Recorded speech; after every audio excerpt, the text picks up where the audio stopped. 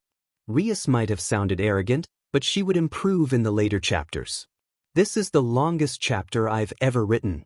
I got fired up for you readers. I hope you like my story. If there's ever a problem, just comment and give your feedback. Wake up or I'll kill you.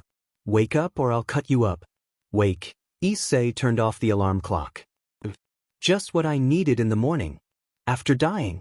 Yesterday made it painfully clear that I was very weak. It only took me one move to become a panting dog. If I had just played it safe by fighting without using one RE Taekwondo move, maybe. No, it already took my all to damage a single fallen that badly. I wasn't in better condition either. If I had used the boosted gear, things would have been different. That I'll just start my daily routine. I need to get killed again, though, or more specifically, heavily injured. This wouldn't be the last time, though. The perverted duo and I were currently loitering on the stairs. "You both seriously don't remember Yuma?" I asked. "I told you we don't know anything about her," Matsuda answered. "I'll say it again, you never introduced her to us, and you can't possibly have a girlfriend," Motohama added. I already knew the answer, but I was just testing the waters. Magic sure is convenient. Even her phone number and email address were gone. I felt someone staring. I looked up the stairs and saw the crimson-haired girl. "Oh dude, it's Ria-senpai," Matsuda said. Motohama quickly stood up to confirm. "For real?" he exclaimed. I heard some girls above the stairs talking. "Kaya. It's Ria-senpai." This one sounded like Murayama. "She's always so gorgeous." While this one sounded like Kates. Ria started to descend the stairs. She really was a beauty. I even blushed. I kept staring at her in a daze. She looked at me and flashed a beautiful smile. I was too embarrassed to react, so I just avoided eye contact. She then walked away. "Yeah, she's a beauty all right," Matsuda complimented. "Yeah. There's something about her unapproachable elegance," Motohama added. "Even though she's a devil, I still found her appealing." Was this what they called devilish charms? If so, it was working on me. The one who had absolutely no experience with women until I got myself a fallen angel girlfriend who got me killed. Maybe you've gotten so hopped up on fantasies that it's messing with your mind, Matsuda suddenly said. "Don't lump me in with you. And I have already given you all my magazines. Whatever, just come by my place today. How about we all get together and watch my treasured collection?" Matsuda suggested. I saw Murayama and Kates descending the stairs. Of DVDs? I interrupted Matsuda. "I swear, Matsuda, I'll kick your face if you say another word." Chill. Matsuda saw both the girls and immediately understood. But both the girls were giggling. Was it because of me again? I'm so unpopular. I told you I'm not crying. I was at Matsuda's room, and I had been here before. This room was as filthy as ever. There was a lot of trash lying around, especially crumpled tissues. I shivered, thinking about what sinister things he did with those tissues. This is Momo-chan's latest video, Flower Petals Rider Pinky. Motohama looked impressed. I had to jump through a few hoops to get this, Matsuda proudly said. Isn't this just a video? Why was he looking so smug about this? Look, Issei, I'm so amazing. Matsuda said. The only thing I'm amazed about is how you're still living in this filthy room. Oh, buzz off. I'll clean my room later. That's what you said the last time I was here, and that was last week.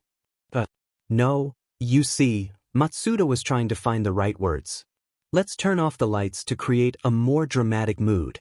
Motohama suddenly said and walked toward the switch. Why, it'll be much better. Matsuda was saved. I know. Motohama replied. Motohama turned off the switch. Just as expected, I could still see.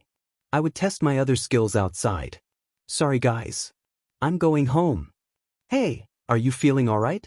Don't you want to watch more? Matsuda asked. Like hell I do. Anyway, there's some stuff I need to do.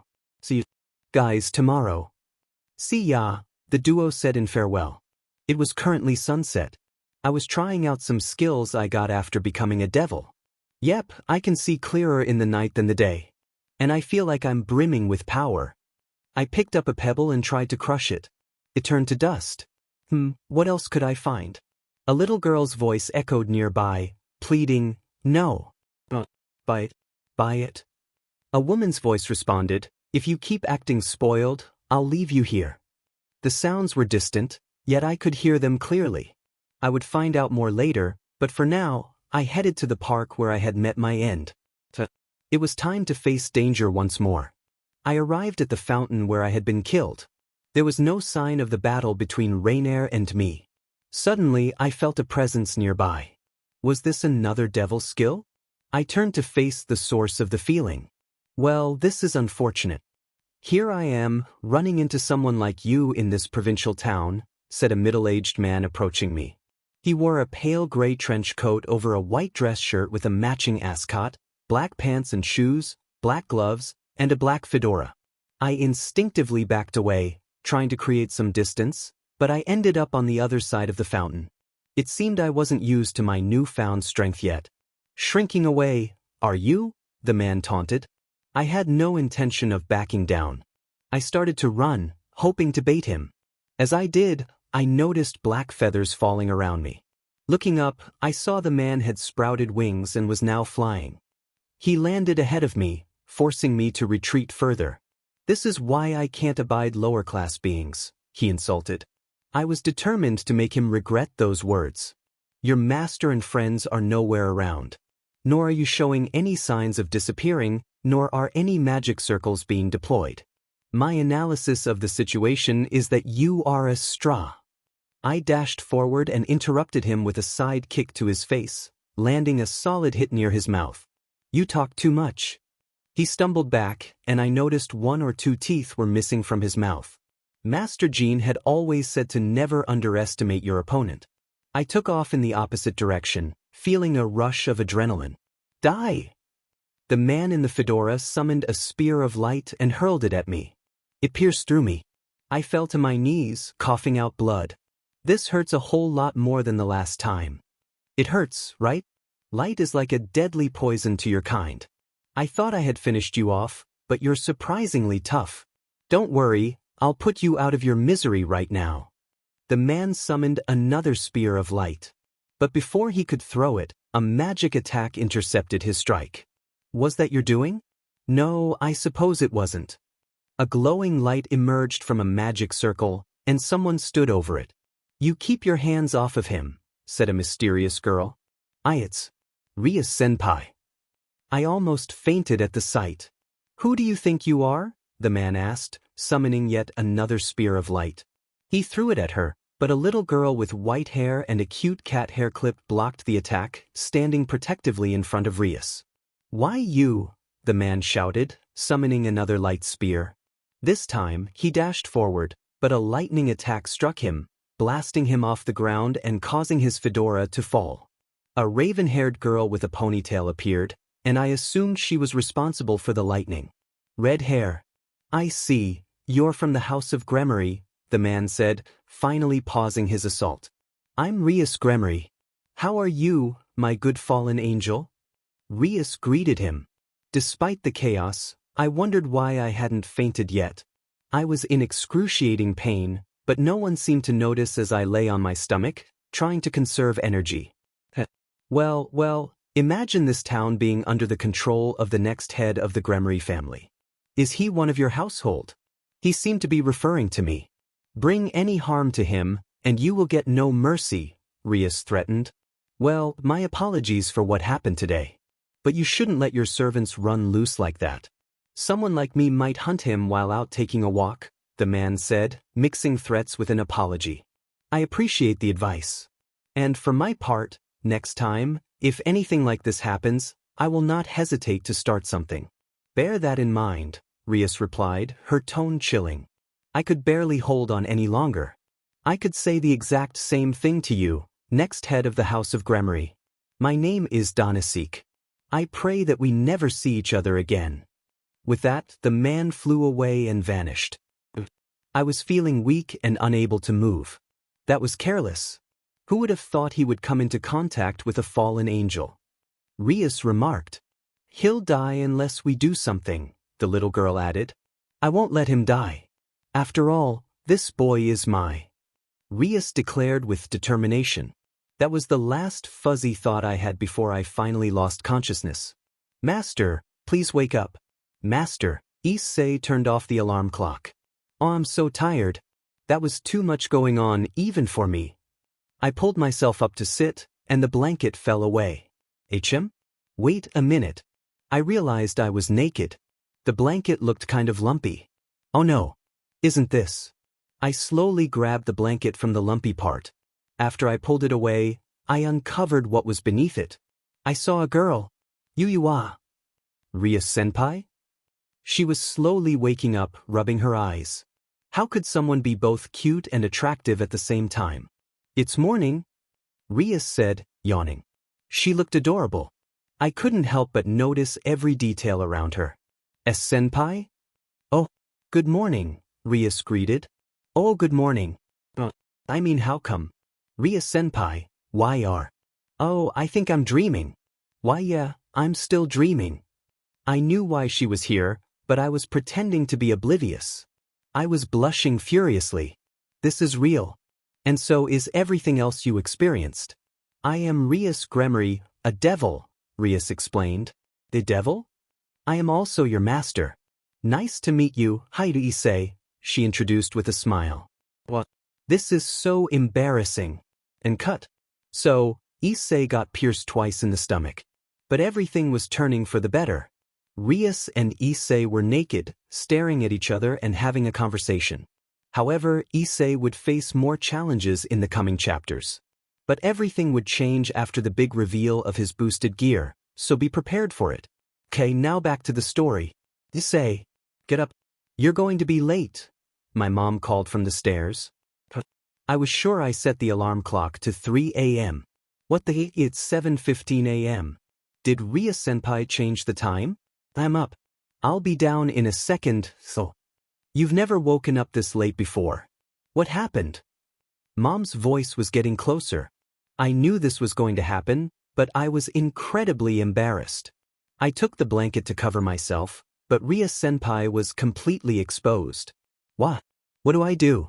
I'm too flustered for this. Don't come inside the room.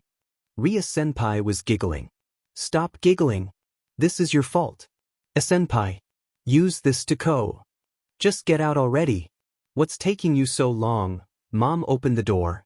Ah. Good morning. Rias greeted my mom with a smile. Good morning. Please hurry up and get ready. Mom said before closing the door. Oto-san. What is it, Oka-san? Dad responded. There was a commotion happening downstairs. What? I thought I could prevent this scene from happening. I got off Rias. She was really pretty. What was I thinking? Your house is quite active. This early in the morning, Ria-senpai remarked happily. Senpai, I can see. See what? Ria-senpai asked. Why, you're everything. You're free to look at them if you like. Besides, you yourself have quite the body there, Mr. Dark Prince. You look solid and big. Ria-senpai blushed while saying this. Though I should be the one blushing, I was surprised by her words. Did she just call me Dark Prince? Ria-senpai walked to where her clothes were and slowly put on her underwear. Is your tummy all right? Where you were injured? Ria-senpai asked. Echa? Yeah, I'm L. She turned to face me and I blushed, quickly looking away. She giggled. Though your body is much tougher than I expected. Ria started to put on her bra. That was a serious wound, and yet you were treated in just one night. Treated. I shared some of my magic with your weakened body, Ria-senpai explained. I already knew that though. Say, would you hook up my bra? Ria-senpai asked. Why yes? But senpai, more to the point, why am I undressed? I began to hook her bra. I just told you. I shared my magic with you so that I could treat you. By embracing you naked, Ria-senpai said. I finished hooking her bra.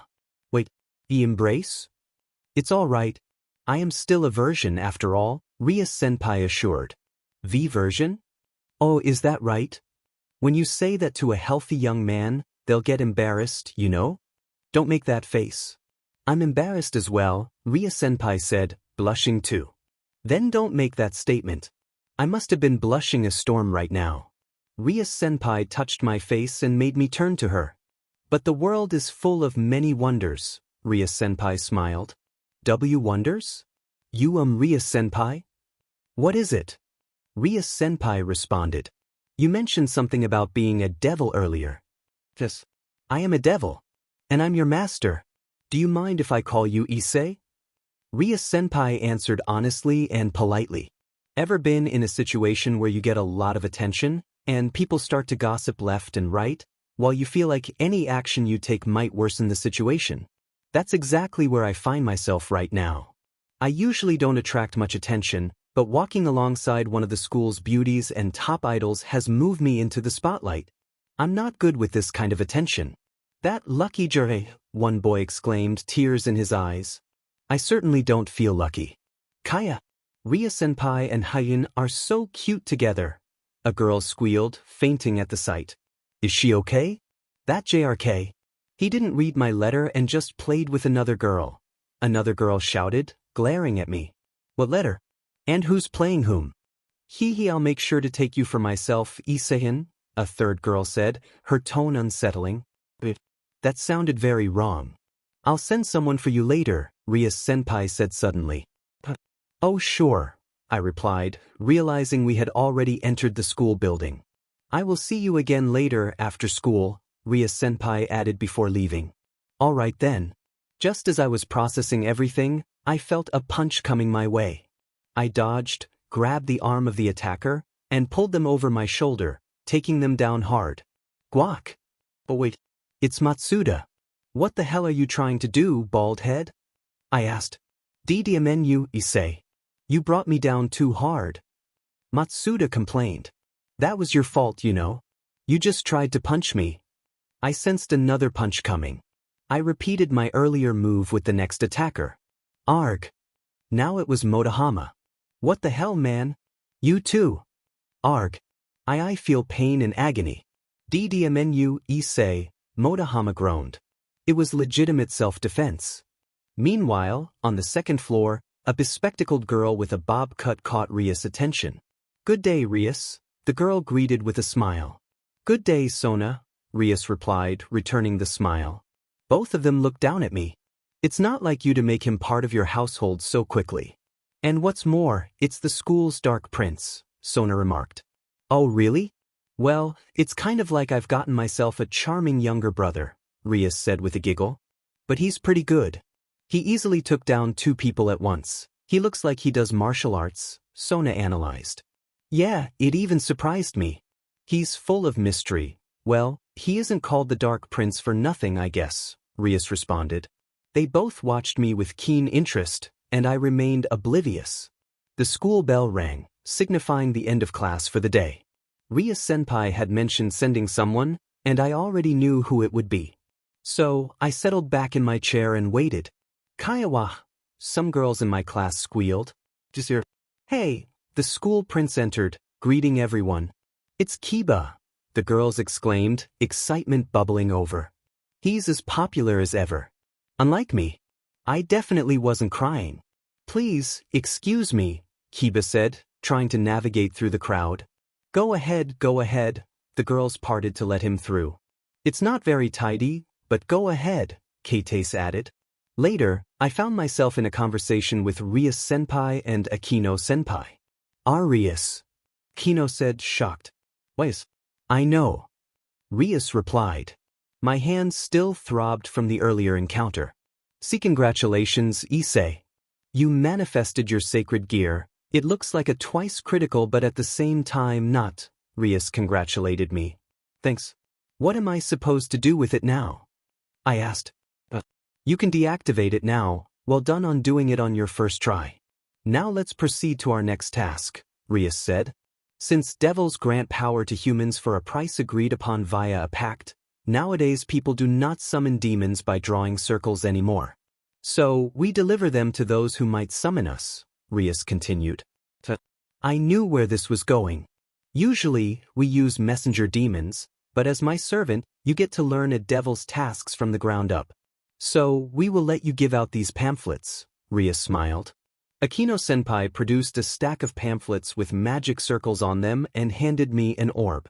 This item will help you locate the people who will receive the pamphlets, Akino explained.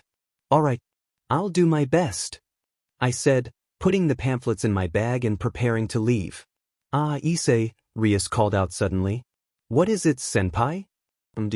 Never mind, you can go now, Rias said, conflicted.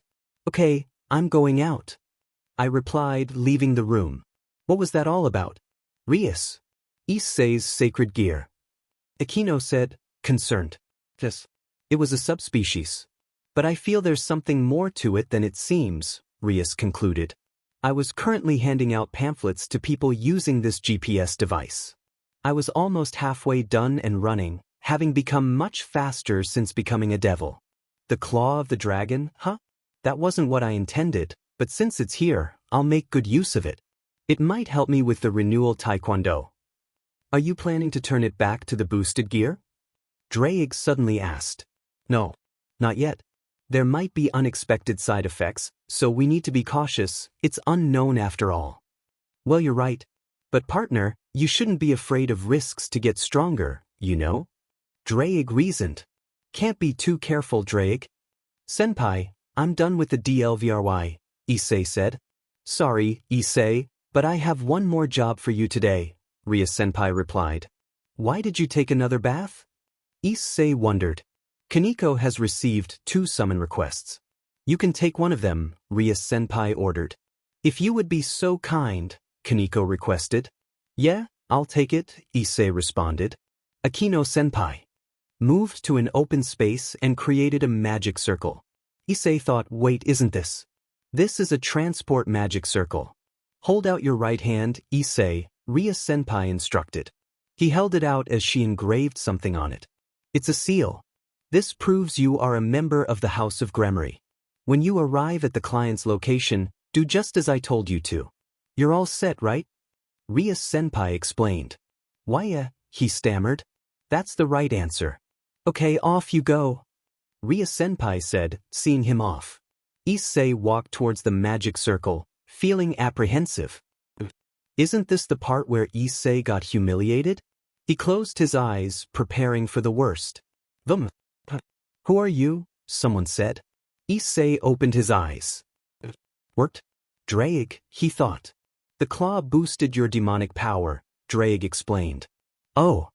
Hey. I said, who are you? You're not the one I requested, the person exclaimed. I'm sorry. You must be Morisawa-san. Kaneko is busy, and I came on her behalf, Issei explained. Oh well, it can't be helped. I'll get you some tea first. Please take a seat, Morisawa-san said as he excused himself. Ah, yes, thanks, Issei replied. Now that he looked around, it really was like a standard otaku room. Here you go, Morisawa-san said, placing the tea on the table. Thanks, Issei replied. If you came here and switched with Kaneko-chan, you must have some special techniques, right? Morisawa-san asked. Ah, sure, what would you want? Issei responded. Morisawa-san took out a sailor uniform. This, he said with a serious expression. Issei exclaimed. Change into this, Morisawa-san insisted. Are you crazy? Issei protested. No. We'll do cosplay and play sweep the princess off her feet, just like Kaneko-chan did. Morisawa-san explained. But I'm a man. Are you expecting some kind of development? Sorry, but I don't swing that way. Issei argued. No. I said we'll just do some cosplay. And you're handsome enough to look like a woman. Here, put on this wig, Morisawa-san said, pulling out a wig from nowhere. Wi? Issei stammered. Just because I said so. Morisawa-san replied. They kept bickering for an hour before they finally stopped, both panting heavily. Why you little We'll do something else, Morisawa-san finally agreed. Thanks a lot, Issei said, relieved to save his dignity. Let's play this video game, Morisawa-san suggested, pulling out a game. It looked like a fighting game. I'm going to win this. But he lost 5 times in a row. Arg. How come you're so good at this? Issei exclaimed in frustration. I keep practicing. Though I'm good at this, I can't beat Kaneko-chan. She's like a battle goddess. Morisawa-san said, looking like he was having fun. She's that good, huh? Issei replied. They played through the night, having fun with games and reading manga. When it was finally time to leave, Morisawa-san called out to him. Hey Issei, he said. What? Issei replied. Here, as payment for the pact, Morisawa-san said, handing him the video game they played. Whoa, are you sure? Don't you want to defeat Kaneko? Are you going to give up? Issei asked. It's fine, I can buy another one. And who said I was giving up? Morisawa-san responded, a bit annoyed. Sorry. Thanks for this, Issei said gratefully. No worries. Okay, off you go. Morisawa-san said, showing him to the door. And then Issei finally left. As he walked away, he thought that was fun. It wasn't bad at all. He's actually cool about, huh? He felt a presence. The sky looked abnormal. It's a barrier, meaning a fallen angel. He looked behind him, and sure enough, there was a fallen angel. This is unusual. I don't seem to have you confused with anyone else. Calawarner, was ordered to eliminate any traces of you, the woman Calawarner said. She was a tall woman with brown eyes and long, navy blue hair that obscured her right eye. Her attire consisted of a maroon trench coat-like top with a wide collar, a matching miniskirt, and black-heeled shoes.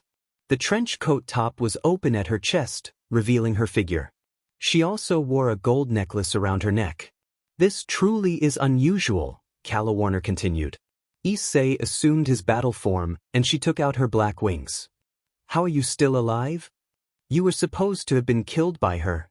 Calawarner exclaimed, summoning a light spear and throwing it at him. Not this again. I dodged. Calawarner must have seen the seal on my hand. Isn't that the Gremory family crest? Oh, I'm so going to deal with her. I see. You're the one who Donasek mistook for a stray. Who knew that you had become a member of the Gremory household. Which is all the more reason not to let you live. She flew high and summoned another light spear. Okay, that's it. I summoned the dragon's claw. Boost. Calawarner appeared shocked. Chance. I jumped and prepared a move. Renewal Taekwondo, Beck Rock. It was a type of push kick, an upward kick using the bottom of the foot as the striking surface. Unlike a typical push kick, however, Beck Rock brought the legs up high and straight, pushing the target into the air. She flew high, almost. I'm not done yet. Raya. I grabbed her feet that were going upward. Renewal Taekwondo, Fangs. It was a technique performed by attacking with the elbows in a downward direction. She was going down hard. A fairly huge crater was made. She looked unconscious and twitching. That felt good. Now for the finale. I made my right hand look like a pistol. A small orb of energy, charging, appeared. Hasta la vista, baby. She burst into a flurry of feathers. Oh no. I have to report this. I started running to the ORC building. And that's what happened. I was reporting to Ria-senpai about everything that occurred. I see. Since you killed the fallen angel, they still don't know about your sacred gear. Well done, Ria-senpai complimented me. Thanks. Era, you really did a job well done, Kohai-kun. You got a pact on your first try, got reviewed highly, and most of all, killed a fallen angel. Oh, how proud I am, Akino-senpai complimented me too. It was nothing, I just did what I had to do. I blushed and covered my face from embarrassment. I'm not good with one-isan types. Well, I'm going to go home now. See you tomorrow, everyone. I ran out to save myself. Fufufu, he's such a cutie, Akino said. Yes, he seems to be a natural. However, I'm not going to forgive those fallen angels for trying to take my precious servant from me. They deserve 1,000 deaths, Ria said, accumulating an aura around herself. Bucho, Calm down, Akino said, trying to calm Rias. Oniai-chun, hurry up and get up. It's morning. If you don't wake up, I'm going to tickle you. Kuchi, I turned it off. Arg. I'm so tired. You pushed yourself too far yesterday. Tending to your client all night, fighting a fallen angel, and using 2 RE moves. Are you sure you're not working too hard? Draig reprimanded. Which is all the more reason to train. Rhea. Sigh. There's no saving you, huh? Draig gave up. And I started my daily routine. I'm walking to school tired. I guess I pushed myself too hard. Kaya. I saw someone fall. Whoa, white panties. What am I thinking? I should help her. How did I manage to fall? The girl said as she sat down. Wait a minute. Isn't that blonde hair, those emerald eyes, the sister uniform, and the white panties? She's Asia Argento. Are you all right? I went to her and helped. Her up, holding out my hand. Thank you very much, the blonde girl said, taking my hand. A sudden gust of wind blew her veil away, revealing her beautiful face. Pretty. The blonde girl was surprised and blushed. Don't mind it. I'll go and get your veil. You stupid idiot. What are you doing? Thank you. She was still blushing. I got the veil before it could get any further away. I gave it to her and she put it back on. Thank you very much, she said again, smiling brightly. No, not at all, don't worry about it. She's really cute. I've lost my way and I don't know what to do. Oh, are you a tourist? No, I'm not. I've been assigned to the church in this town. Then you're a sister. That explains your outfit. I'll show you where the church is. If you will, thank you, she smiled sweetly. It's fine. I'm so glad I ran into someone so kind. This must be the Lord's guidance. How can this little cutie be so cute? Wawa. We heard a crying child. Asia ran to the child. A big boy shouldn't cry over a little boo-boo like this. A light suddenly glowed, enveloping the wound of the child. It started to heal. That's her sacred gear at work. There, your boo-boo is all gone. You're okay now. The blonde girl smiled. I smiled as well. Well, what can you do? She's that type of person, so kind and pure-hearted. We then continued to walk. You must be surprised, right? She asked. No, not at all. In fact, I'm more amazed than anything. It's a wonderful power that I've received from God. Wonderful. She was happy at first, then saddened. I knew about her past and felt anger thinking about it. Oh, there it is. The blonde girl saw the church afar. Oh yeah. As far as churches go in this town, that's the only one. And that's the nest of those fallen angels. Terrific. That's a big load off. Oh, that must be the uncomfortable feeling when a devil sees a church. It's really unpleasant. I get some bad vibes. I would love to thank you somehow. Would you mind coming up with me? She kindly offered. It's fine. I really need to get to class. I see. She looked disappointed. Sorry, Asia. If I go there, it would be enemy territory, and going to the church now is really not a good idea. My name is Asia Argento. Please call me Asia. She still smiled sweetly after I rejected her offer. What a nice girl. Oh yeah, we haven't really introduced ourselves. Issei introduced himself, saying, I'm Issei. Call me Issei. Asia, filled with gratitude, responded, Issei-san. I'm so blessed to meet someone as nice and kind as you, so soon after arriving in Japan. Issei vowed to protect her smile, promising himself that he would save her. Asia kindly requested, please, if you have any time, come see me at the church. Promise me. Issei assured her, I promise. Until then. Asia waved goodbye, saying, yes, I will see you later. Later, Issei found himself in a situation where he had to confront a despicable priest named Fried.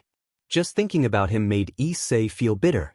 He decided not to report to Ria-senpai, knowing he would get scolded, so he attended class like normal. When the teacher called on him, he responded promptly, yes, ma'am. It wasn't so bad to have a normal class once in a while. Now, Issei was in the ORC building, putting pamphlets in a bag for the next DLVY. He chose to run instead of using a teleportation magic circle for his errands. Suddenly, Akino-senpai greeted him. "Hello, Issei-kun." Startled, Issei fell off the couch. Akino asked playfully, "Did I surprise you that much?" Issei exclaimed, "Senpai, don't surprise me like that. You almost gave me a heart attack." He realized he wasn't good with the more mature types and hadn't even sensed her presence. Akino noticed the 2 bags full of pamphlets and commented, "Working hard, I see," Issei explained. "Ah, these?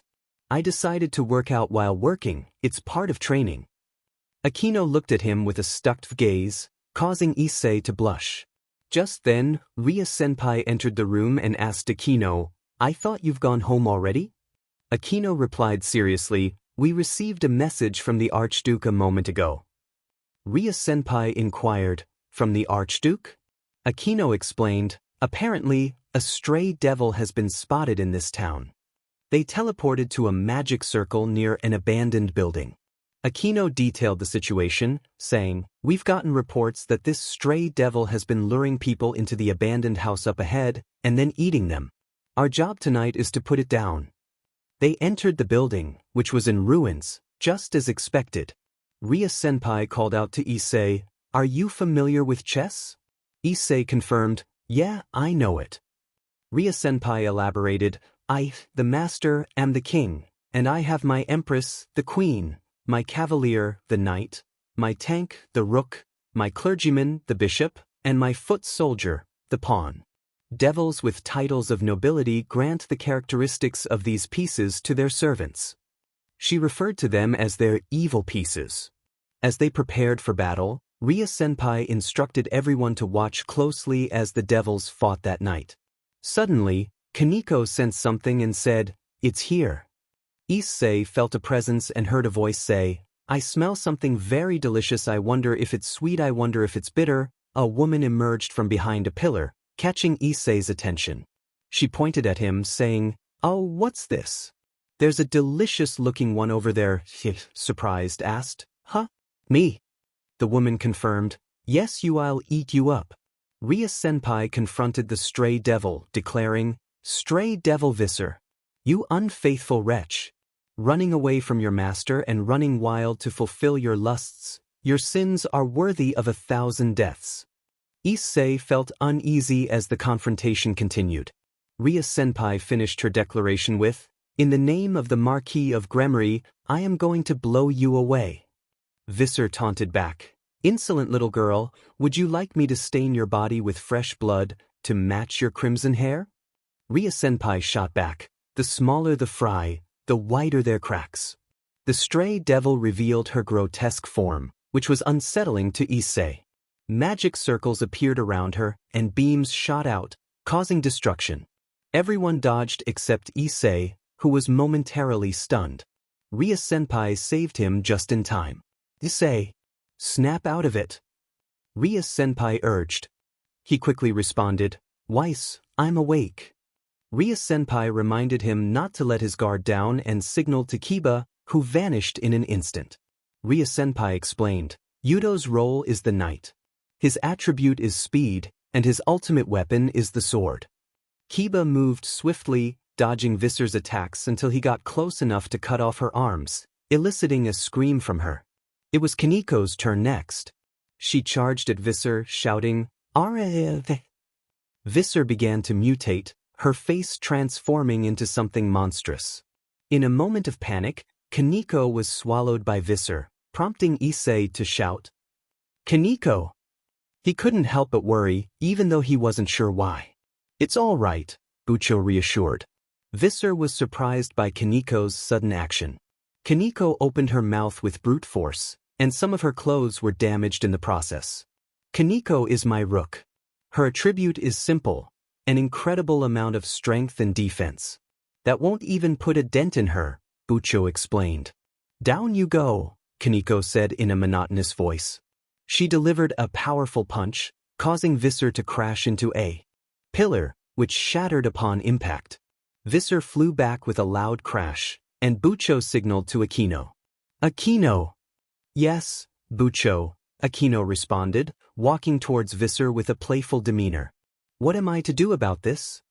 Akino teased, her tone light and mischievous. Suddenly, I noticed something alarming. The severed arm of Visser was lunging towards Bucho.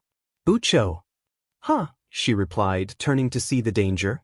I dashed forward and kicked the arm away, obliterating it. Thank you, Bucho said, still in a daze. It was nothing, I replied with a smile. To my surprise, she blushed slightly. Was she embarrassed by the situation? She stood up, still blushing. Akino, finish her off, Bucho instructed, her voice a bit shaky. You're a naughty little thing for trying to lay a hand on Bucho. You must be punished, Akino said as she summoned sparks of lightning in her hand. She is my queen. My unbeatable vice president, who possesses all the attributes of the other pieces. Bucho regained her composure. Akino seemed to be enjoying herself.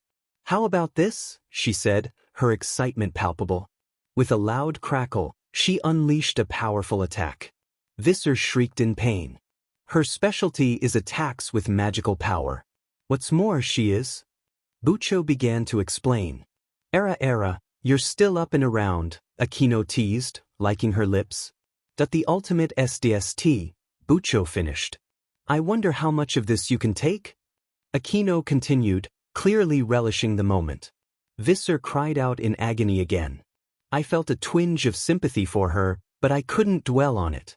Akino, that will be enough, Bucho commanded, stopping Akino from continuing her assault. Done already? That's kind of a shame, Akino said, still flushed with excitement. Bucho approached the incapacitated Visser. Do you have any last words? She asked. Kill me, Visser managed to say with her last breath. Well, in that case, vanish away, Bucho said, summoning a magic circle. Checkmate, she concluded. With a loud explosion, Visser disappeared. It's over. Come on, let's go home, Bucho said. Yes, Bucho, we all replied. Bucho, what's my evil piece? I asked. Pawn, Bucho answered as she began to walk back. I had expected that. I was currently running to a client's house. Time was running out, and I needed to save the client who was in danger. Come on. Faster. Damn it. I urged myself, summoning the dragon's claw for extra speed. That's the current limit for the gear, partner, Drake informed me. That's more than enough. I shouted, arriving at the house. The door was unlocked, and I rushed into the living room. What I saw horrified me. The client was already in a terrible state, and the murderer was about to take a seat. What have you done? I screamed at the murderer, a young man with short white hair and red eyes, dressed in clerical clothing and wearing a disturbing smile. The wicked must be punished, to quote a holy man. Well, if it isn't a little devil, the priest laughed. I clenched my fists in anger. My name is Fried Sell. I don't care. I interrupted, charging at him. I punched Fried, knocking out his teeth. You just ruined my favorite teeth, he shouted, drawing his light sword. He slashed at me, but I dodged and countered with a knee kick to his stomach. GACDK, he gasped, flying back. But he quickly recovered and shot me in the thigh. F-. I yelled, feeling the pain. Exorcist blessed devil purge rounds. How do you like the taste? Fried taunted, already back on his feet. He was resilient. I had wasted my energy running here and getting angry. Is that all you've got? How disappointing. Fried mocked, preparing for another attack. Just then I heard a scream. Kaiwa. It was Asia, looking horrified at the sight of the murdered client. What? My assistant, Asia, are you through with creating the barrier? Fried asked casually. What is this? Asia stammered, still in shock. Right, you're a beginner, aren't you? This is our job. Fried continued nonchalantly. We dispose of hopeless people who have been bewitched by devils, he added. Oh no. Issei-san. Asia exclaimed, recognizing me. Asia. I replied, avoiding eye contact. I'm sorry. I'm a devil. A devil? You Issei-san? Asia exclaimed, her voice trembling. I wasn't trying to deceive you. This is why I decided that it would be best never to see you again, Issei replied, his heart heavy. Oh no. Tears began to flow down Asia's cheeks. Unfortunately for you, Asia, devils and humans do not mix. And certainly not with fools like us, who cannot even live without permission from the fallen angels, Fried said with a smirk. Now then, let's hurry up and finish the job, Fried continued, pointing his sword at Issei. Have you said your prayers? Not that it matters, I'm still going, Fried was abruptly interrupted. Asia ran in front of Issei, still tearful. You precious little. Hey now, are you serious? Fried looked bored, unimpressed by the scene unfolding before him. Father Fried, I beg you. Please, forgive this gentleman. Please, let him go. Asia pleaded with desperation. Do you understand what it is you're doing? Fried replied, his tone condescending. Even if he is a devil, Issei-san is still a good person. Besides, there is no way that the Lord approves of this. Asia insisted, determination in her voice. Huh? Enough of your foolishness. Fried shouted, striking out. Asia's clothes were torn apart, and she gasped in shock, covering herself. Fried. You bastard!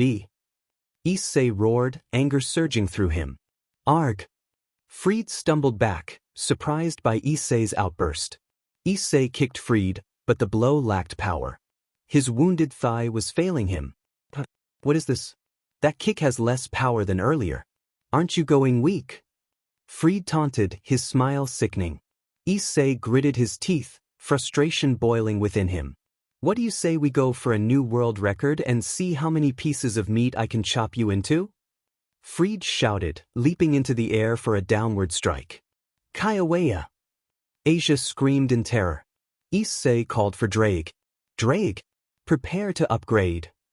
No need, Drake responded calmly. What do you mean? Issei started, but before he could finish, a magic circle appeared, and Kiba emerged, blocking Fried's path. Kiba! Issei exclaimed, relief flooding through him. Haidu, I'm here to help. Kiba said confidently. Era, this is terrible. Hina-senpai joined them, her tone light despite the tension. An exorcist, Kaneko noted, her voice monotone. Yao, the whole devil gang has arrived. Fried cheered, unfazed. Issei felt disgust at Fried's demeanor. Hunting down pests like you is my reason for living. Just shut up and let me finish you. Fried ordered. Even devils pick their partners, Akino-senpai remarked, her eyes narrowing at Fried. Oh, terrific. What vack? Fried was suddenly punched, cutting off his taunt. Shut up. You're creeping me out. Akino-senpai snapped. Issei was at his limit, blood flowing from his thigh. You little. I wasn't done yet. Fried shouted angrily. Oh, then let me finish for you, Bucho said, unleashing destructive magic. You are. Fried dodged just in time. You sure had fun with my dear servant, Bucho said, her voice calm. Yes, I took quite good care of him. So what? Fried taunted back. Issei felt a surge of anger. I took care of you. You creep. Issei, are you okay? Bucho asked, her concern evident as she approached him. I'm so sorry. I didn't realize there was a stray exorcist here. There was a barrier in place until a moment ago, so we didn't realize. Bucho apologized, her voice filled with regret. What are you doing, you dirty coward? The barrier was your job. Fried shouted, kicking Asia. Hiya! Asia cried out. Asia! Issei yelled, unable to rise as the pain spread through his leg. I make it my policy to never forgive anyone who harms my servants. And I especially can't tolerate anyone as ill-mannered as you, who would stoop to injure his own possession, Bucho declared, her aura radiating power. Oh no, this power might be a problem. Fried said, suddenly cautious. Kaneko grabbed a piece of furniture, her eyes focused. Fallen angels, she noted, spotting a portal. Gah, the tables are turning, huh? You guys are all gonna be eating light spears. Fried laughed maniacally. Bucho! Akino-senpai called out, urgency in her voice. Right now, retrieving Issei comes first. Akino, prepare to jump, Bucho instructed. Right? Akino-senpai agreed, readying herself. Kaneko, you get Issei, Bucho commanded. Right. Kaneko threw the furniture at Fried and grabbed Issei. Wait. You Fried exclaimed as he was hit. Ouch. Fried winced, momentarily distracted. Asia and Issei made eye contact, and he clenched his teeth. Asia, I'll come back for you. Just wait for me, he promised. Asia, shocked by his declaration, started tearing up again. Wise. I'll wait for you, she said, smiling through her tears. Issei swore to himself that this time he would save her. No more suffering. He promised, I swear. And with that they teleported away. And done, you can go now and bandage it, Issei, Bucho said, finally finishing her task. Woo. I'm saved. I walked out of the room with a towel wrapped around me. Akino-senpai was already prepared with the bandage and began to wrap it around my thigh. It will take a little time for you to recover completely, Akino-senpai said. Yeah, thanks, senpai. So that was a stray. There are many who have been expelled from the church and have lowered themselves to become the servants of fallen angels, Kiba explained. I don't think Asia is a bad person, even if she is a stray. She's too kind. Bucho had been taking a shower and now stepped out. Whatever she is, you are a devil. She is the servant of a fallen angel. Those are the facts, Bucho stated. I was in my room, still frustrated about what had happened the night before. Damn it! I shouted, feeling the anger rise within me. I started running, yelling, Hey! I'm so pissed. I couldn't believe I let that priest get away with Asia. My thigh. Whoa! Ouch! I tripped and fell headfirst, rolling on the ground. Wawa! Oof! I finally stopped. Damn it, the pain is still there. I got up and noticed I was conveniently in the park. I headed to the water fountain to hydrate. Issei-san. A familiar voice called out.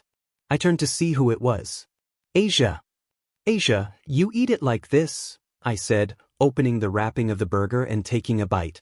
I never knew people ate like that. It's amazing, Asia said, her eyes wide with wonder. We were eating in a fast food restaurant. I had invited Asia to join me after we reunited. Given the timeline and everything, I realized I had been worked up over nothing. Asia mimicked my actions and took a small bite. Delicious, she exclaimed, clearly enjoying it. Haha, you're really cute, Asia. Eh? Oh no. Asia started to choke. Here a soda. I quickly handed her a soda. She took a sip and sighed in relief. Issei-san, don't tease me like that, Asia pouted. I'm sorry. I bowed my head in apology. Well, it's fine. You apologized after all, Asia said with a sweet smile. Aw, what a goddess. Thank you. By the way, what were you doing in the park? I asked.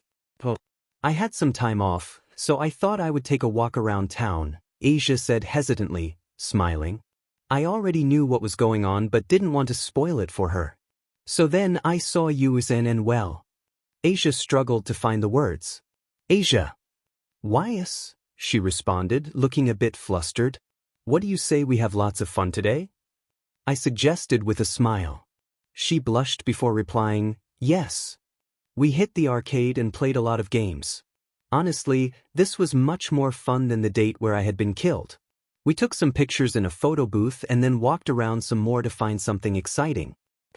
Asia was drawn to a claw machine. Oh, isn't that?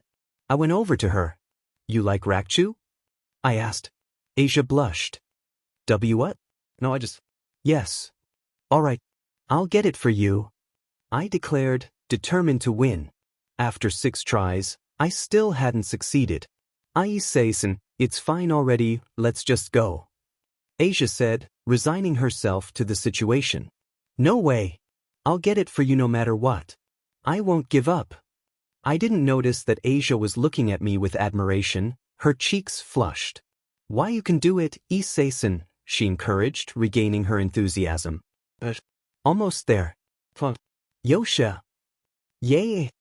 Asia cheered as I picked up the Pikachu knockoff from the prize slot and handed it to her.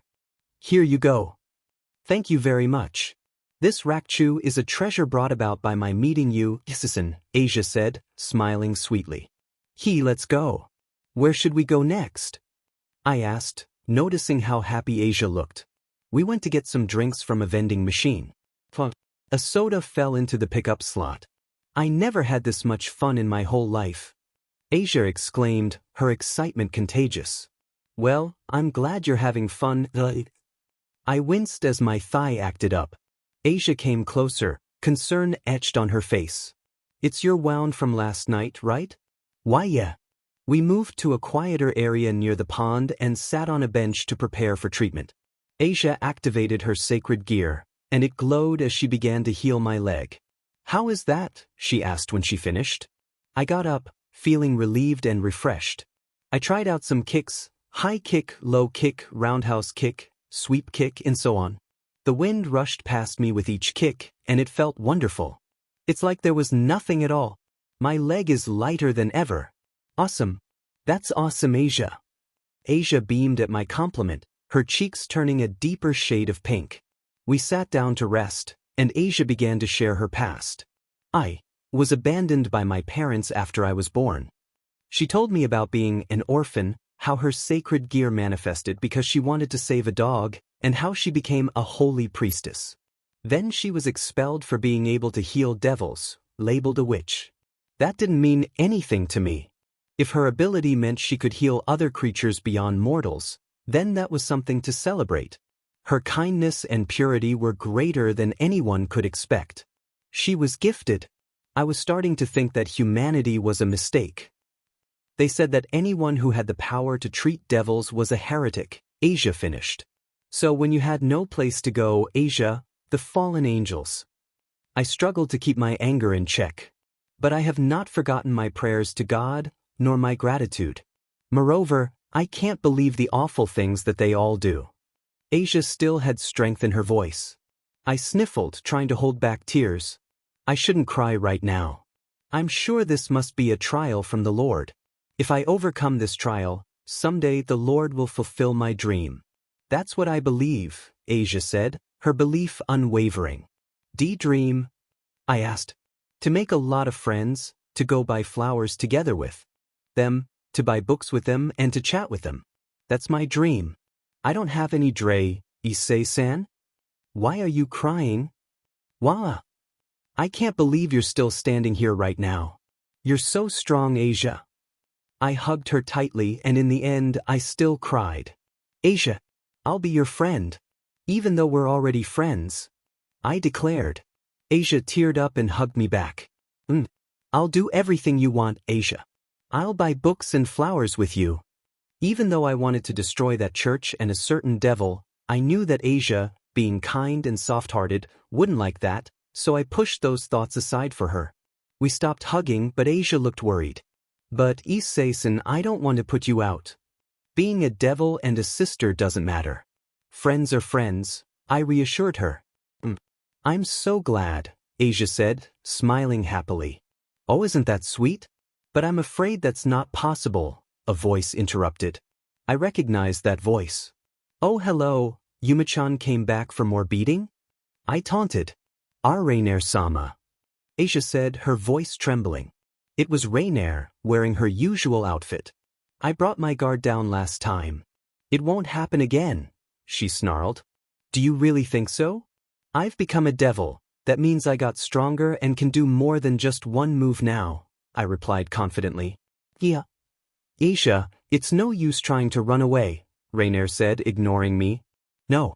I won't go back to any place where people are hurt. Asia resisted.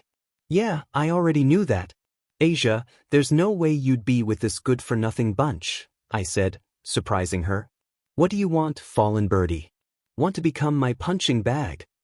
Rainier taunted. You little, she shouted, anger rising in her voice. Then she took a deep breath to calm herself. As you are a filthy, low-class devil, would you mind not speaking to me so? Boom. I don't even need to activate my sacred gear for this. I exclaimed, having closed the distance and kicked her in the solar plexus. Keiya, did you really think I came without preparation? Come out, all of you.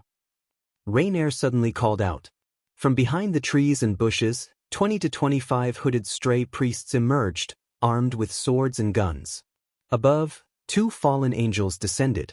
I recognized one of them as Donasik, while the other was a girl with blonde hair styled into twin tails and blue eyes, dressed in a gothic Lolita outfit. Why you?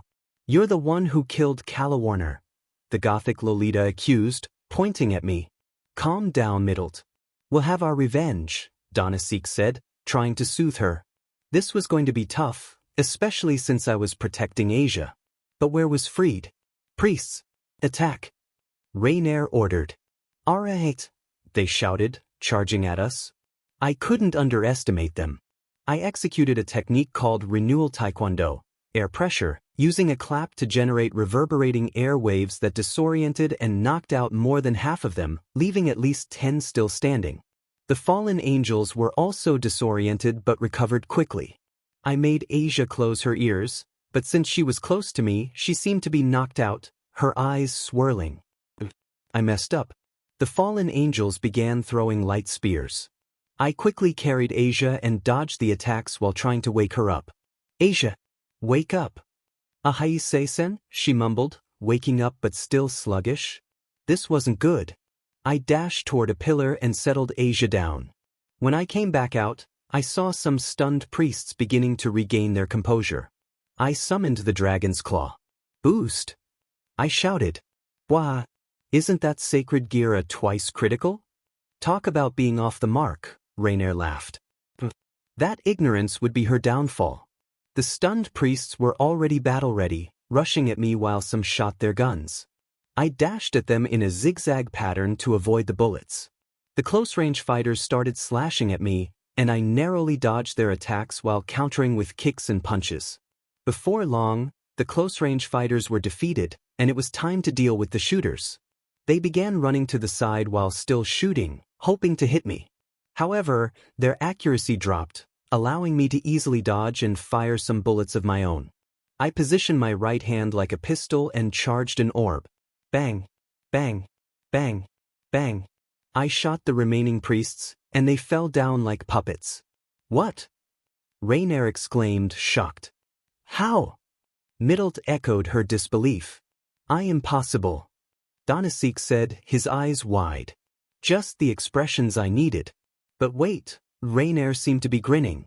She was looking at, You missed me, little devil? Freed called out. I turned to see where Rainier was staring, and my heart sank. Freed! I shouted. He was carrying Asia over his shoulder. That's why he hadn't joined the battle. He had sneaked past my line of sight to grab Asia. Awa! I yelled as a light spear pierced my leg. Gah! I cried out as another spear struck my other leg. I had let my guard down. Rainier hovered in front of me, pointing a light spear. She laughed mockingly. Look at you, acting so high and mighty, but now you're going to let Asia get taken again. She give Asia back.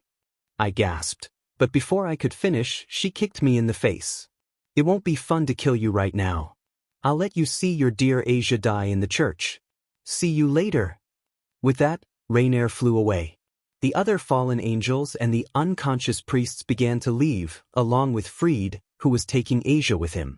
Issei-san. Asia called out as Freed pulled her away. I couldn't get up. I felt helpless and alone. Suddenly I was slapped. Bucho stood over me, looking stern. How many times must I say it? If I tell you not to, then don't. Forget about her. You are a member of the House of Gremory, she insisted, trying to convince me. After I was able to move and walk, I went to the ORC building, determined to convince Bucho to let me save Asia. Then please release me from your household. If you do, I can go alone and, I said with determination in my eyes. Bucho seemed taken aback but replied firmly, there's no way I can do that. I'm just a pawn in chess, right? You can do without one foot soldier piece, I argued. Be quiet. Bucho reprimanded. I knew everything was going according to plan. Issei, Do you think that the pawn is the weakest piece? Bucho asked, leaning on the table. I told you that evil pieces possess the same attributes as their actual chess pieces. Actual?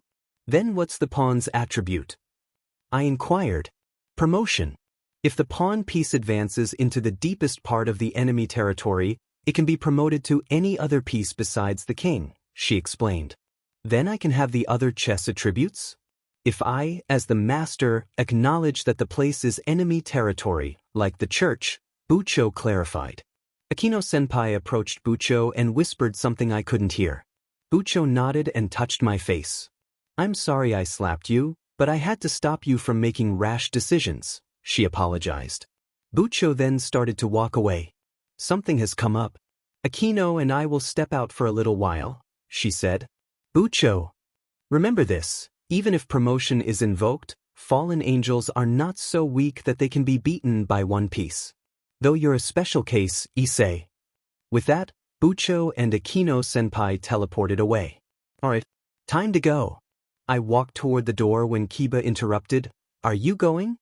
Yeah, it won't do any good to stop me, I replied. You'll be killed. Who knows? They might be the ones who'll die. I like your resolve. Or so I'd like to say, but this is crazy. I smiled at the sound of Kiba's sword being drawn. I'm coming too, Kiba declared. Are you sure? I asked. Bucho did say, even if the promotion is invoked, right? Kiba pointed out. Yeah. Bucho has acknowledged that the church is enemy territory. That was our cue to back you up, Haidu, Kiba concluded. What about Kaneko? I asked. I'm uneasy with the two of you going alone, she replied. We arrived in front of the church, hiding behind the trees and bushes. There must be quite a few priests gathered in there, judging from the bloodlust, Kiba analyzed. Thanks for coming along, by the way. Well, we're buddies, aren't we? Besides, I have a personal dislike for fallen angels and priests. You could even say I hate them, Kiba admitted. Kaneko kicked the door open. They've probably already noticed our presence, she said as we entered. Hey. We meet again, Fried began to greet us before I kicked him out the window. I'm already sick of your face. I sighed, relieved to see him go. I turned to my companions, who looked shocked, even Kaneko, who rarely showed emotion. What? I asked. What do you mean, what?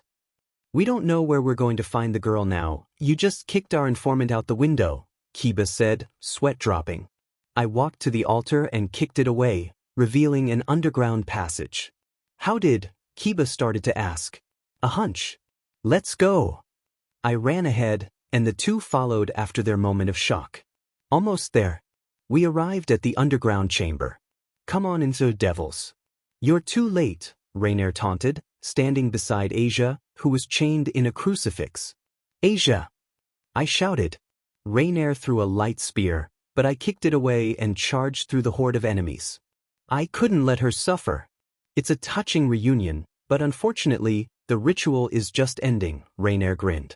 The crucifix glowed, and Asia screamed in pain. Asia! I yelled, desperate to reach her. Kiba finally realized, that's it. The fallen angel's objective is to take the sacred gear within the nun. No.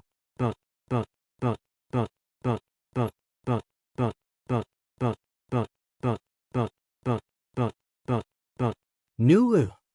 I thought, panic rising within me as I rushed forward. Hey, away.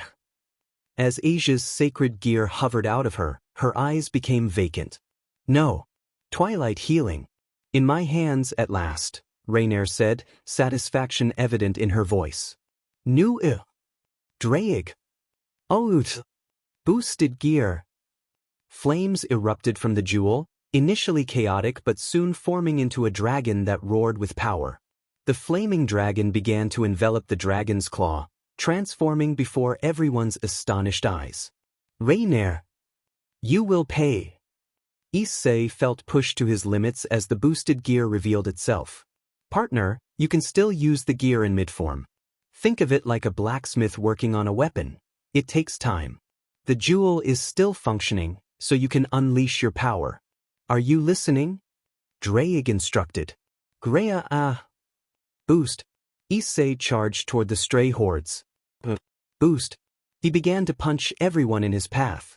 Those struck by the still-burning gear fell back. Kiba and Kaneko, still in shock, decided to join him. Hayudu will help. Kiba called out, appearing at Issei's side. Kaneko agreed. Ouch. Boost. What was this? A double boost? Drake. Amazing. The improvement I told you about is this. Critical boost, a chance to boost twice in a single interval, Drake explained. Issei felt faster and stronger, the boost enhancing his abilities. He broke through the horde, while Kiba and Kaneko fought off the remaining strays. We'll handle this. You can go on. Kiba shouted while battling. Kaneko replied, her tone monotone. Thanks, guys. Rainier had already donned Asia's sacred gear. Issei felt a surge of anger. He leaped into the ritual area, moving in a blur to deliver a powerful strike. Renewal Taekwondo, Backrock. Gawa Dash. The impact sent Rainier flying above the building, creating a hole in her wake. She began to glow green, likely healing herself. Issei turned to Asia, tears welling in his eyes. Asia. I-san? Asia responded weakly. Don't cry, please. If she said that, he would cry even more. Using the burning gear, he melted the chains binding Asia, careful not to touch her with his burning arm. He lifted Asia and ran upstairs, with Kiba and Kaneko still blocking the strays. Kiba! Kaneko! They both looked at him. Call me Issei when we get out of here. That's a promise. They smiled at him, and he continued to ascend, finally emerging from the underground. He laid Asia on a pew, a long bench seat. Hey Asia? Stay with me, all right? Once we get out of here, you'll be free. Asia weakly raised her hand, and he grasped it gently.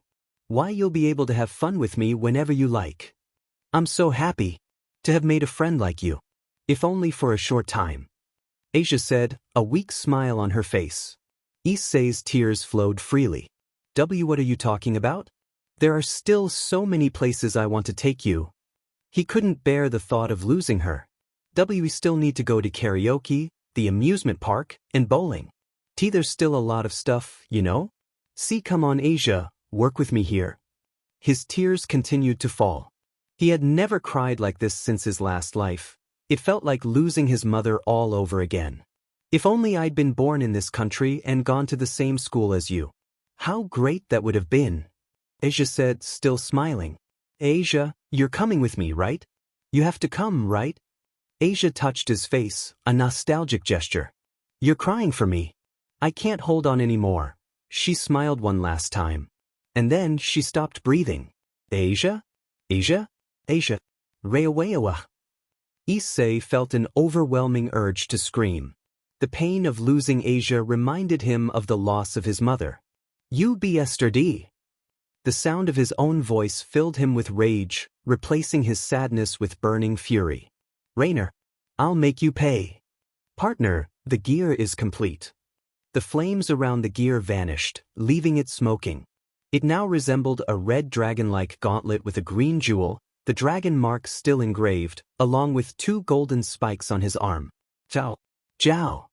A small red flaming wyvern flew around him, about the size of his hand. Kawaii. Drake, what is this little cutie? That's what has become of the claw, Drake answered. Issei couldn't believe the transformation. He was not complaining, but he wondered what this little creature could do. That energy wave is middle class. No, even higher? I am possible. That sacred gear is a lowly twice critical. How? In that dragon? Rainier exclaimed, clearly shocked. I decided to focus on Rainier first. The little dragon seemed to be looking at me, then turned its gaze to Rainier, its expression shifting to one of anger. Suddenly, it unleashed a powerful blast. Rainier screamed in terror, Heath. And no. Awa. The little dragon swiftly attacked, ripping Rainier's wing off. It then returned to me, proudly presenting a feather and smiling. Jiao. Jiao. It cutely growled. Thanks, I managed to say, but then the feather turned to ash. What was happening? Rainier continued to scream in pain. I gulped. This little dragon was indeed dangerous. I began to walk towards Rainier, who was on the ground trying to heal the wound on her back. I am the supreme dash, she started, but I interrupted her. Beach, get a life. I executed a kick that ground the floor beneath me while spinning, using it to force her to stand. She cried out as I finished her with a roundhouse kick that sent her crashing through the window. I was sure someone would take her back. Take that, whoa. My legs felt weak and I almost fell, but Kiba caught me. Well done, defeating another fallen angel. How far will you go? Kiba smiled as always. You're late, Prince Charming, I replied. Bucho told me not to get in your way, Kiba said. Bucho? I asked, confused. That's right. I believed you would defeat her. Bucho suddenly spoke from somewhere nearby. She stood beside the broken altar, her gaze landing on the little dragon. That dragon. Bucho noted. They must have seen the little dragon in action. Am I familiar? I said, unsure.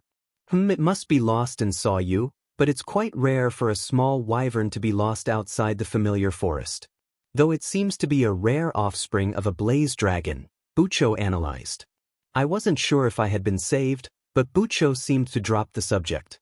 The little dragon was currently sleeping on top of my head, and thankfully, it wasn't burning my hair. I chuckled nervously. Well, I just finished my business, so I jumped into the basement here. When I did, I found Yuto and Kaneko in a free-for-all with a lot of priests. I also saw some priests who were injured, Bucho explained. And thanks to Bucho, we made it out, Kiba added. Just then, the door opened, and Kaneko dragged Rainier in. Rainier looked like she had been through a lot. Bucho, I brought her, Kaneko said monotonously, then threw Rainier in front of Bucho. Rainier gasped. How do you do, fallen angel Rainier? I am Rias Gremory, next head of the House of Gremory, Bucho greeted her. The Gremory clan's heiress? Rainier stammered. I'm pleased to make your acquaintance, short though it may be. Now. Bucho continued, dropping some feathers in front of Rainier. I dealt with your friends who came to call on me. Be blasted? Rainier repeated, shocked. Bucho is also known as the crimson-haired Ruin Princess, the Empress of Annihilation, Kiba added. I remembered that she had a type of magic exclusive to her clan. What was it again? Rainier, still angry, said, how dare the Gremory heiress. Ever since Donasek attacked Issei earlier, I inferred that there were multiple fallen angels plotting something in this town. I would have ignored it as long as it didn't cause me any trouble, Bucho explained. So, it was for my sake? I asked. Bucho looked at me, then noticed my sacred gear. Issei, your sacred gear, she began. It changed form, I replied. A red dragon. So that's it, Bucho realized. I was still pondering what to name the little dragon. Fallen Angel Rainier, Issei's sacred gear is not just a simple twice critical, Bucho stated. What? Rainier asked, confused. It is said to have the ability to double the owner's power every 10 seconds, allowing him to transcend even God and Satan momentarily, one of the 13 varieties of Longinus, Bucho continued. I knew it was good to be dramatic, but I was more focused on the little dragon's name. The gauntlet of the Red Dragon Emperor, boosted gear. Bucho dramatically concluded. That damnable sacred treasure, said to be able to destroy even God, in the hands of this child? Rainier thought out loud. Since you underestimated Issei, you got defeated. Now, begone, fallen angel, Bucho finished. Issei-sen. Rainier transformed herself into Yumichan, her voice sweet and pleading. Help me. I said some awful things, but it was only to fulfill my role as a fallen angel, so I had no choice, she continued. I remained silent. Look, you see? To prove it, I'm still carrying this with me. You haven't forgotten, right?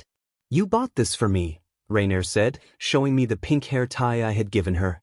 I just couldn't get rid of it, she added, her tone precious. Issei? She asked, trying to gain my sympathy. I finally spoke. You're truly the lowest of the low. Hey, little dragon. Gua? The dragon on top of my head woke up while yawning. A random word appeared on my head. Blaze breath. Flew. The little dragon breathed a scorching hot flame towards Rainier. She then turned to ashes, even the feathers that were supposed to poof out after a fallen angel's death turned to ash. Asia's sacred gear slowly hovered down. I caught it. Asia. Issei. Bucho called. Yes. What was that? The F flames? Bucho asked. You mean blaze breath? Sigh Issei, you and your little friend sure are full of surprises. Bucho decided to let it go. The name. Let's return the gear to her, Bucho suggested. Yes. We went towards Asia. She was still laying on the pew motionless. I slowly grasped her hand. Sniffle. Don't cry now. I put her sacred gear back to her fingers. Bucho, I'm sorry. You and the others came to help me after everything I said, and yet I couldn't protect Asia. My tears started to fall again. Why am I such a crybaby? It's all right. You just haven't had enough experience being a devil. Nobody blames you, Bucho consoled. But I. It's unprecedented, but it is worth a try, Bucho suddenly said. I saw her take out something. What do you think this is? Bucho asked. Chess. Peace. Is that? A magic circle appeared. Out came Akino-senpai. To be exact, it is a bishop, Akino-senpai explained. Akino-senpai? A bishop's power is to back up the other devils in the household. Her healing abilities will come in handy as a bishop, Bucho explained. Bucho, doesn't that mean? I'm going to try bringing this sister back as a devil, Bucho finally said. Of course, there was an option like this. Aha, I'm so stupid. I kept crying like there was no tomorrow. Sayo, well, after she gets reincarnated, I'll make her enjoy a lot of things. I'm going to protect that smile again, no matter what. I laid her on the floor in the center of the magic circle. Bucho started to chant. In the name of Rias Gremory, I command thee, Asia Argento, that thy soul return again now to this earth, and that thou become my servant devil. Rejoice thou in thy new life as my clergyman. Bucho finished the chant. The bishop piece entered Asia's chest. Am I the only one who thinks the situation is kind of surreal? I mean, devils doing a ritual inside a church is kind of a little. Asia's sacred gear glowed for a moment, then darkened. Asia's body twitched for a second, and she slowly opened her eyes. Asia! She sat up. What? Asia appeared to be confused. Bucho. From here on, you protect her. You are the senior devil after all, Bucho smiled. I'm so happy. Issei-san? Am I? Asia still looked visibly confused. I hugged her tightly. I didn't know she was blushing. I'm just so happy. Come on, let's go home, Asia. Now everyone was smiling. Come on, it's morning. Hurry up and get you dash. I threw the alarm clock across the room. I didn't know it was 1E-san day. My instincts warned me. I laid back down on the bed trying to calm down. I decided to sleep a lot before going to school because yesterday was pretty hectic. I'm still having goosebumps from the 1E-san attack. Wait, what time is it? I picked up the throne alarm clock. It didn't break because I used magic to make it durable. See? I'm kind of thoughtful in the midst of danger. 7:30, Issei. Are you okay in there? Mom asked from downstairs. Why, yeah, I just had a nightmare. I'm coming down. I arrived at the ORC building. Good morning. Bucho seemed to be the only one there. She was drinking tea. Does that mean Akino-senpai is nearby? Oh, you came today. How are your injuries? Bucho asked. Yeah, I didn't tell you, but I had cuts and bruises from last night's battle. And my right hand was burned from the backlash of the upgrade. Thanks to Asia's healing power, I'm all better. Looks like she's already coming in useful as a bishop. I can see why the fallen angels wanted her, Bucho said proudly. I sat down on the couch opposite Bucho. Bucho. What is it? Well, there are the same number of chess pieces as there are evil pieces, right? That's right. What am I saying? So then, does that mean you'll add more pawns like me? But with rivals and stuff, Willem? I'm joking. I'm just joking. I should stop talking or I'll set up a weird flag. Issei, you are my only pawn, Bucho said, smiling with a teasing look. Ah no. When a human is reborn as a devil, the number of evil pieces is also altered, depending on the reborn person's abilities. Bucho stood up and sat on the back of the sofa. The pieces I had remaining were 1 knight, 1 rook, 1 bishop, and 8 pawns. If I had not used up all 8 of those pieces, I wouldn't have been able to bring you back as a devil, Bucho explained. I'm feeling Bucho's soft embrace on my back as she hugs me, and I can feel the sweat forming on my brow. Why you used up 8 pieces just for me? I stammer. When I realized your potential, I decided to make you my servant. You don't find humans with that kind of potential very often.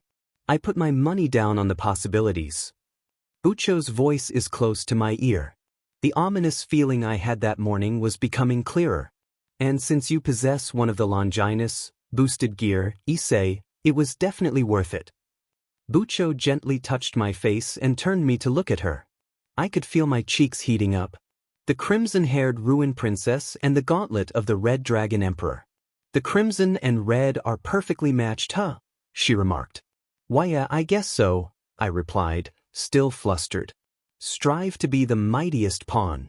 You should be able to achieve it, Bucho encouraged, finishing with a kiss on my forehead. My heart raced. Just a little spell. You can get stronger now, Bucho said teasingly. Whoa, I felt lightheaded. I'll try my best. But I have to stop doting on you like this, or our newest member will get jealous, Bucho said, seemingly referring to someone else. Newest member? I asked, confused. Issei-sen. That voice caught my attention. Asia? I exclaimed, surprised by her presence. Of course, Miss Rias. Bucho Rias is quite pretty. So, Issei, you wouldn't come to like her, would you? Oh no. I can't afford to think that. Oh Lord, please forgive my sinful heart. Asia was clearly conflicted. Asia? Are you all right? I asked, concerned. I just got a sudden headache, Asia replied. Of course you did. You've become a devil, Bucho said casually. Oh right. I have become a devil, Asia said as she stood up. Any regrets? Bucho inquired. No, thank you very much. I'm happy that Issei and I can be together like this, no matter what form it takes on, Asia said with a smile. I couldn't help but blush. She was just too cute. But wait, that outfit? Does it look good on me?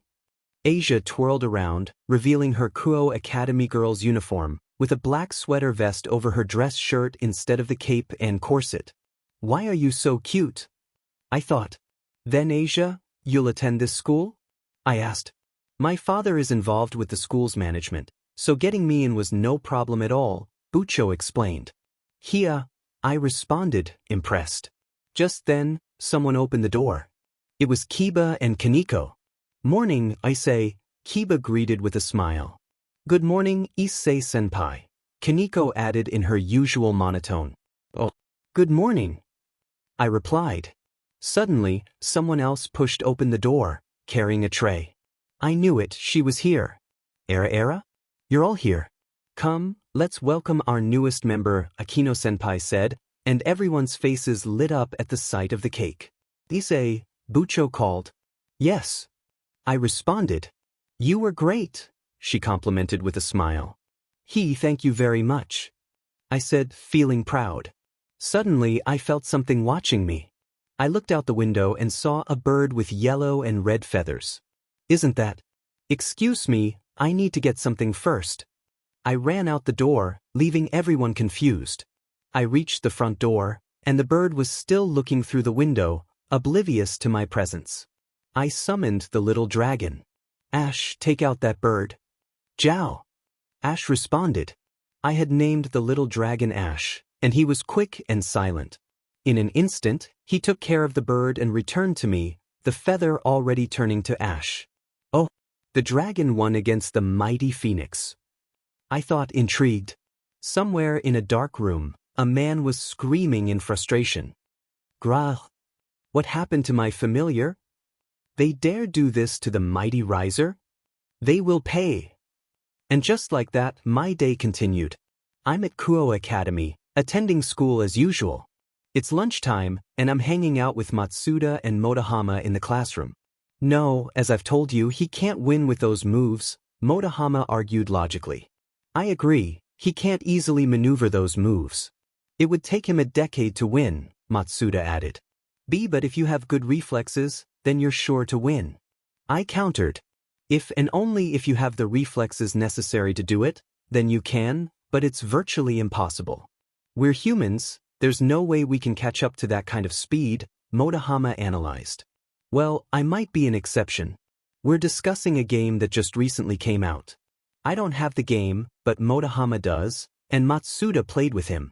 They were debating the topic when suddenly, bam, the door swung open loudly, revealing a girl. She seemed to be an underclassman. Her coral pink hair was cut short and slightly curled at the ends, adorned with a large red bow on the left side of her head. Her sky-blue eyes sparkled, and she wore the normal Kuo school uniform, though her blazer was unbuttoned. What was she doing here? Who's she? Matsuda asked, a creepy smile spreading across his face. I don't know, but she looks cute, he added. Oh right, this guy has a thing for younger girls. She was looking around, scanning the rows and columns of students, male and female, until her gaze landed on me. Suddenly she blushed and hurried over. May I help you? I asked, confused by her sudden approach. What? Her voice was barely a whisper. Everyone's attention was now on us. Sorry, I didn't quite catch that, I said, trying to encourage her to speak up. Please go out with me, she exclaimed. I was still reeling from the shock of her confession earlier at lunch. After she blurted it out, she became flustered and ran away. What was that all about? The whole school was buzzing about it, yet I still didn't even know her name. Issei? You can go now. What's wrong?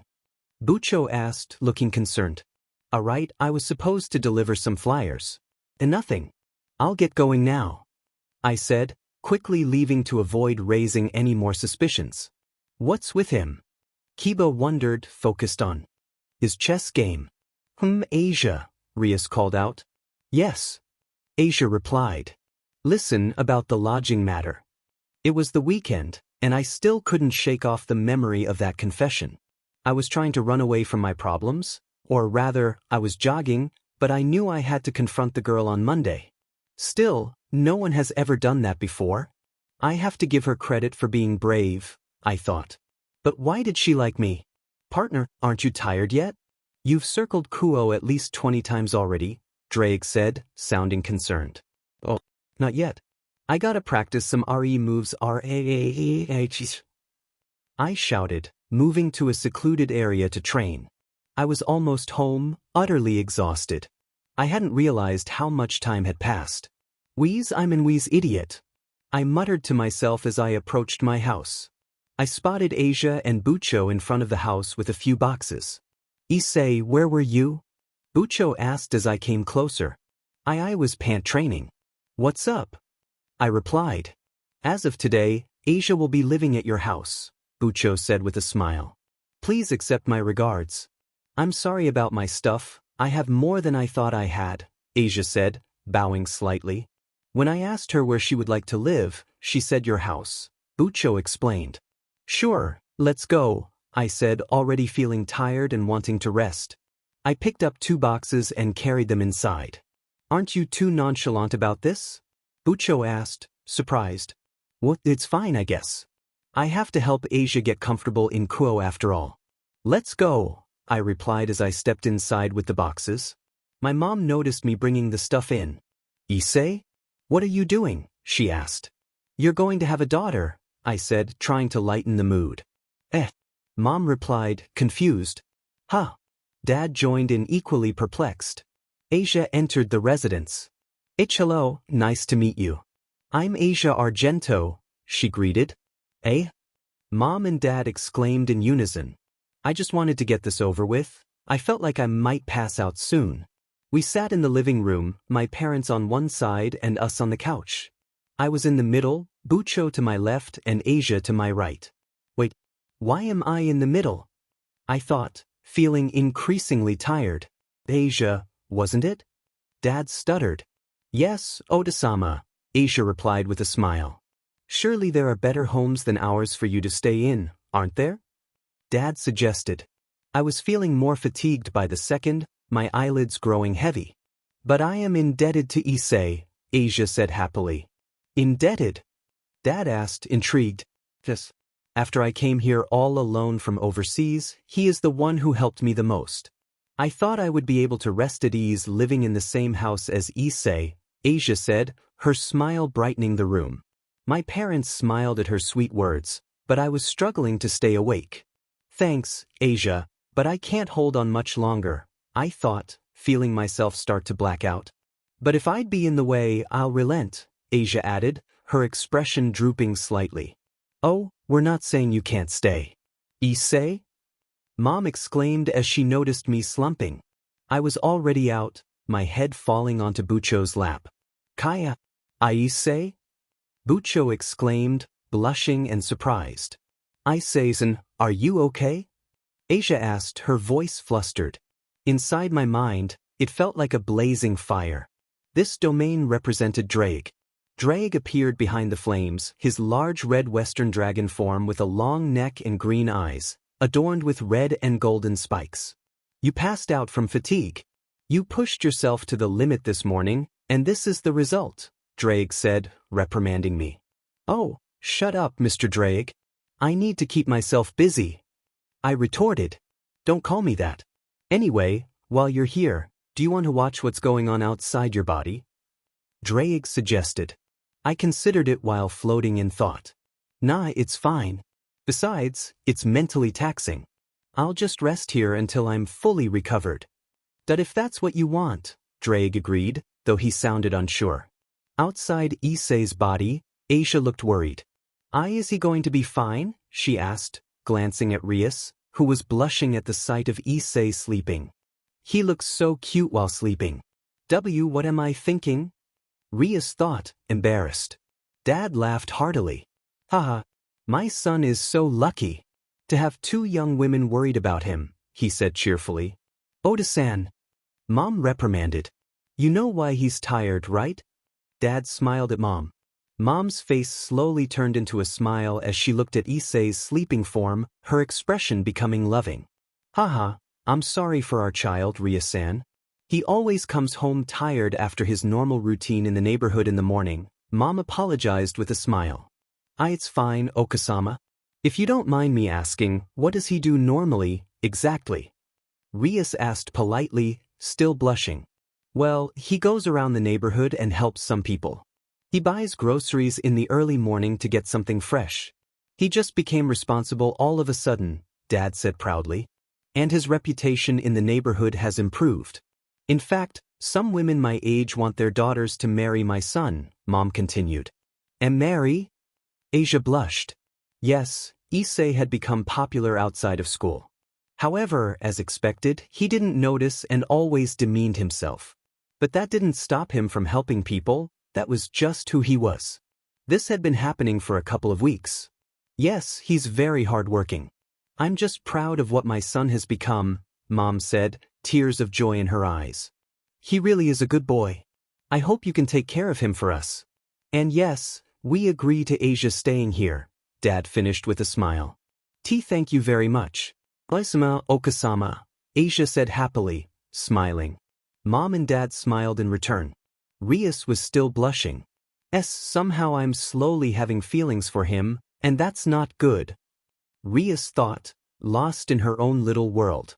Rias shyly pet Issei's hair while fidgeting, feeling his silky brown locks.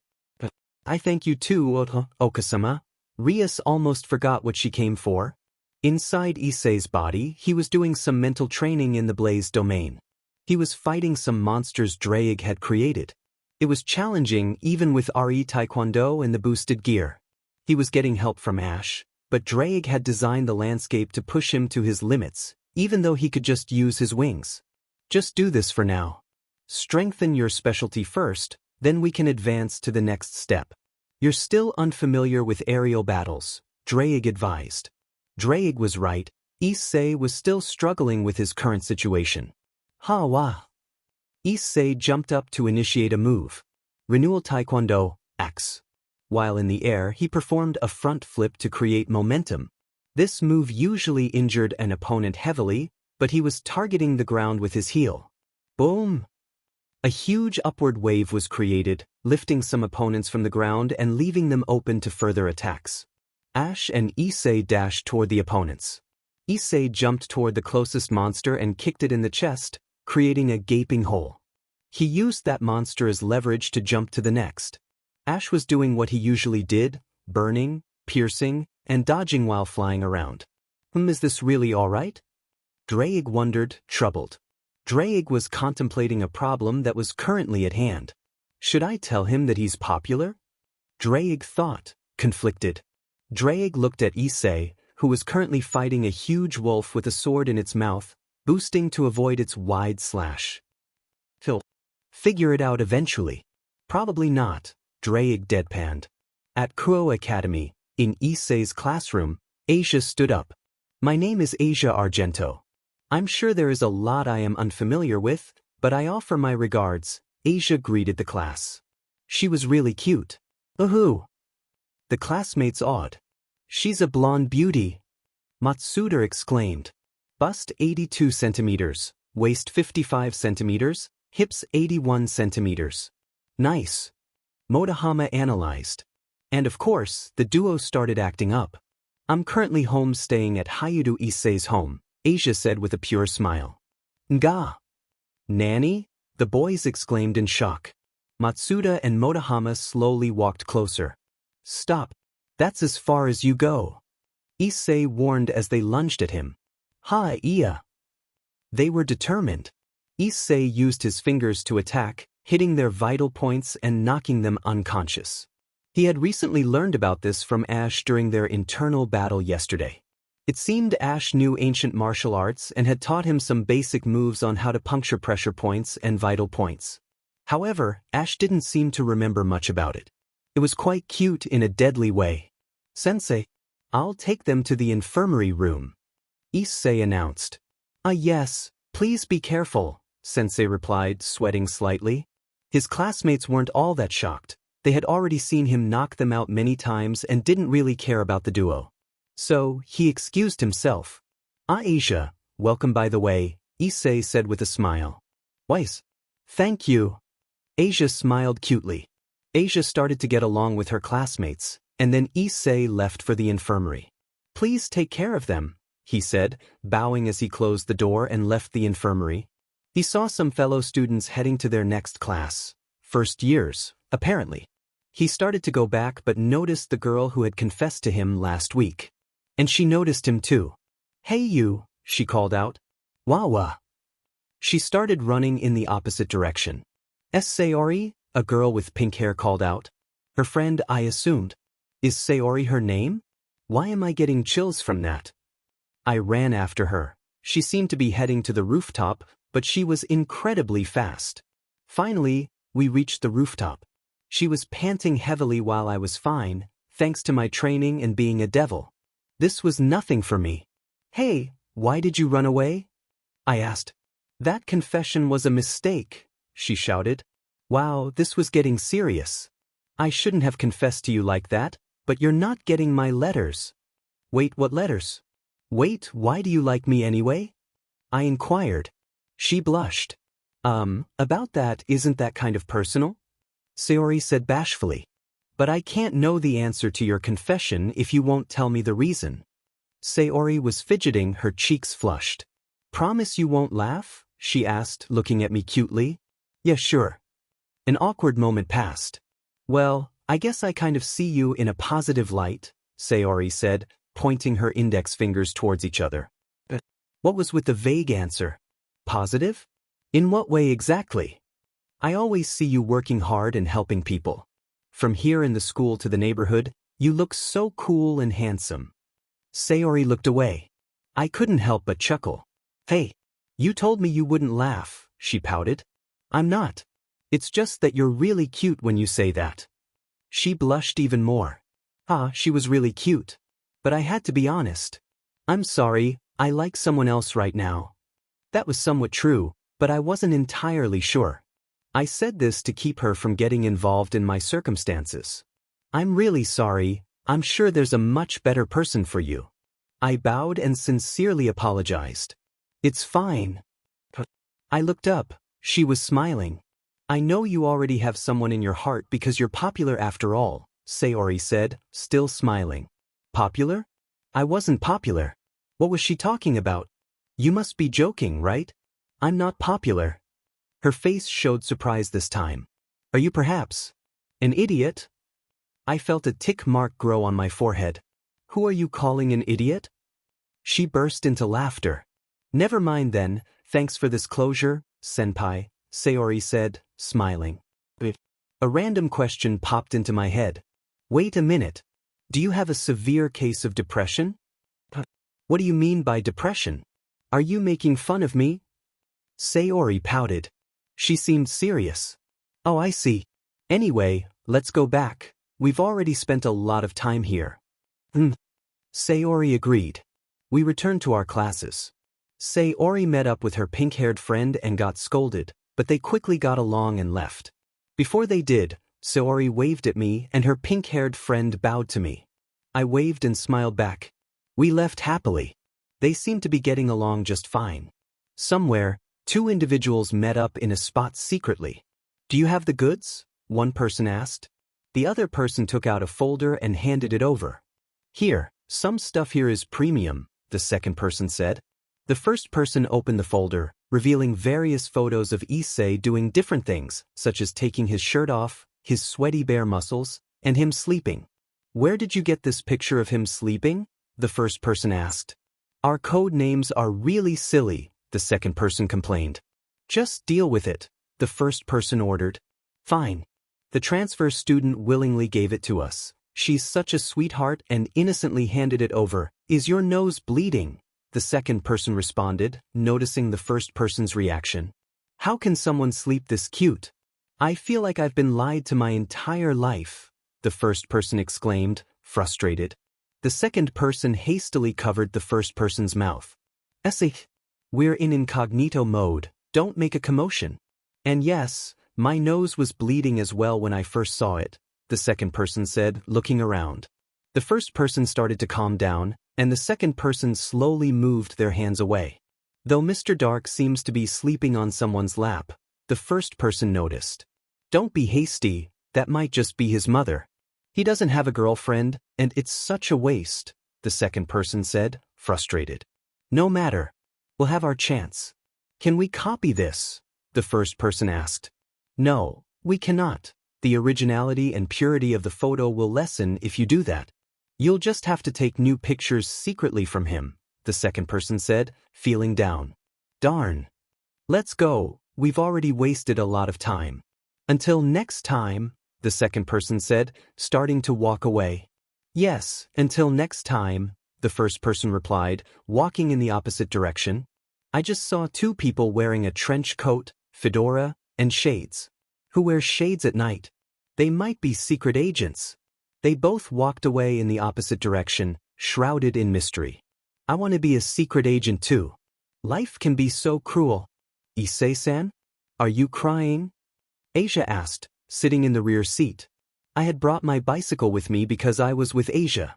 We had to do some work in the nearby neighborhood, and now we were heading back to the ORC building. And no, I'm not. I just saw a fleeting dream drifting away. Oh, I'm sorry about that, Issei-san, Asia said, her expression turning sad. It's fine. So, how was your first day? Asia's face brightened immediately. It was wonderful. The people in the class were very nice to me, she exclaimed with a bright smile. I'm glad. So, did anything special happen? Not really. Except some people asked for pictures, Asia replied, deep in thought. Wow, she's already getting popular. I'm so proud. You're already getting popular, Asia. I'm so proud. Well, they wanted pictures of me, of course, But they also wanted to take some pictures with you, Asia continued, still thinking. I wanted to refuse, but since they really wanted it, I gave them some, especially to Kate-san. She was really persistent. But she became one of my friends, Asia said cheerfully. What in the world did I miss while I was confronting Sayori? Bucho, we're back, I announced as we finally arrived at the ORC building. Bucho seemed spaced out. It must be that time of the month for her. Do female devils have MNSTRTN? What am I saying? She finally snapped back to reality. I'm sorry I spaced out there for a bit. Good work you too, Bucho smiled. It's really her time of the month, better not anger her. As Dad always said, hell hath no fury like a woman scorned, but I won't use that as an excuse. Asia, Bucho called. Yes. Asia replied. I was thinking you could make your big debut tonight, Bucho suggested with a smile. Debut? Asia asked, confused. You jump to a client using a magic circle and make a pact with them, I explained, knowing the challenges that lay ahead after this conversation. But Bucho, isn't it too early for that? Asia just became a devil a few days ago, I protested. She'll be fine, Akino-senpai chimed in. I shivered. Akino-senpai. As far as I can tell, Asia's magic power is next to mine among the devils in this household, Akino-senpai complimented. Kaneko nodded in agreement. I knew that, but I was worried about Asia facing this client. However, in the back of my mind, I knew Asia would happily accept it and wouldn't judge. But that kind of situation was quite slim. She might just pass out. She has plenty of aptitude to serve as a bishop, Bucho assured. Aren't you amazing, Asia? Kiba added, complimenting her. Oh, I don't know, Asia responded shyly. I decided then and there. I wouldn't let Asia go to the client. She was already worried. Bucho, I said firmly. What is it? Bucho replied. I'll go this time. Asia still hasn't been in the country for long. It would be better if she got more accustomed to life here first. Are you sure? You're sweating a lot right now. Aren't you tired from today? Bucho asked, concerned. Who said I was nervous? I'm not nervous at all. No one said you're nervous. But you have a point. All right, Issei, you'll go in place of Asia, Bucho agreed. Bucho signaled Akino-senpai to prepare the jump. My knees felt heavy and I thought I might be sick. The magic circle was ready. I walked slowly toward it. Ready? Akino-senpai asked. I nodded shakily. I teleported away. I think the teleportation was a success. I still hadn't opened my eyes. HM? Are you the devil I asked for? A voice inquired. I was taken aback. I'm that devil, I stammered. Why are your eyes closed? The voice continued. To protect my purity, I thought. Sorry about that. I'll open them now, I said, slowly opening my eyes. What the heck? What in the world is this abomination? The client was a huge muscular man with black hair tied in pigtails, dressed in a magical girl outfit. He looked like a combination of Hulk, Shrek, and Sailor Moon. My sanity was slipping away. He was even more horrifying in person. What are you doing? The strange figure asked. He grabbed my feet and pulled me down. If this were a horror movie, I would have already lost all hope. I sat down as politely as possible. WWWH, what is your wish? Oh no. What kind of person am I dealing with? I'm Miltan, he declared, posing as he introduced himself. I didn't think my stomach could handle this. Why, Milton. What's your WW wish? I have a wish. I want you to turn me into a magical girl. Miltan requested. That look was not one of a request, it was threatening. But I had an idea. Mr. Devil, please give me fantasy power. Miltan pleaded. I think you're fantastic enough already. But I can temporarily make you magical, is that all right with you? It's fine. I can at least be magical for a moment, I'll be happy. Miltan said, beaming. Well, he wasn't that bad after all. Okay. Boosted gear. Ooh! Miltan exclaimed, amazed. Please, Ash, don't come out. I wouldn't want you to start hating to come out. Boost, boost, boost. Boost. Boost. Alright, that's enough. I placed my right hand on Milton's head. Transfer. I don't know if this will work on a human, but I'll try this now. New? Milton exclaimed. Milton, don't accidentally punch anything. Do you see the energy around you? Focus it on your hand and watch the magic happen. Milton closed his eyes and concentrated. His hands began to glow, and suddenly, a fire appeared. Nyo? It's kind of warm, Nyo? Milton slowly opened his eyes, shocked to see the fire in his hands. Instead of panicking, he simply cried tears of joy. Milton? Are you okay? Is it too hot? No, I'm just happy. Milton smiled at the fire while tears streamed down his face. His usual Nyo faded from his last sentence. I couldn't help but smile back. Was he really this happy? I felt a similar joy. We practiced magic until it got late. I decided to head home. As usual, I wouldn't use the magic circle. I preferred to run. Mr. Devil. Here's your pact, Nyo. Milton handed me a stack of CD cases featuring a magical girl. Isn't this magical girl Milky Spiral? Aren't you giving me something precious? It's fine, Nyo. I can buy more, Nyo. I'm just grateful, Nyo. Milton replied cheerfully. I felt happy too, but his overall appearance made it hard to take the moment seriously. Thanks, Milton. I'll get going now. See you next time. I started to leave. Bye, Nyo. Milton waved from his apartment. I waved back and walked away. Why do they give me such precious things? I appreciate it, but it makes me feel guilty. I promised to treasure them in return. Ring. Ring. My phone rang. It was Bucho. Good work. It sounds like you finished the job. How did it turn out? It was a good work experience. I had fun, though at first I thought I was going to die, but it was kind of worth it, I guess.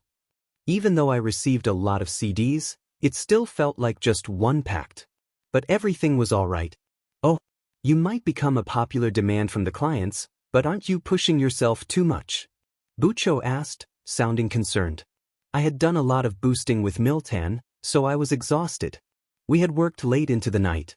I felt as tired as a sloth. Nah, I'm fine. I could even circle the whole mountain if I wanted to. Ah, Issei, that's an exaggeration. Bucho laughed from the other end of the line. But I believed I could do it if I really pushed myself. Okay then, get some rest and prepare for school tomorrow, Bucho instructed. Yes, Bucho. We ended the call. It was morning and I found myself at school, on the field. I was incredibly tired, and we had PE that day. What terrible timing. Though, remember, if you concentrate hard enough, those gym shorts will eventually start looking like panties. Motohama exclaimed energetically. Where did he get that energy? I see it, Motohama. I see it too. Those dark blue gym shorts are turning white. Matsuda chimed in. Why were these two so energetic in the morning? Just watching them made me feel even more exhausted. I can't even retort in my state. I might as well sleep in the infirmary. I walked back inside the school and headed to the infirmary to take a nap. When I woke up in the infirmary bed, I felt a little less tired than before. Yawn. I yawned sleepily and noticed a weight on my left side. I turned to see. Must be my imagination. Still half asleep, I poked the weight. Naya, idummed. What? Bucho? I became fully awake and saw her completely naked. Hiya awaya. Bucho started waking up, her eyes fluttering. Ah, Issei, yon sorry about this. I felt a little drowsy, so I thought I'd grab a nap. But then, you were already lying here, and… Whoops, Bucho explained, retracting her wings that had been spread wide. It was early in the morning, around 4:30 a.m. I was in the deep forest, training hard for the upcoming battles, using some RE moves to improve further. Ash was sleeping under a tree, completely carefree. Hiya. Po. Hiya. As I trained, I felt my moves becoming stronger and more precise than before. But I knew I still had a long way to go. I needed to keep training. Hiya. Hiya. The wind created shockwaves around me as I delivered kicks and punches. Eventually, I decided to stop for the day and relax my muscles. How partner, Drake suddenly called. What is it? I have good news. Yeah, go on. You're ready to activate the balance breaker. Drake dropped the bombshell. What? Whoa, seriously? Yes. But you're going to need the necessary trigger to activate it. However, knowing you, it's going to be simple. That was really good news, but yeah, about that. HM? Is there a problem? I don't want to use the balance breaker. Yet. This is the first time someone has said that in my entire lifetime of being a sacred gear. I think it would be a waste using it on a stupid fried chicken, you know? I really thought it was a waste on that ridiculous chicken nugget. That's why I had an idea. Did you mean a cockatrice? They're quite formidable, you know. You shouldn't underestimate them. You mean those big chickens with a snake for a tail? No, that's not what I meant.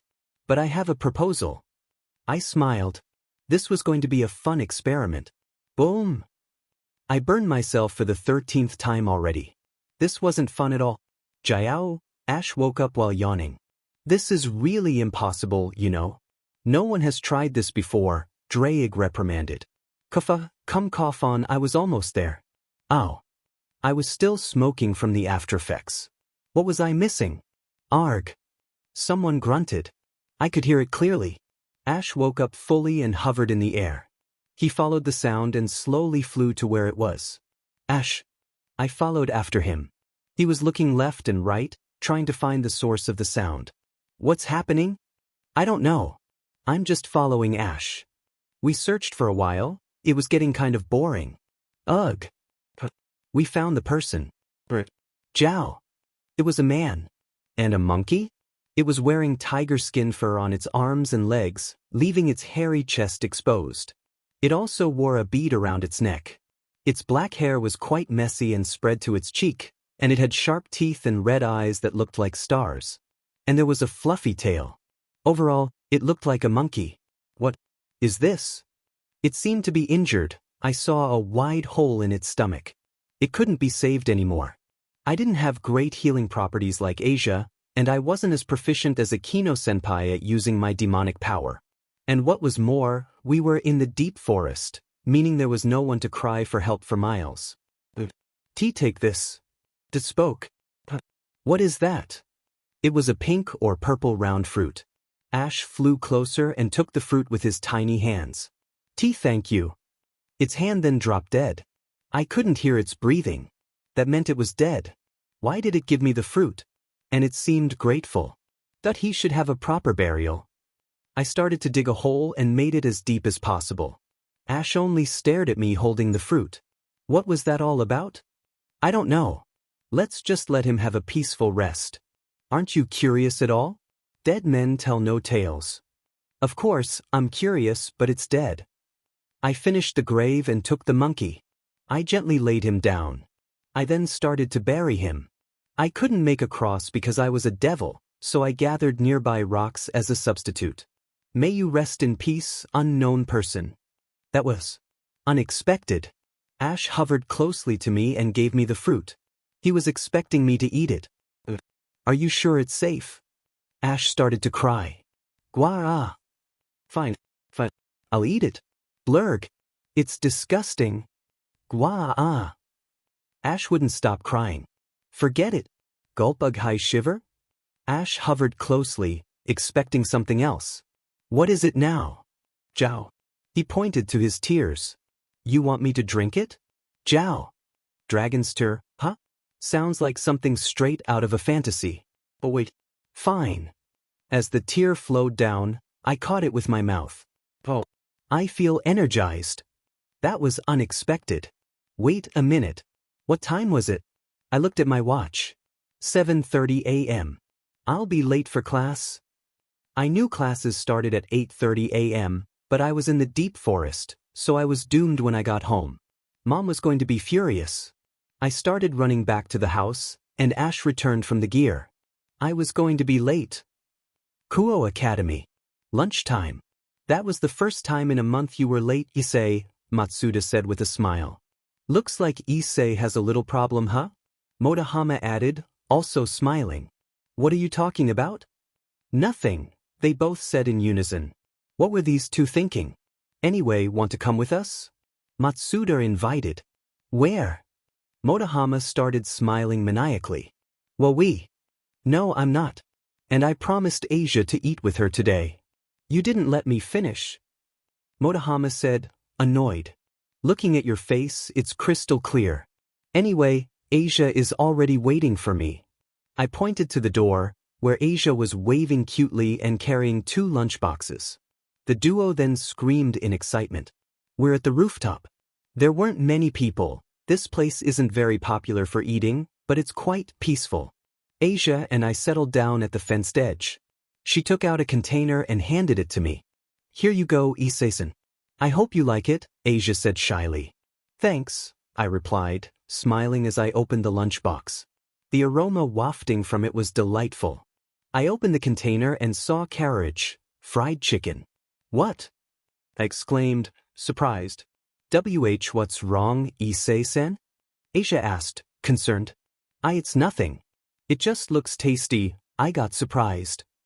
Aside from the carriage, there were also octodogs, a mini salad with leafy lettuce, rolled omelets, rice with seaweed strips, and 1 pickled plum.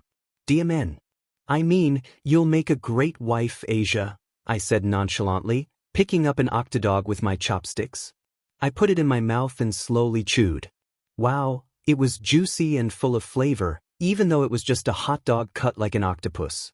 It tasted like she had added something special to it. In short, it was delicious. I didn't realize that Asia was blushing from my earlier statement. Yummy. What did you do with this hot dog? I asked. A lot of stuff, which includes a lot of herbs and spices. Kasen taught me a secret recipe that she said you liked since your childhood, Asia replied, still blushing. I was surprised to learn that I had eaten a lot of these during childhood. Next, I tried the rolled omelet. I took one with my chopsticks, put it in my mouth, and slowly chewed. It was incredibly delicious. How could such a simple dish have such a complex taste? What the hell? It's so delicious, I exclaimed. Thanks for the compliment. Kasan is the one who gets the credit. Adding different spices and a unique style of cooking, this is the result, Asia said, smiling happily. I was panting with excitement. The carriage was next. Fried chicken is famous for being crunchy and flavorful, and I was eager to try it. Asia, you haven't touched your food at all, I noted. Oh, I almost forgot. Your reaction to the food is interesting, huh? Asia giggled. Asia took out a tea container, opened the lid, and I was immediately captivated by the aroma of the tea. I wasn't a tea person in my previous life, but this scent was enticing. Asia poured a cup and handed it to me. Here, for refreshments, she said brightly. I shakily took the cup, lifted it to my lips, and drank the tea. It refreshed my taste buds for new flavors, and it was really sweet. Asia, I said. It's Kasan, she replied. Were mothers this formidable in this dimension? I had enjoyed my mom's cooking, but this was something else. All right, here it goes, I said, taking a piece of carriage and putting it in my mouth. I felt like I was in paradise. What was this miracle? The tea must have enhanced the flavors of the chicken. It was crunchy and incredibly delicious. Issei-san? Asia exclaimed as I savored the food. I responded, lost in joy. After we finished eating lunch, we relaxed at the fenced edge. Asia, you're very capable, I said. I'm glad you liked it. Asia replied happily. Suddenly, I felt a strange warmth wash over me. My face felt flushed. Issei-san? Are you all right? Asia asked, noticing my discomfort. I felt drunk. What was happening to me? Asia, I managed to say. Weiss, she said, moving closer to inspect me. Without thinking, I grabbed Asia and hugged her tightly. Kaya? Issei-san, she exclaimed, surprised. Asia, you're so cute, I said, my words spilling out. Asia stammered, flustered.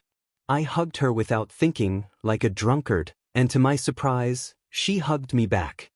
I love Issei, Asia said, smiling and blushing. I was still feeling warm. You're really hot, Issei-san, she said. Thanks, I replied. I don't mean that, though it's true. I'm talking about how you have a fever. Can devils even get fevers?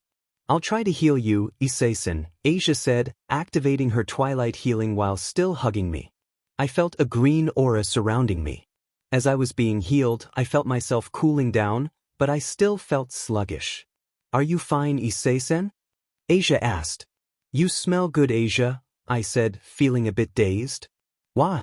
Don't do embarrassing things, she exclaimed. The school bell rang, signaling the end of lunch. You need to rest for the rest of the afternoon. You don't look like you can keep up today.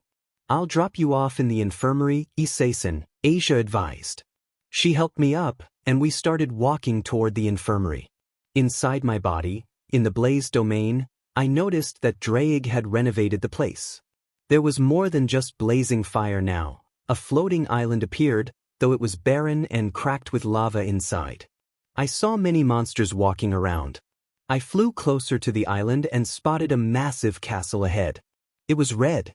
Using my wings, I flew up to the highest balcony and landed. DMN. Even the balcony is massive, I said to myself as I walked inside and saw Drake lounging on a massive throne. What are you doing? I asked. Lazing around. You're the one who did this, you know? Drake replied. I was confused. What do you mean I did this? Drake grunted. Your subconscious strength got a huge boost, and this is the result. It may have something to do with the fruit you ate earlier. I noticed Ash sleeping beside Drake. That little cutie had grown to the size of a cat. Ash. I called, waving towards him. He woke up, yawned, and slowly flew towards me. Zhao, he said, sounding quite lazy. Geez, he had gotten a lot lazier since the first time he was born. He landed in my arms and turned back to sleep. Zhao. Geez, what am I going to do with you? I patted his head, and he seemed to enjoy it, smiling contentedly. About your proposal, Drake reminded me. Oh, what about it? It seems it will be successful in our current condition. However, this is quite unusual. Why would you propose something like that? Drake asked, confused. I told you. The balance breaker is a strong force for strong foes. The idea I proposed was a means for weaker enemies. Drake huffed.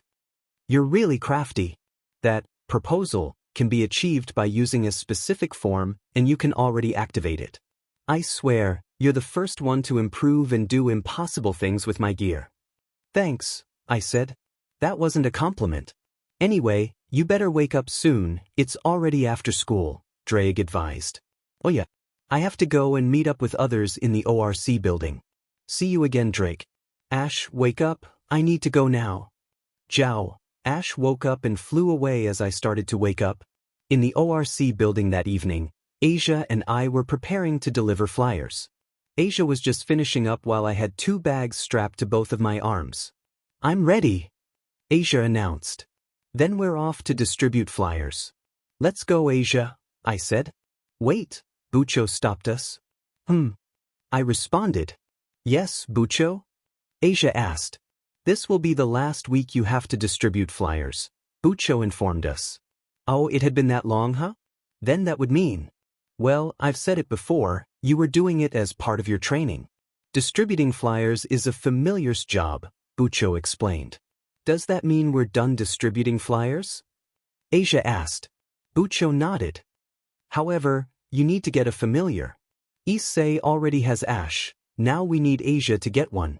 But first, let's introduce our familiars. Bucho summoned her familiar in a puff of smoke, revealing a bat. This is my familiar. You've met her previously, Issei, Bucho proclaimed. The bat transformed into a girl, the one who had given me the flyer that saved my life. She transformed back into a bat, flew over to my head, and landed there. Huh. This is mine. Akino-senpai summoned her familiar. She summoned her familiar in a magic circle, and out came a green imp with 1 little horn. I knew Akino-senpai had more than 1 imp, but I guess this was only for introduction. The imp walked towards my shoes, climbed them, and sat on top. "Ha! This is Shiro," Kaneko said, holding a cat in her arms. It was a cute little white cat with eyes like Kaneko's, adorned with 2 bells that added to its cuteness. It jumped out of Kaneko's arms and transferred to mine, landing as if it were natural. "Huh. Mine is," Kiba began but got interrupted. "Jiao. Ash? Wah." Ash came out of the gear and flew to my face, growling at the other familiars that were on me. The other familiars also showed hostility. "Naya." Shiro took a defensive position. "Sha." The bat hissed. "Growling." The imp growled. "Well, maybe next time," Kiba said, sensing the crisis and giving up the introduction. Era? The familiars really like you a lot, fufufu," Akino-senpai giggled. "This wasn't the time for that." "Ha, indeed. Anyway, the familiars can assist you, deliver messages, and even find things." Bucho smiled. How do you get a familiar?" Asia asked. About that, Bucho started but was interrupted by a knock on the door. Someone knocked on the door. I recognized those people. "Come in." Akino-senpai responded. The door opened, revealing the student council. "Please excuse us," Sona, the student council president, said. Who is she?" Asia asked. "She's the student council president, Shirtorai Sauna-senpai. Next to her is the vice president, Shinra Tsubaki-senpai, along with the other members of the student council." I thought Sona's made-up name was kind of silly. It was literally close to her name. Sona Citri and Sauna Shirtorai, just different pronunciations. "What brings all of you here?" Bucho asked politely. "Just a greeting, since both of us have some new servants," Sona Kaicho said. "Servants? Then all of you are devils." Best surprised. Aren't you insightful, Mr. Dark Prince?" Sona remarked, which caught me off guard. "Dark Prince? Who is this person?" I kept hearing that title in school, but I didn't know who it referred to. I hadn't asked anyone because I thought it wasn't important. "You're too smart, Issei-kun," Akino-senpai said with a playful tone. I shivered, feeling a mix of excitement and apprehension. My instincts were warning me of something. "However, that's for another day," Akino-senpai continued, her voice trailing off. "For now, my instincts calmed. Anyway, her real name is Sona Citri.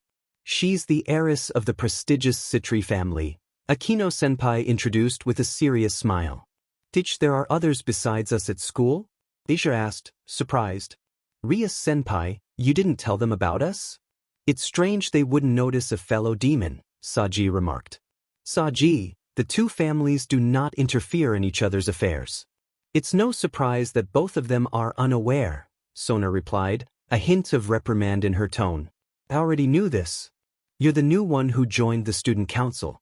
"From class 2C, Sona continued. "Genshursi, my pawn," Sona introduced him. Bucho also made introductions. "This is my pawn, Issei, and my bishop, Asia Argento," Bucho concluded. "Being in the same group with the school's Dark Prince really boosts my confidence," Saji said with a smile. "Who's the Dark Prince?" I asked, confused. Silence enveloped the room. Drake laughed in my head, while everyone wore shocked expressions. I was completely lost. "Anyway, I'm a pawn that's worth 4 pawns," Saji declared proudly. No one responded to me. "What do you mean 8? Saji asked, puzzled. "Saji, he's worth 8 pieces, Sona explained. 8? Isn't that all of them?" Saji exclaimed, looking bewildered. What an idiot. I felt like I had no right to call him that. "I'm sorry for that, Hayudu-kun, Argento-san. Try to get along with him if you can, he's also new to being a demon," Sona said, signaling to Saji. "Weiss," Saji replied reluctantly as he moved closer for a handshake. He first approached Asia. "Pleased to meet you," Saji said, extending his hand. "Pleased to meet you too," Asia replied, accepting the handshake with both hands. Saji suddenly seemed energized and held Asia's hands tightly. "To be with a cutie like you, the pleasure is all mine," he said, rubbing her hands happily.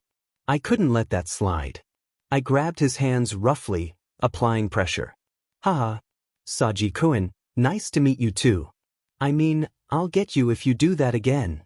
I warned him. Saji struggled to counter my grip but couldn't break free. Why you little?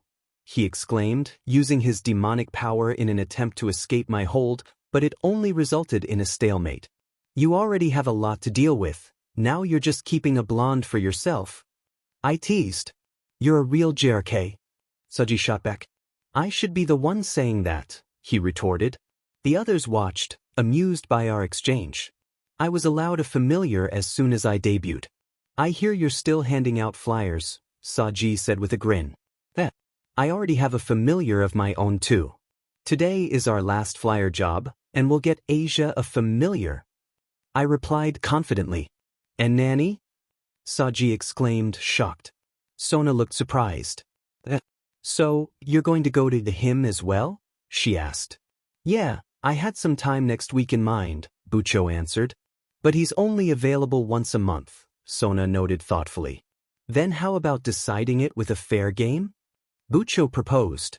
The two presidents continued their discussion while I remained stuck with Saji. You must be lying. Saji insisted, trying to deny the truth. I'm not. I countered. Then show me your so-called familiar. Saji challenged.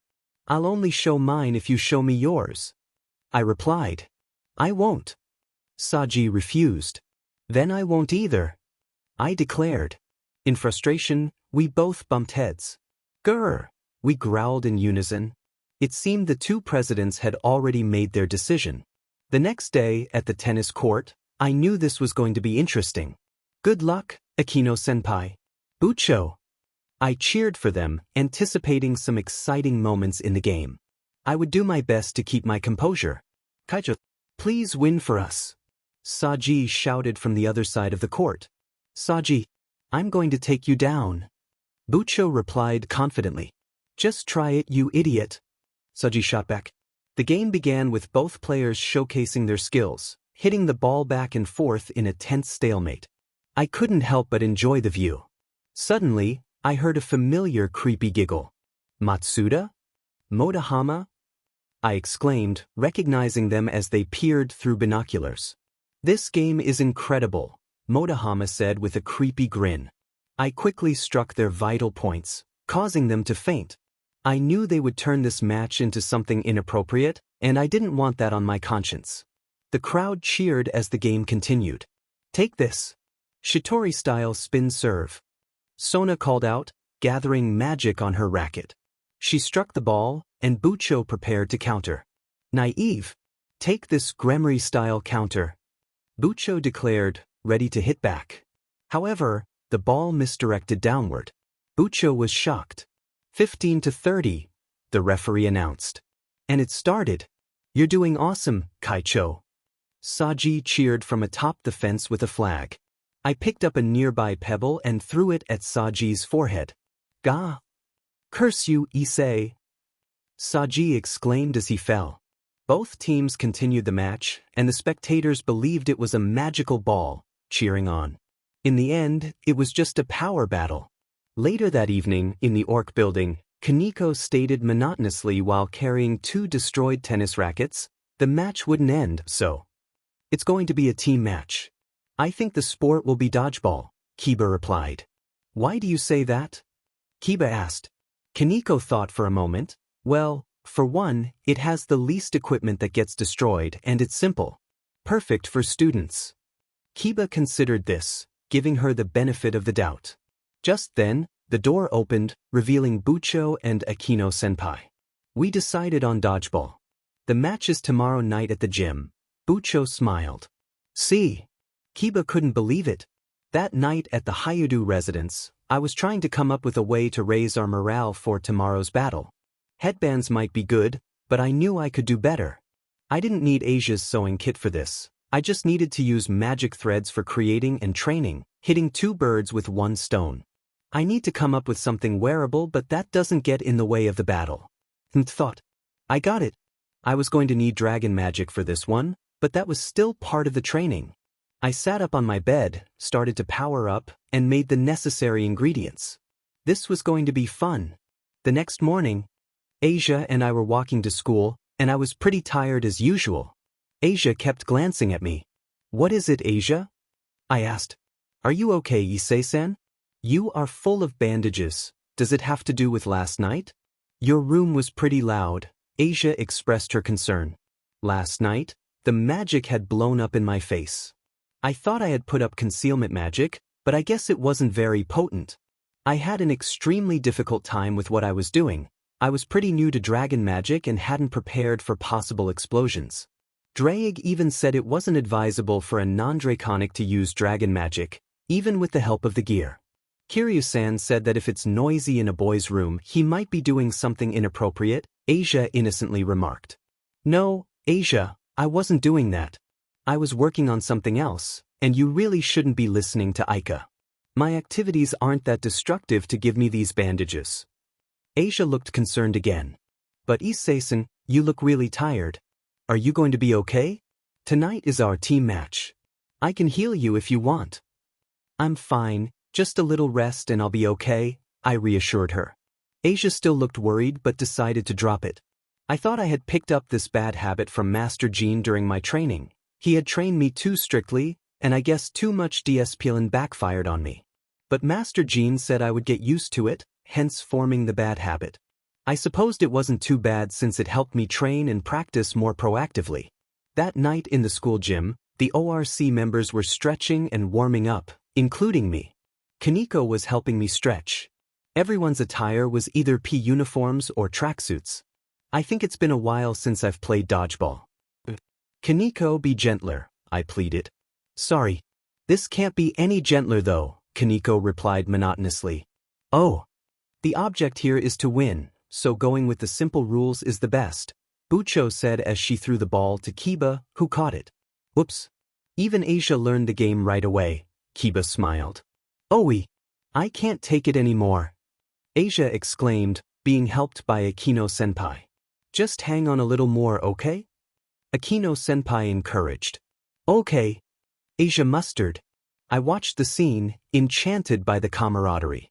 After warming up, I finally brought out the items that had taken me a lot of trouble to make. I handed them out one by one. Here, Kaneko.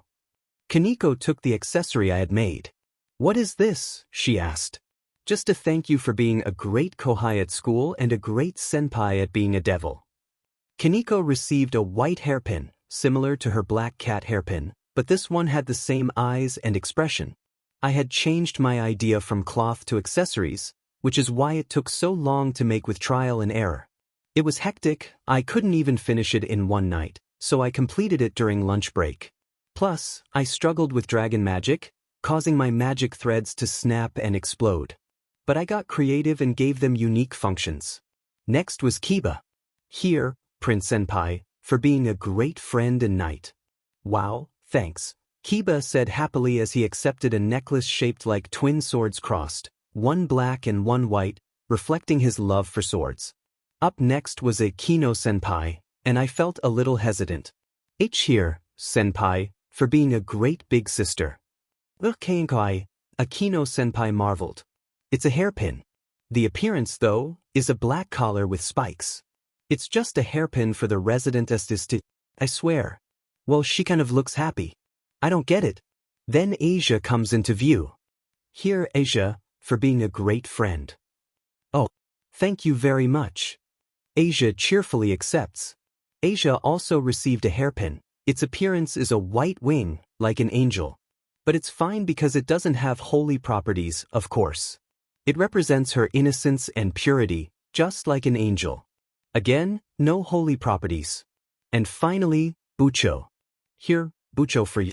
You might not be perfect, but you're the best for me. How long did you make this? Bucho took the accessory in surprise. Meh. Not that long, I think. Bucho got a hairpin that looks like a smiling round black bat with crimson eyes. It has one little fong, tiny bat wings, and a little crown. It represents her as the king and maybe her mischievous character. Alright, do all of you like it? Why did you suddenly make all of this? Bucho asked. I smiled. Just my gratitude for all of you, for being great friends, Kohai, Senpai, and Bucho. Also, to boost our morale. Everyone looks happy now, filled with newfound strength. I almost forgot. There's also a unique function I put in. What is it? Asia wondered. If you activate your demonic power and chant, beep beep I'm a sheep, then it will turn into a necklace. However, if you chant, meow meow I'm a cow, it will turn into a hairpin. A what? Kiba asked, confused. Anyway, just try it. Kiba activated his demonic power and chanted, meow meow I'm a cow. Shing. The necklace brightened and reformed its shape. The neck chain covered the necklace, reshaping it like a cocoon. Then it stopped. Nothing really changed, just the neck chain was gone and replaced by the clip. Too flashy, I think. Whoa, this is amazing, Issei, Kiba complimented. Alright, let's win this, sponsored by the Hyadu Corporation. Bucho cheered. I'm not starting a company. Sorry to keep you waiting. I guess they are here. Sona Kaicho was the one who greeted us, and every other student council member was right beside her. Alright, I'm all fired up. Everyone is in their position. The extra members of the student council are referees. The first one to throw is a blue-haired girl. I think her name is Tsubasa. Anyway, she threw the ball, and I knew where it was headed. I pushed Kaneko to make her dodge and then followed suit. Ugh. Tsubasa got frustrated but smirked. Fuidi. The referee whistled. Ah. Kaneko got hit. Tsubaki-senpai was behind us. She caught the ball that was headed towards her and threw it again at Kaneko, like a ricochet. Darn. Kaneko, you fine? Not a problem. She walked out of the battlefield. The battle starts again. Reminiscing howl. Tsubaki-senpai attacks. Gah. Already a power battle.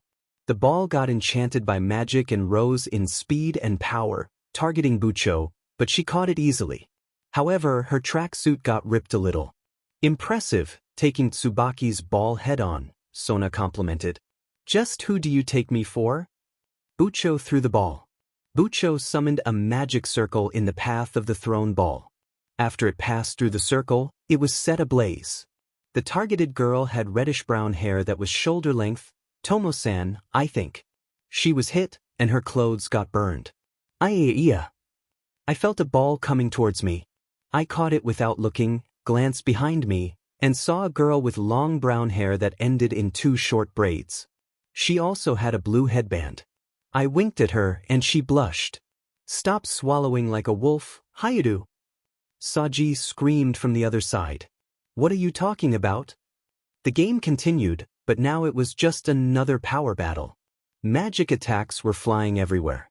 I almost got hit a number of times, however, most of the time, I just caught the ball and counterattacked or dodged entirely. This isn't dodgeball anymore. Kaicho, you should take out Hyadu first. Saji grinned. Yubisu. Sona seemed to agree though. Citri-style backspin shot. Sona generated a magic circle. She threw the ball with speed and power. What? Started running away and dodging the ball, but it seemed to follow me everywhere. This isn't prohibited?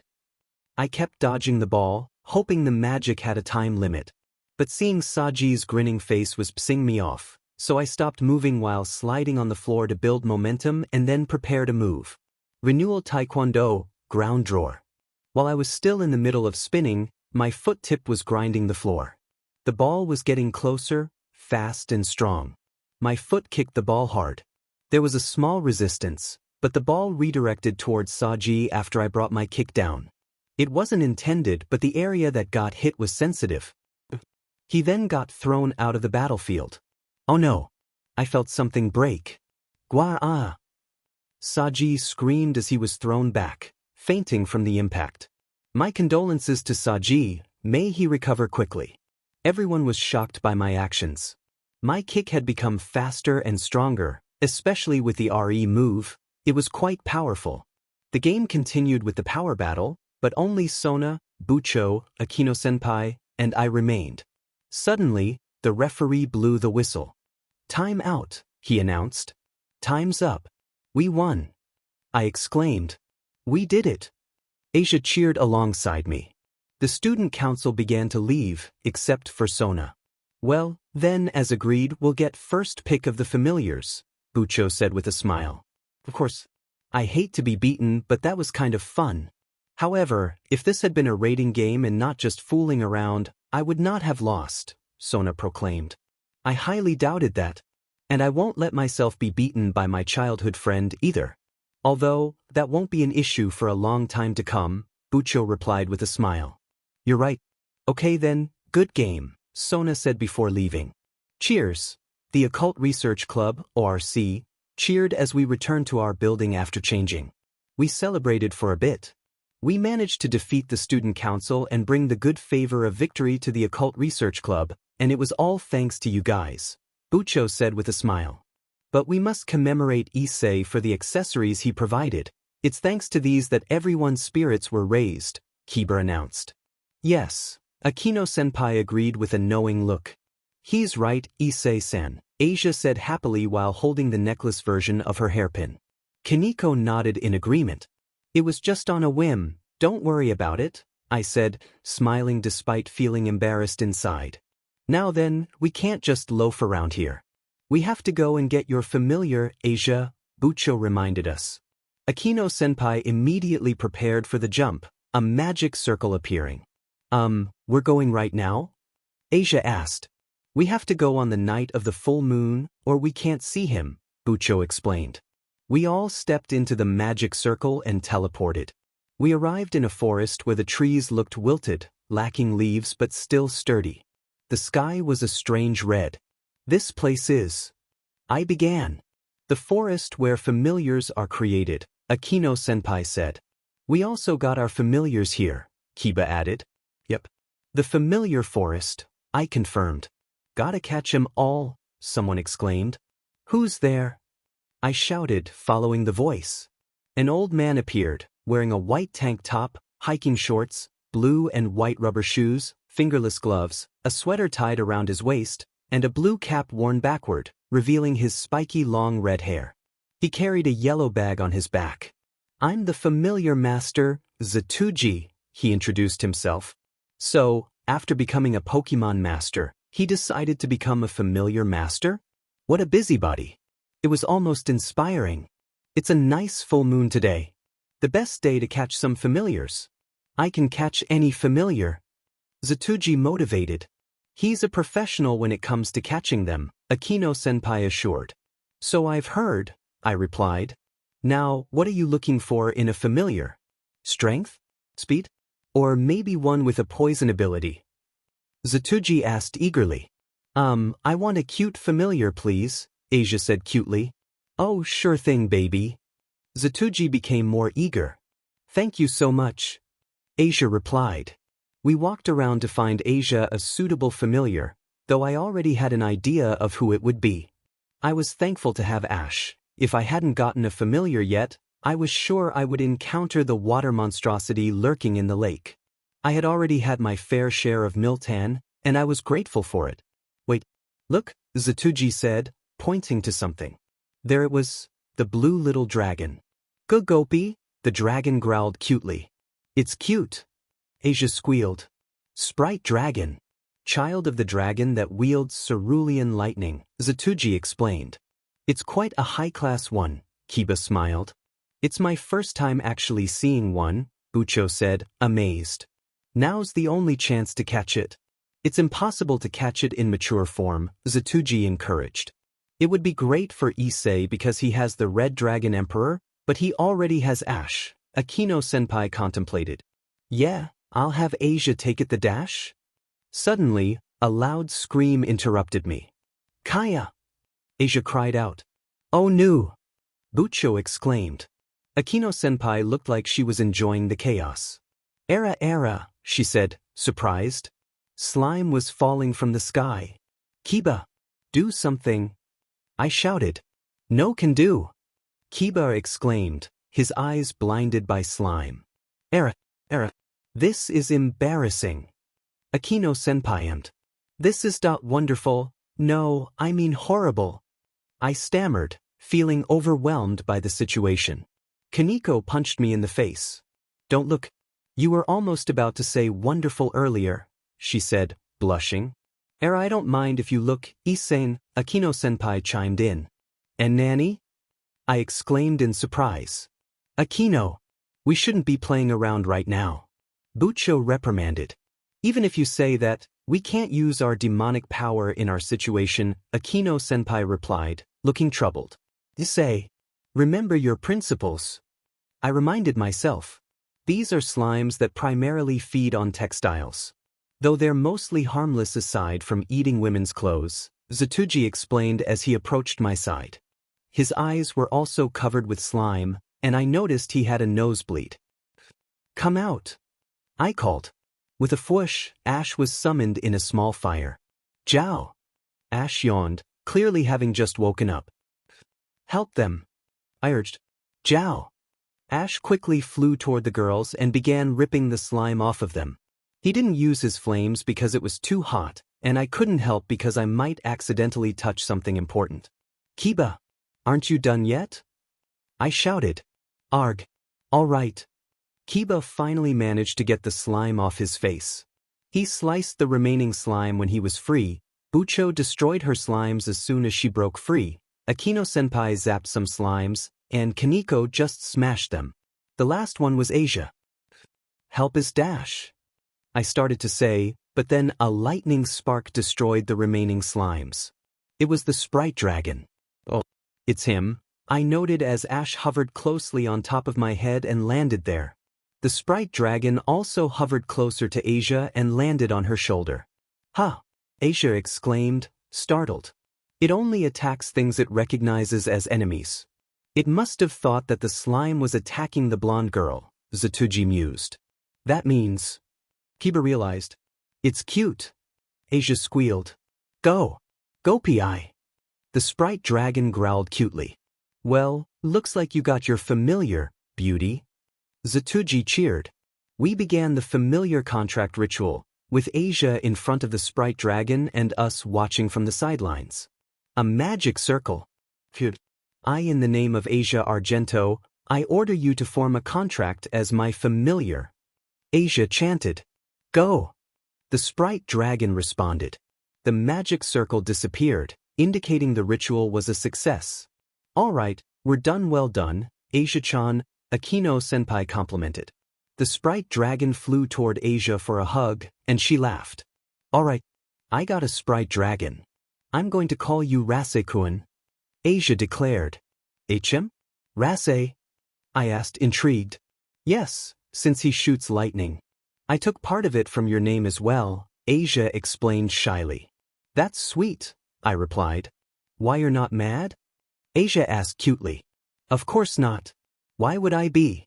It's cute. I smiled in response and walked closer to them both, holding out my hand. Nice to meet you, Rase. But wait, I was worried I might get zapped. Dot or not? Rase looked between my hand and me, then raised his hand and gently slapped my palm. That was adorable. Haha. Epic. I laughed. Jiao. Ash growled from on top of my head. Go Pi. Rase also showed a bit of hostility. I could see imaginary sparks clashing between them, so I decided to intervene. Calm down, Ash. Jiao, he replied, settling down.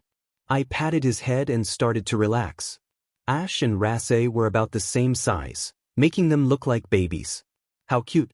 You too, Rase, Asia said, trying to pacify him. Go Pi, Rase responded.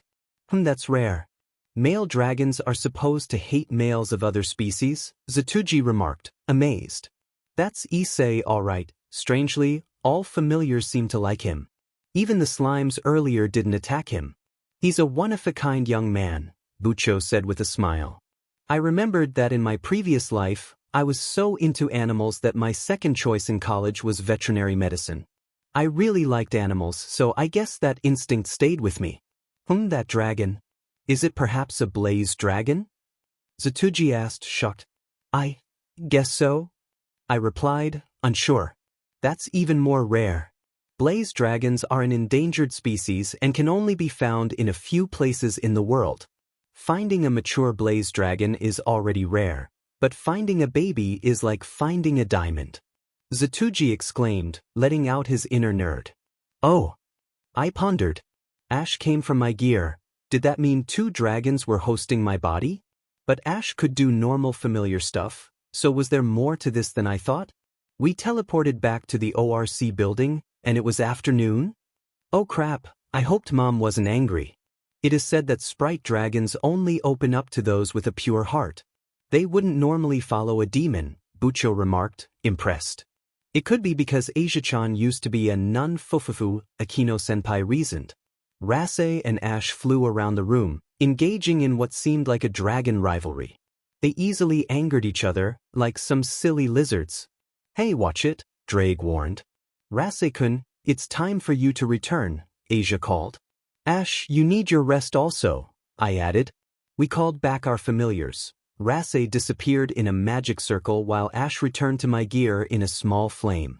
Both of you are really something. Anyway, good work today, Kiba said as he bid farewell. Oh, let's go home, Asia. Mom might be upset. I urged. It's fine. I told Kasan that we would have a club activity that would make us come home late, Asia assured me. Oh, you're well prepared, Asia. I'm kind of jealous. I thought I was dead meat for sure. I waved goodbye to Bucho and Akino-senpai. Good work, everyone. Bye. I called out. Oh, good work. Bucho waved back. I didn't know it then, but Rias was looking at her bat accessory, in a necklace version, with a look of longing. Akino noticed but decided to keep quiet. Confusion enveloped me as I found myself in an unfamiliar place. Where am I? I wondered, feeling a mix of enchantment and bewilderment. I stood on a surface of clear water that reflected the stunning surroundings.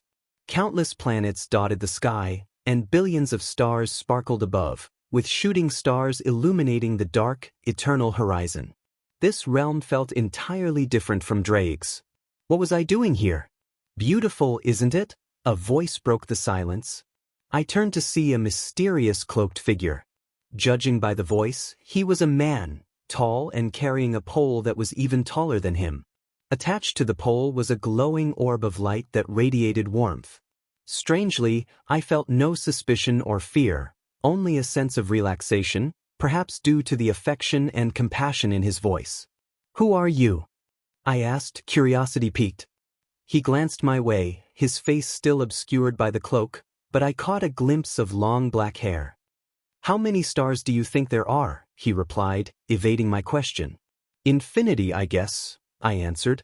That's an interesting answer. Most people would just say millions, billions, or trillions. But that doesn't mean they don't think stars are infinite either. He sounded pleased. Where am I? I pressed, but he remained silent, gazing at the beautiful view. Then he turned to me, smiling. I could see a hint of his handsome features. I am the god of the flame, he said, still smiling. Why, you mean the one who governs blazing hot fire? I stammered, surprised. He chuckled, looking intrigued. My brother has that power. I work differently. I am the god that governs the cycle of life and death, Gracefeel. That was puzzling. Why was he called the god of the flame then? It would make more sense if he were the god of reincarnation or something similar. Well, I'm also called the god of the flux, he added. Oh, wait a minute. Are you the one who transferred me into this body and universe? I asked. Well, yes and no. I light the path with a lamp, guiding the way to one's next life. That pole was a lamp? And when I was guiding a soul towards its next life, I saw a wandering lost soul floating. That soul did not belong in this world, but strangely, it was not harmful. In fact, it was rather warm, like my flame. He glanced at the glowing orb. I was a wandering soul? Well, practically. But seriously? So, what happened? I inquired. It turned to me. Since the soul did not fit into the cycle of this world, I replaced one of the random, most normal individual's souls with another one. I did not know such events would escalate. It was inevitable. Then why was he smiling? What happened to the soul that owned this body? I asked. You do not need to worry about that. The soul successfully entered the cycle once again. It seems it is time. Time for what? I questioned. For you to wake up. Sadly, this will be the last time I will see you. I have already used a lot of my power to bring you here, to the soul space. But I still have a lot more questions. I protested. Of course, I had many questions. Why did I appear here? Why was my soul a rogue one? Why did it have to be Issei when there were so many others? What were the odds? I felt overwhelmed, and I knew the answers would likely lead to even more questions. While I wrestled with my thoughts, Gracefield smiled at me as if he were a father watching his troubled teenage son. He stepped closer and gently patted my head. Do not be troubled. Just have fun in your life. I know you will have a fulfilling journey. He sounded so fatherly. But wasn't this just sad? Eternally wandering and guiding souls, this place might be beautiful, but it must be lonely. All right then, you should get an assistant here. It's very lonely, I suggested. He stopped in surprise, then laughed. That was the last thing I heard before I woke. I opened my eyes, staring at the familiar ceiling. I sat up, feeling a little groggy. Issei-san, are you awake?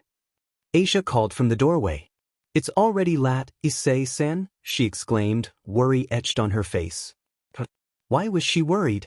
I looked at my hand and noticed water on it. What? Are you all right? Asia asked, walking closer. Asia held my face and pulled my head into her chest, hugging me. She smelled good as usual, and the scent made me feel relaxed, even though I could feel tears welling up in my eyes. Did you have a bad nightmare? Asia asked warmly. No. I had a beautiful dream. At Ko Academy the next morning, Motohama called out to me. Hey Issei. You okay? Your eyes look puffy. Were you crying? Matsuda asked, inspecting me closely. Well, it was kind of recent, so my eyes might be puffy. Nah, I'm fine. I was cutting onions this morning. Issei-san was crying after waking up, so I hugged him to let him calm down. Asia giggled. Asia? Here we go again. Issei, you be sturdy. You rested on Asia's chest? Motohama screamed. That was your point? Asia was blushing, probably regretting what she said. It was cute. Why are women flocking all over you? This is unfair. Matsuda vented. Unfair. Motohama echoed. Then stop being a pervert. These two really never learn. But honestly, I couldn't get my head out of that dream, or maybe something similar that I had. Gracefield said not to worry about the real Issei. If he said he came back in the soul cycle, then it must be true. It felt like I was hosting a body from a different reality. Just hook us up with someone you know. Please. Motohama pleaded. Please, Issei. Matsuda chimed in. Those words were real flags, you know.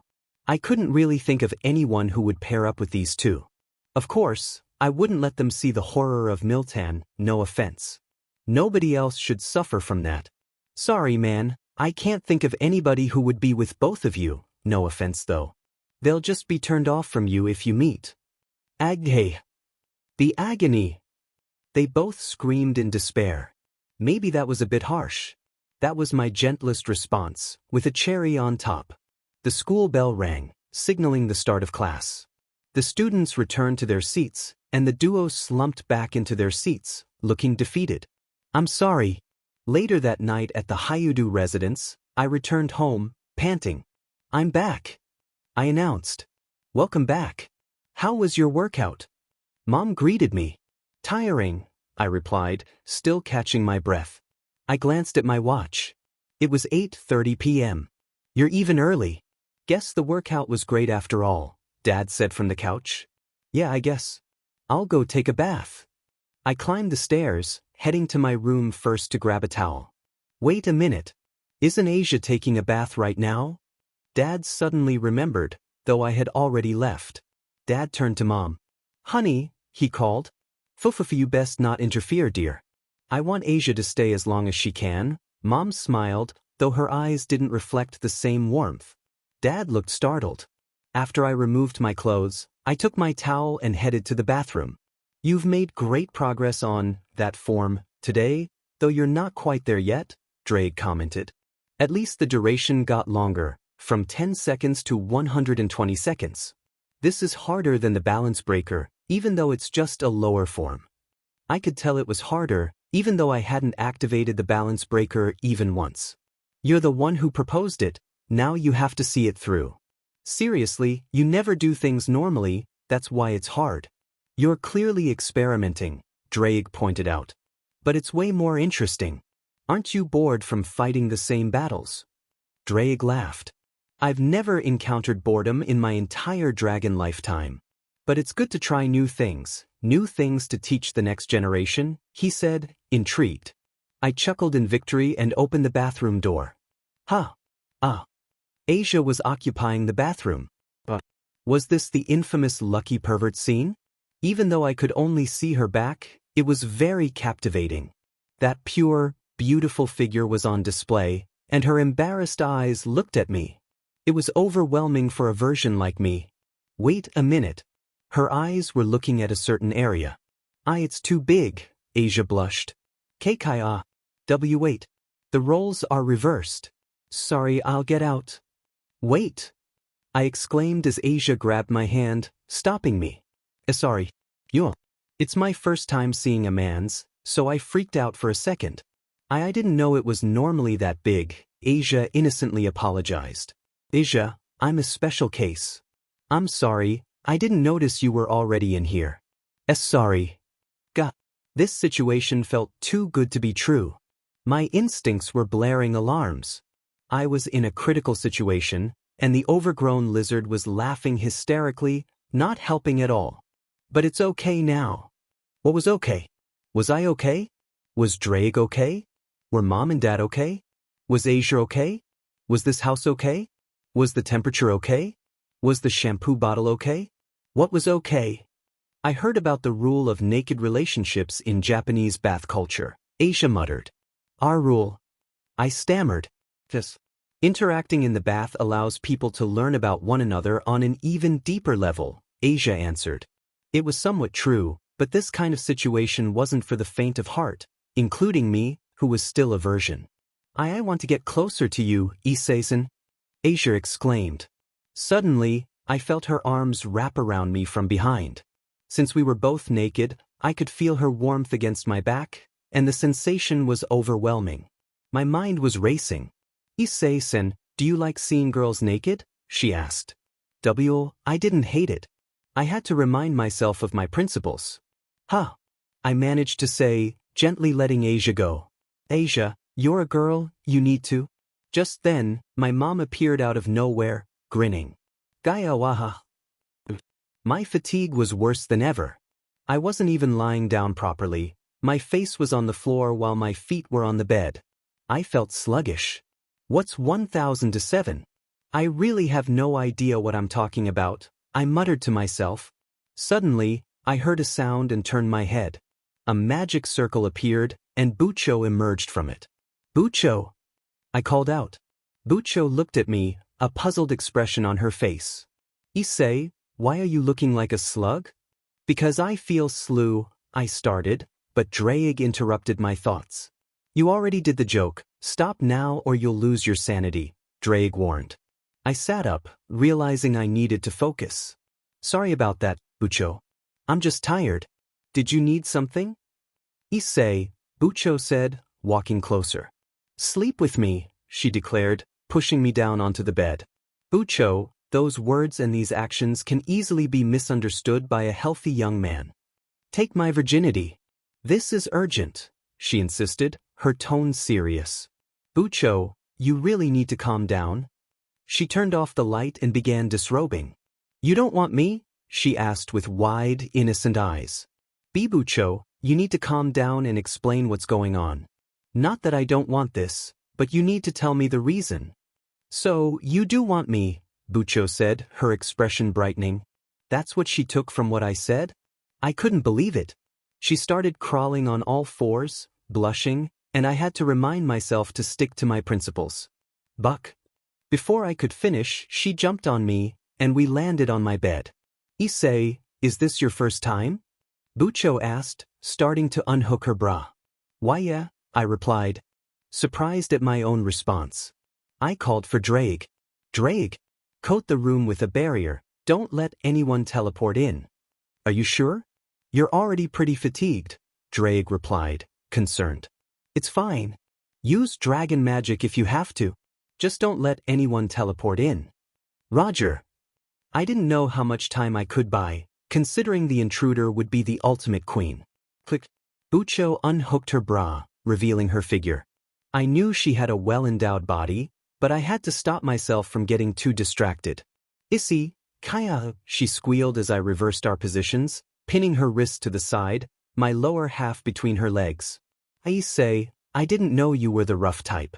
Okay then, you can do whatever you want, just remember to climax inside, she said, looking embarrassed. Versions really get embarrassed easily. I let her go and sat up and she did the same. I grabbed her uniform and covered her. Sigh Bucho, what's wrong? What made the usual calm and composed Bucho act like this? Bucho sat up, silent for a moment. She needed a little more encouragement. Want me to give you a hickey? I suggested playfully. Fine. I'll tell you, she replied, her voice cute. She proceeded to explain the arranged marriage, why it needed to happen, her marriage partner, the time limit, and the importance of it all. Bucho calmed down bit by bit, and our topic strayed from the original conversation. She even laughed and giggled, showing sides of herself I hadn't seen before. It was cute and charming. And my head was stuck on the roof from shock. I jumped a little too high, she recounted. Haha, isn't that rude for your client? As your Bucho, you have to check your behavior with a client, I teased. Yes. Sensei. I saluted, and we both burst out laughing. This was fun, and I got to see a lovely side of Bucho. You're really cute when you're like this, Bucho. She blushed. Haha, that expression is cute too. Time's up, Drake said suddenly. An unfamiliar magic circle appeared, and I realized Drake had bought us a good amount of time. Drake, that was a really long time. What did you do? Dragon magic, just like you asked, though with a few twists and tricks. It's unbecoming for a proud dragon like me to do that, but I saw both of you enjoying yourselves, so I had to do it, Drake explained. You're a really great friend, you know that?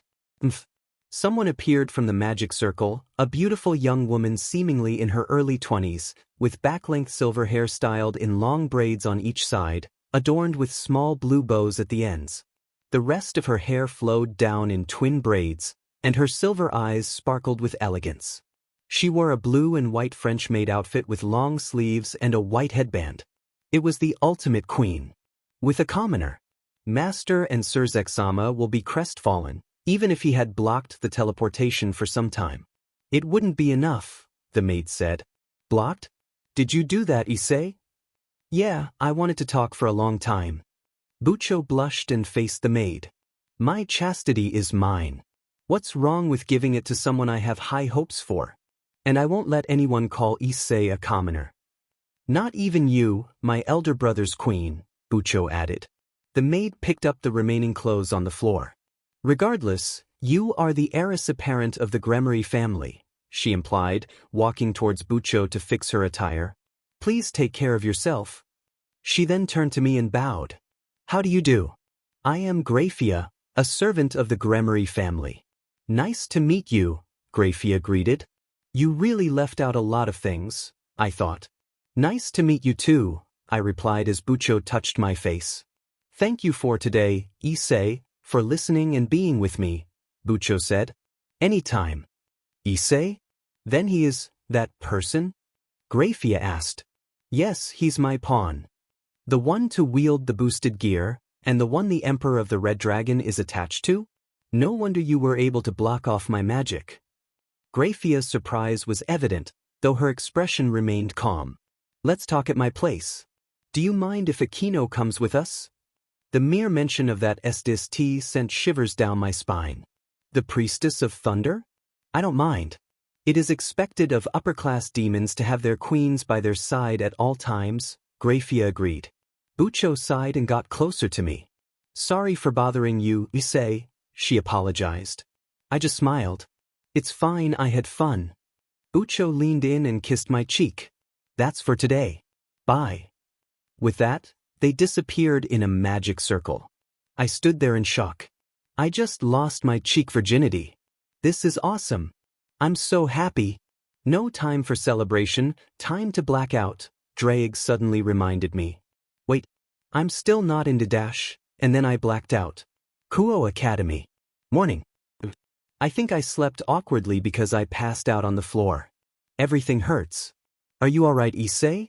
You keep rubbing your shoulders, Kiba said, concerned. I was walking to the ORC building with Kiba and Asia. I think I slept awkwardly.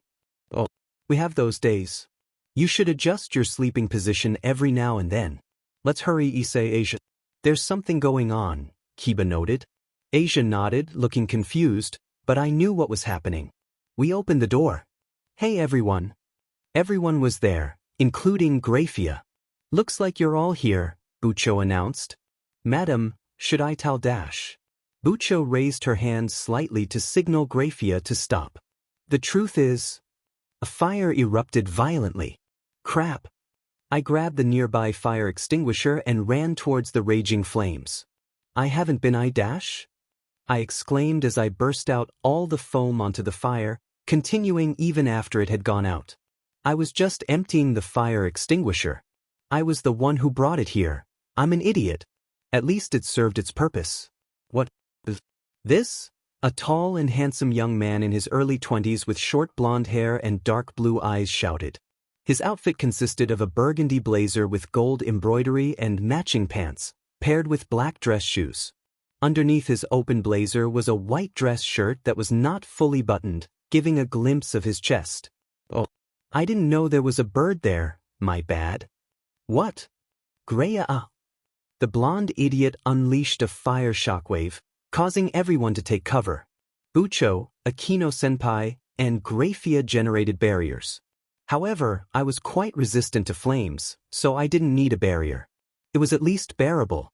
Blondie clenched his teeth in frustration, creating more flames and turning them into wings made of fire.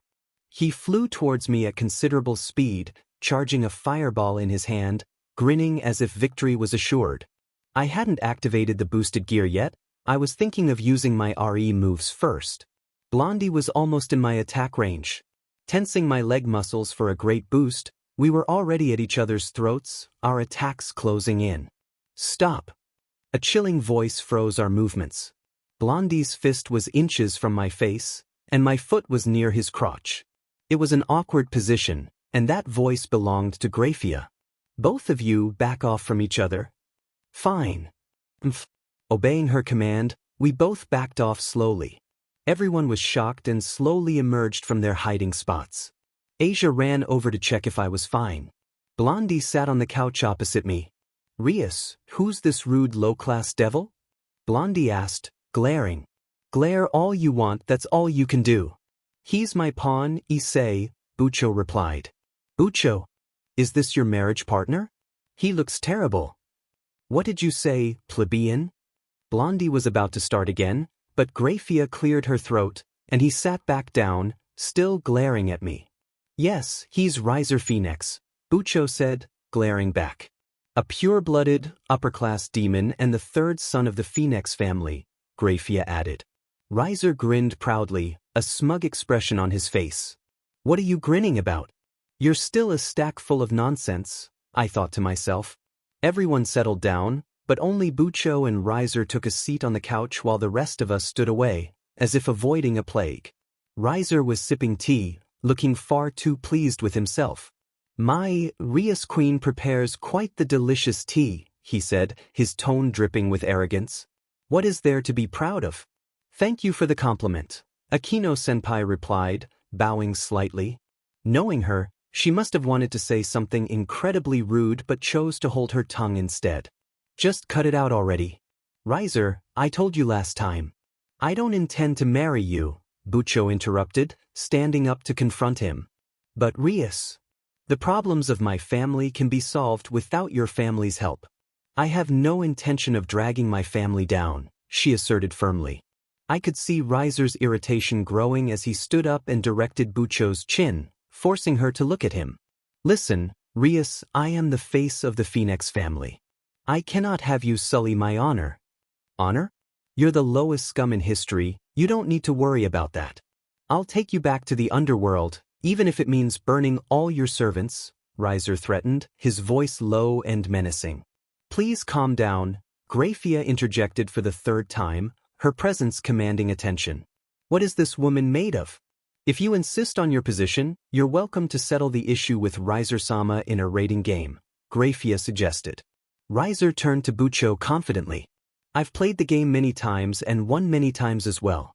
You're not even an officially qualified player, let alone have any experience. Well, he was right about that, but I was determined to take him down. Rias, to make sure, are these all your servants? He asked, a smirk on his face. What if they are? Bucho replied defiantly. Riser burst into laughter. Ptah! With a snap of his fingers, flames erupted, and a group of women appeared from the fire. I have 15. In other words, a full set of pieces, he boasted. Sighing, I realized that a peerage full of women was just typical for a playboy like Riser. He turned his gaze toward me, grinning. What was that supposed to mean?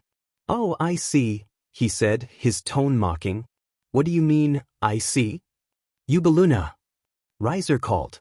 Yes, Riser. A voluptuous woman with long, wavy purple hair responded, walking toward him. Don't tell me. Riser lifted Yubaluna's chin and kissed her roughly.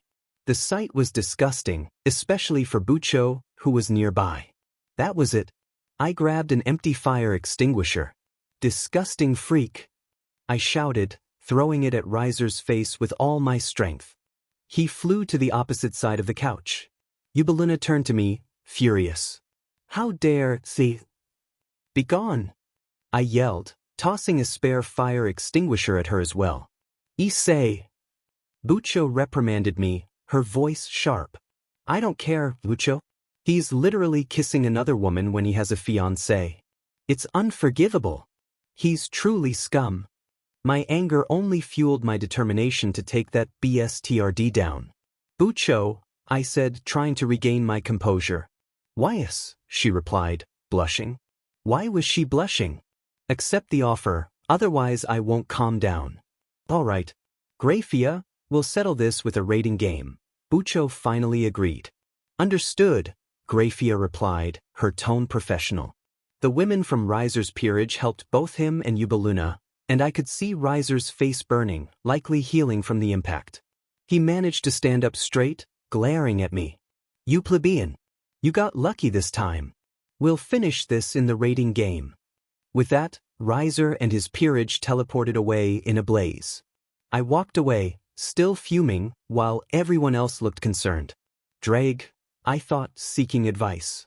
Let's not be hasty, you'll get there, Drag advised. Fine.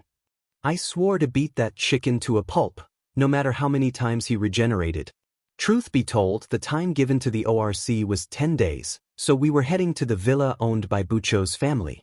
The journey was tough but manageable. Kiba and I raced to the top with our luggage, and it ended in a tie. Kaneko, on the other hand, was carrying a mountain on her back. Even though Kiba and I were out of breath, training would continue, as Bucho insisted. First up was a spar with Kiba, and he was exceptionally skilled with the wooden sword. Lacking his experience, I fought bravely but ultimately fell short. I just lost. It wasn't entirely a loss because I managed to strike once on his left thigh. Next up was magic training with Akino Senpai. I had a basic understanding of it. I brought out a ball of energy that was as big as a baseball. Asia's ball of energy was larger than mine, showcasing her talent. Even though Akino Senpai kept teasing me throughout the lesson, I found it strange that I was still a virgin. Yes, virginity was my passion. The next session was with Kaneko. I had to admit she was skilled at fighting with her power and fighting style. Kaneko and I sparred for a while. Of course, I didn't use any taekwondo techniques, I just engaged in normal close-quarters combat. I got beaten quite a bit by her powerful punches. Even when I managed to land a hit, she took it like a champ and countered effortlessly. Finally, we moved on to cooking. Bucho instructed Asia and me to cook using our magic. Since I couldn't replicate Asia's unique yet delicious cooking style, I simply skinned and chopped some vegetables and spikes. Asia was such an angel. She even allowed me, a lowly amateur, to assist her in her divine cooking. I felt truly blessed. While we were eating, everyone was having a delightful reaction to the food that Asia had prepared. It was quite comical. Eventually, we all calmed down, including me. Everyone was complimenting Asia for her cooking. It was a wholesome moment. Before we headed off to take a bath, Bucho teasingly suggested that we all take a bath together. I was shocked and couldn't speak. Akino-senpai agreed easily with a smile that said it all. Asia agreed shyly, and Kaneko, of course, declined, though I thought I heard her say something like, yes. Maybe it was just my imagination. So that's how your first day went. Quite hectic, I must say. I was in the huge castle within the Blaze domain, talking with the overgrown red lizard known as Drake. Yes, it was. I'm already tired from everything that happened today. I stood in front of an ordinary-looking bald man with a thin but well-built physique, of average height and weight. His clothing consisted of a yellow one-piece jumpsuit with a short zipper at the collar, a black belt with a round golden buckle at its center, red gloves that extended 3/4 up his forearms, and red boots that nearly reached his knees. His costume was completed with a white cape, fastened to his shoulders with round buttons. But Drake, I pointed fiercely at the bald guy. Why did you spawn Saitama? The hero of fun. The one-punch man. The strongest. The Cape Baldy. And he was looking around, not even confused or surprised in the slightest. Wow, this place is huge, Saitama said, looking amazed. I was searching through your memory and found him, a man who can defeat anyone with one punch. It seems you know him, Drake said, showing no sign of apology. Drake didn't fully understand both their existences. He could only see fragments of my past memories, not entirely accurate but quite pinpointed. Drake was certainly skilled, but what did he intend to do with Saitama? Oh, and Ash was sleeping on top of Drake's head. That sleepyhead. I also found a title called Euphoria. Though it might just have something to do with being euphoric, Drake shrugged. I fell to my knees. That was incredibly close. It wasn't my fault that I watched that one. My friend suggested it to me and it was quite intense. What do you want to do with Saitama? I asked. I was planning to make you fight him. I chuckled nervously. I was in danger. I'm going to die, you stupid lizard. You'll never know until you try. I can't even try, even with the balance breaker. How about you do it? That I did and died, Drake replied flatly. I looked at him as if he were the most foolish creature I'd ever seen. Sighing, I walked toward Saitama. Hey there. HM? Is this your place? Man, this place is amazing. Is that dragon also yours? That's amazing, Saitama said, smiling with his typically bored expression. Yeah, something like that. Even though he was just a creation from my memories, he still looked strong, despite that face. I needed to let him go, sadly. Hey, Saitama said, placing his hand on my shoulder. Why yes? I replied, startled. He smiled genuinely. You'll get stronger. Then he vanished. What? He mysteriously disappeared. I looked at Drake, who shook his head, indicating he hadn't done it. What was that all about? Oh, Ash woke up because of the commotion. Gremory Villa. Morning. Bucho was teaching history lessons about the Great War, explaining how the war was always in a stalemate and the huge casualties among the factions. Because the devils reproduce slowly, they resurrect humans as devils to increase their numbers. Subsequently, the raiding game was created. It allows our servants to gain real battle experience and gives us masters a chance to demonstrate our abilities, Bucho continued. It was strange that my thoughts drifted to orcs at that moment.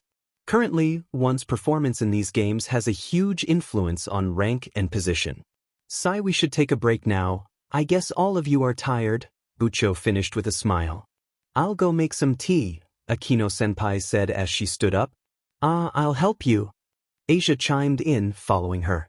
Oh yeah, Asia, Bucho called, prompting Asia to stop and turn. Yes. Asia responded. Because you were a nun, can you share some of your wisdom with us? Bucho asked. Okay, I'll bring my stuff after helping Akino-senpai, Asia replied, continuing to follow Akino-senpai. Hey Kiba, I said. Yeah. Kiba responded. Don't you have anyone you like? Kiba laughed awkwardly.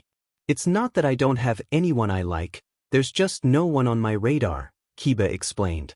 That just means you don't have anyone you like. I guess so. There's also the matter that I'm a devil, so it's quite hard to get a girlfriend, Kiba smiled. I understood where he was coming from. I had also rejected Sayori for the same reason. I wasn't aware that Bucho and Kaneko were listening. What about a devil then? Like Tsubaki-senpai. A devil, sure, but why the vice president? Kiba asked, confused. Why indeed, I thought. I dunno, both of you look compatible enough. Such a random guess, quite like you, Issei, Kiba smiled. A tick mark appeared on my head. Are you trying to say I'm a flippant person? No, it's more like unpredictable, Kiba clarified. Here's your tea, Akino-senpai whispered in my ear. I jumped in surprise. Senpai. You look cute when you're surprised, Akino-senpai teased with a smile. I'm back, Asia announced, returning with her items. We continued the lesson with Asia teaching us about church-related topics.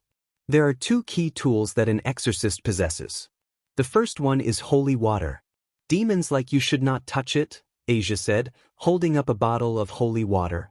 Asia, you're a devil too, Bucho reminded her. Oh, I forgot. I don't know whether it'll be useful, but I can show you how it's made, Asia said. Asia was really clumsy. There's also this, the Bible. I've been reading it since childhood. But now, even reading a single line gives me a splitting headache. Asia said as she brought out the Bible. You're a devil after all, Bucho noted.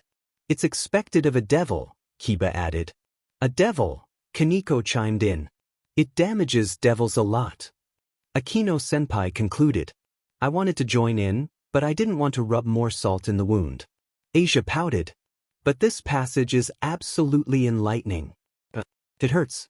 Oh Lord, please forgive me for not being able to read the Bible. I can't take it, Asia exclaimed, caught in her own conflict. Asia. Suddenly, flames erupted around me. I burned my clothes again. What did you expect? Water? Of course, it would burn.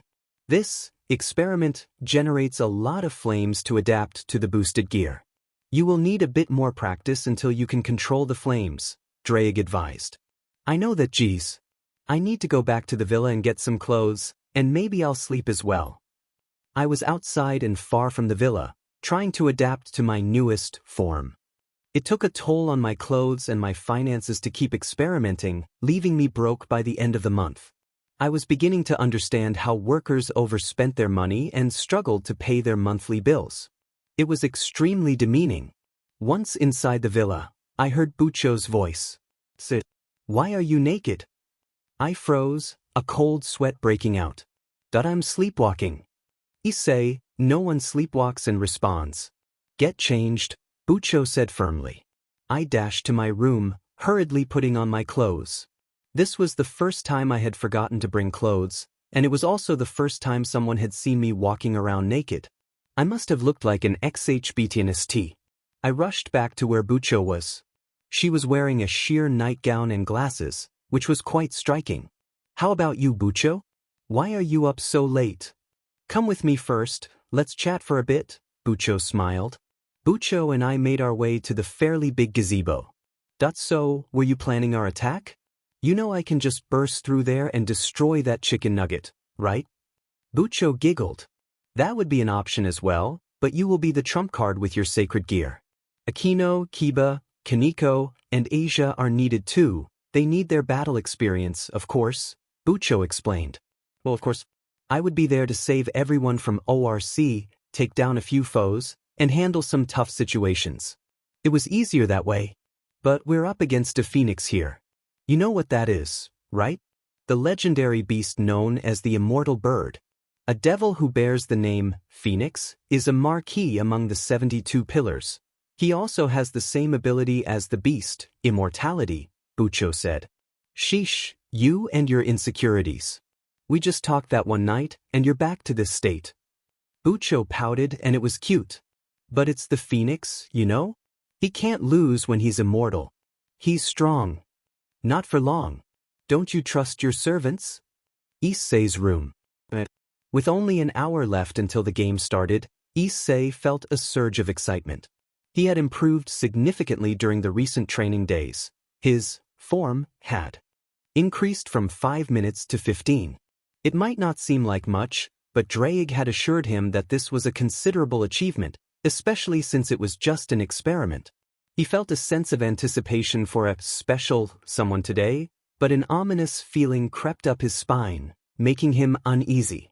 Suddenly, there was a knock on the door. "Ha!" Issei said, startled from his thoughts. "Issei, can I come in?" came a voice from the other side. It was Asia. "Come in," he replied. The door opened, revealing Asia in her nun outfit.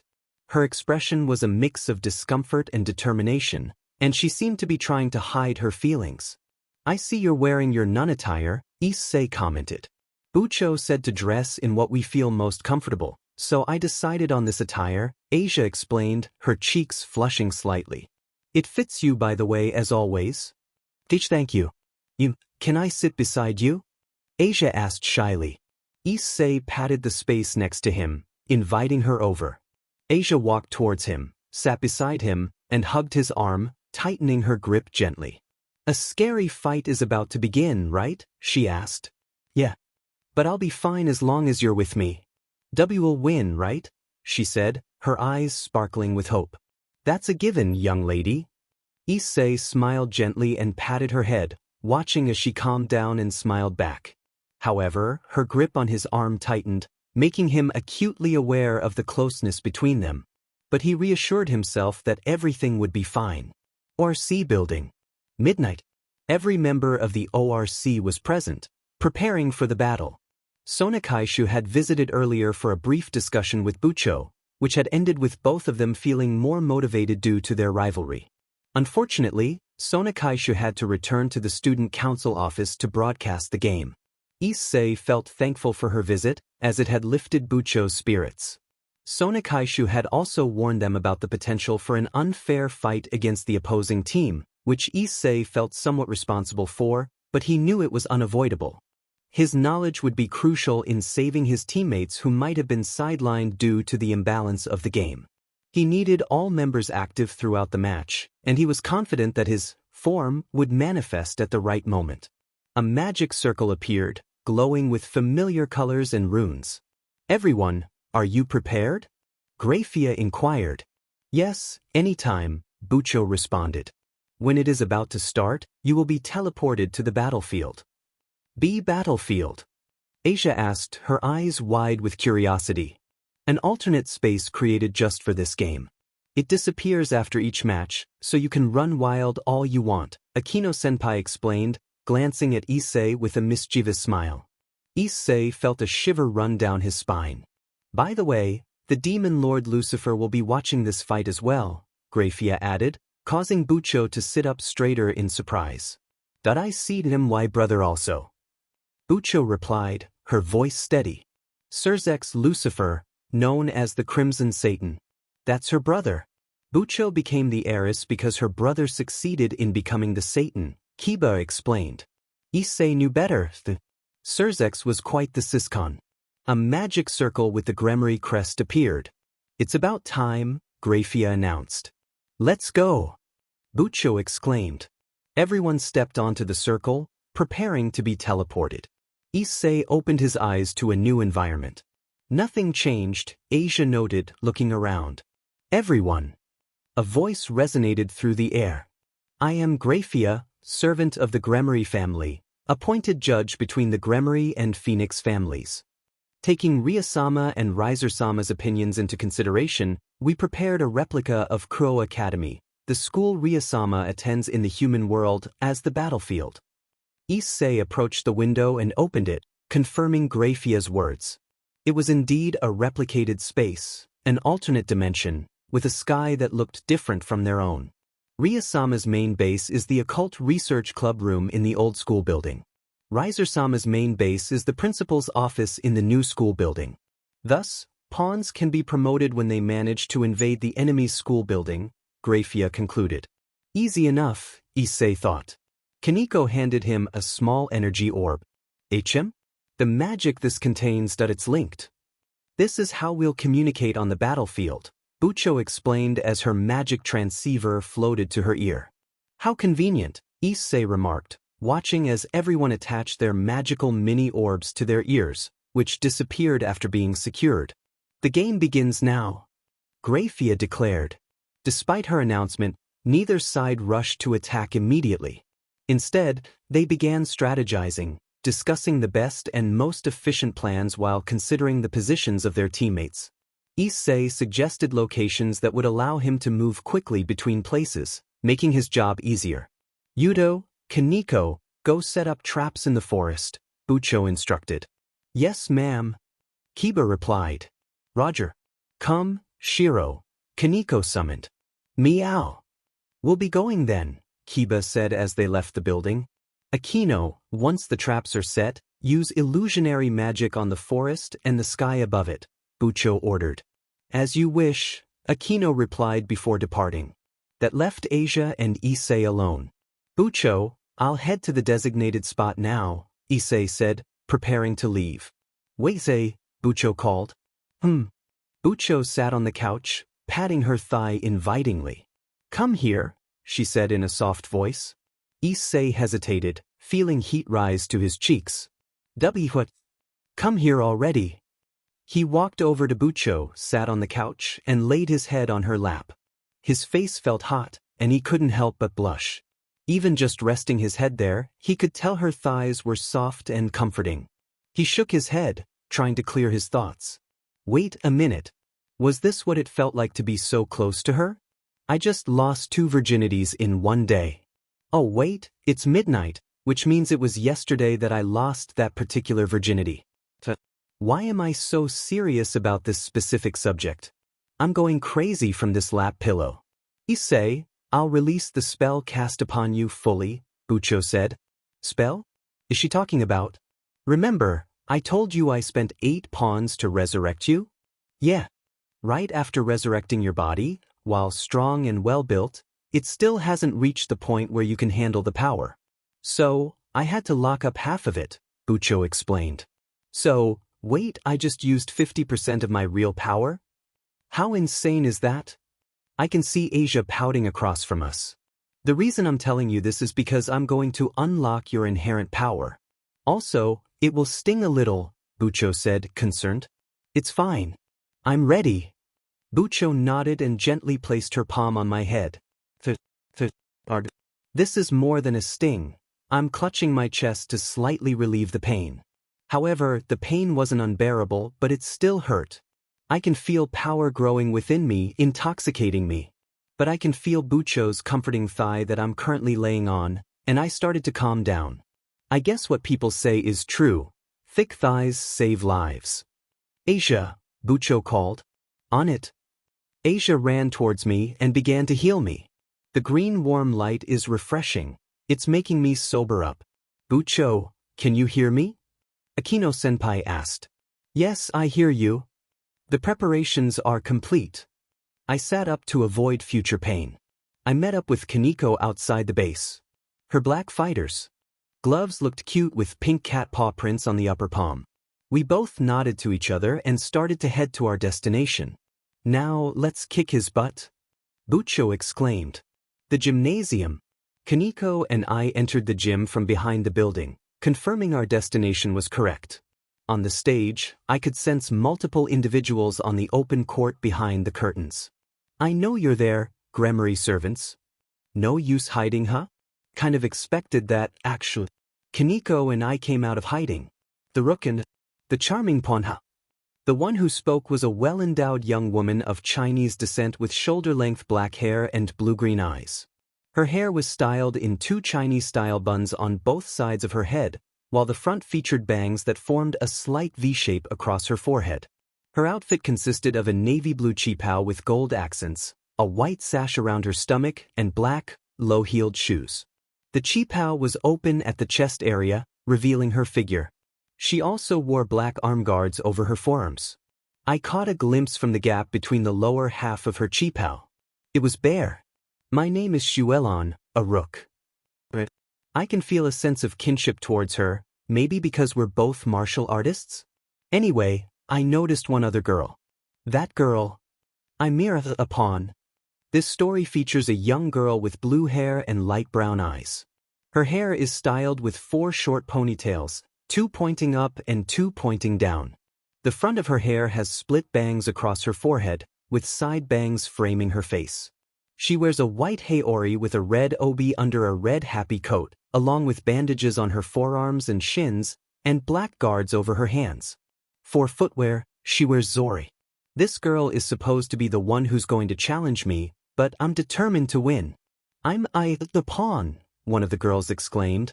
I'm Nell, also a pawn, the other chimed in. These 2 young girls have turquoise hair tied to one side of their heads with yellow ribbons, and they both have blue eyes. Their outfits consist of white gym uniforms with blue accents, black leggings, and blue sneakers over knee-high socks, resembling the Kuo Academy's girls' gym uniforms but without the logo. They wear orange wristbands on their left wrists and carry different colored gym bags. Il with a blue one and Nell with a red one. I couldn't believe Riser would involve children in this. It surprised me even more that there was no older member on his team, given his unusual taste. The Rook's level is pretty high. Her danger level might be close to a queen's. I'll take her on, Kaneko said, ready to jump in. I stopped her with my arm. Wait, Kaneko. Let me handle this. I want to test her. Boosted gear. The power surged through me. I had to warm up the gear like an engine, and I wanted to gauge both my capabilities and hers. If you say so, Kaneko agreed.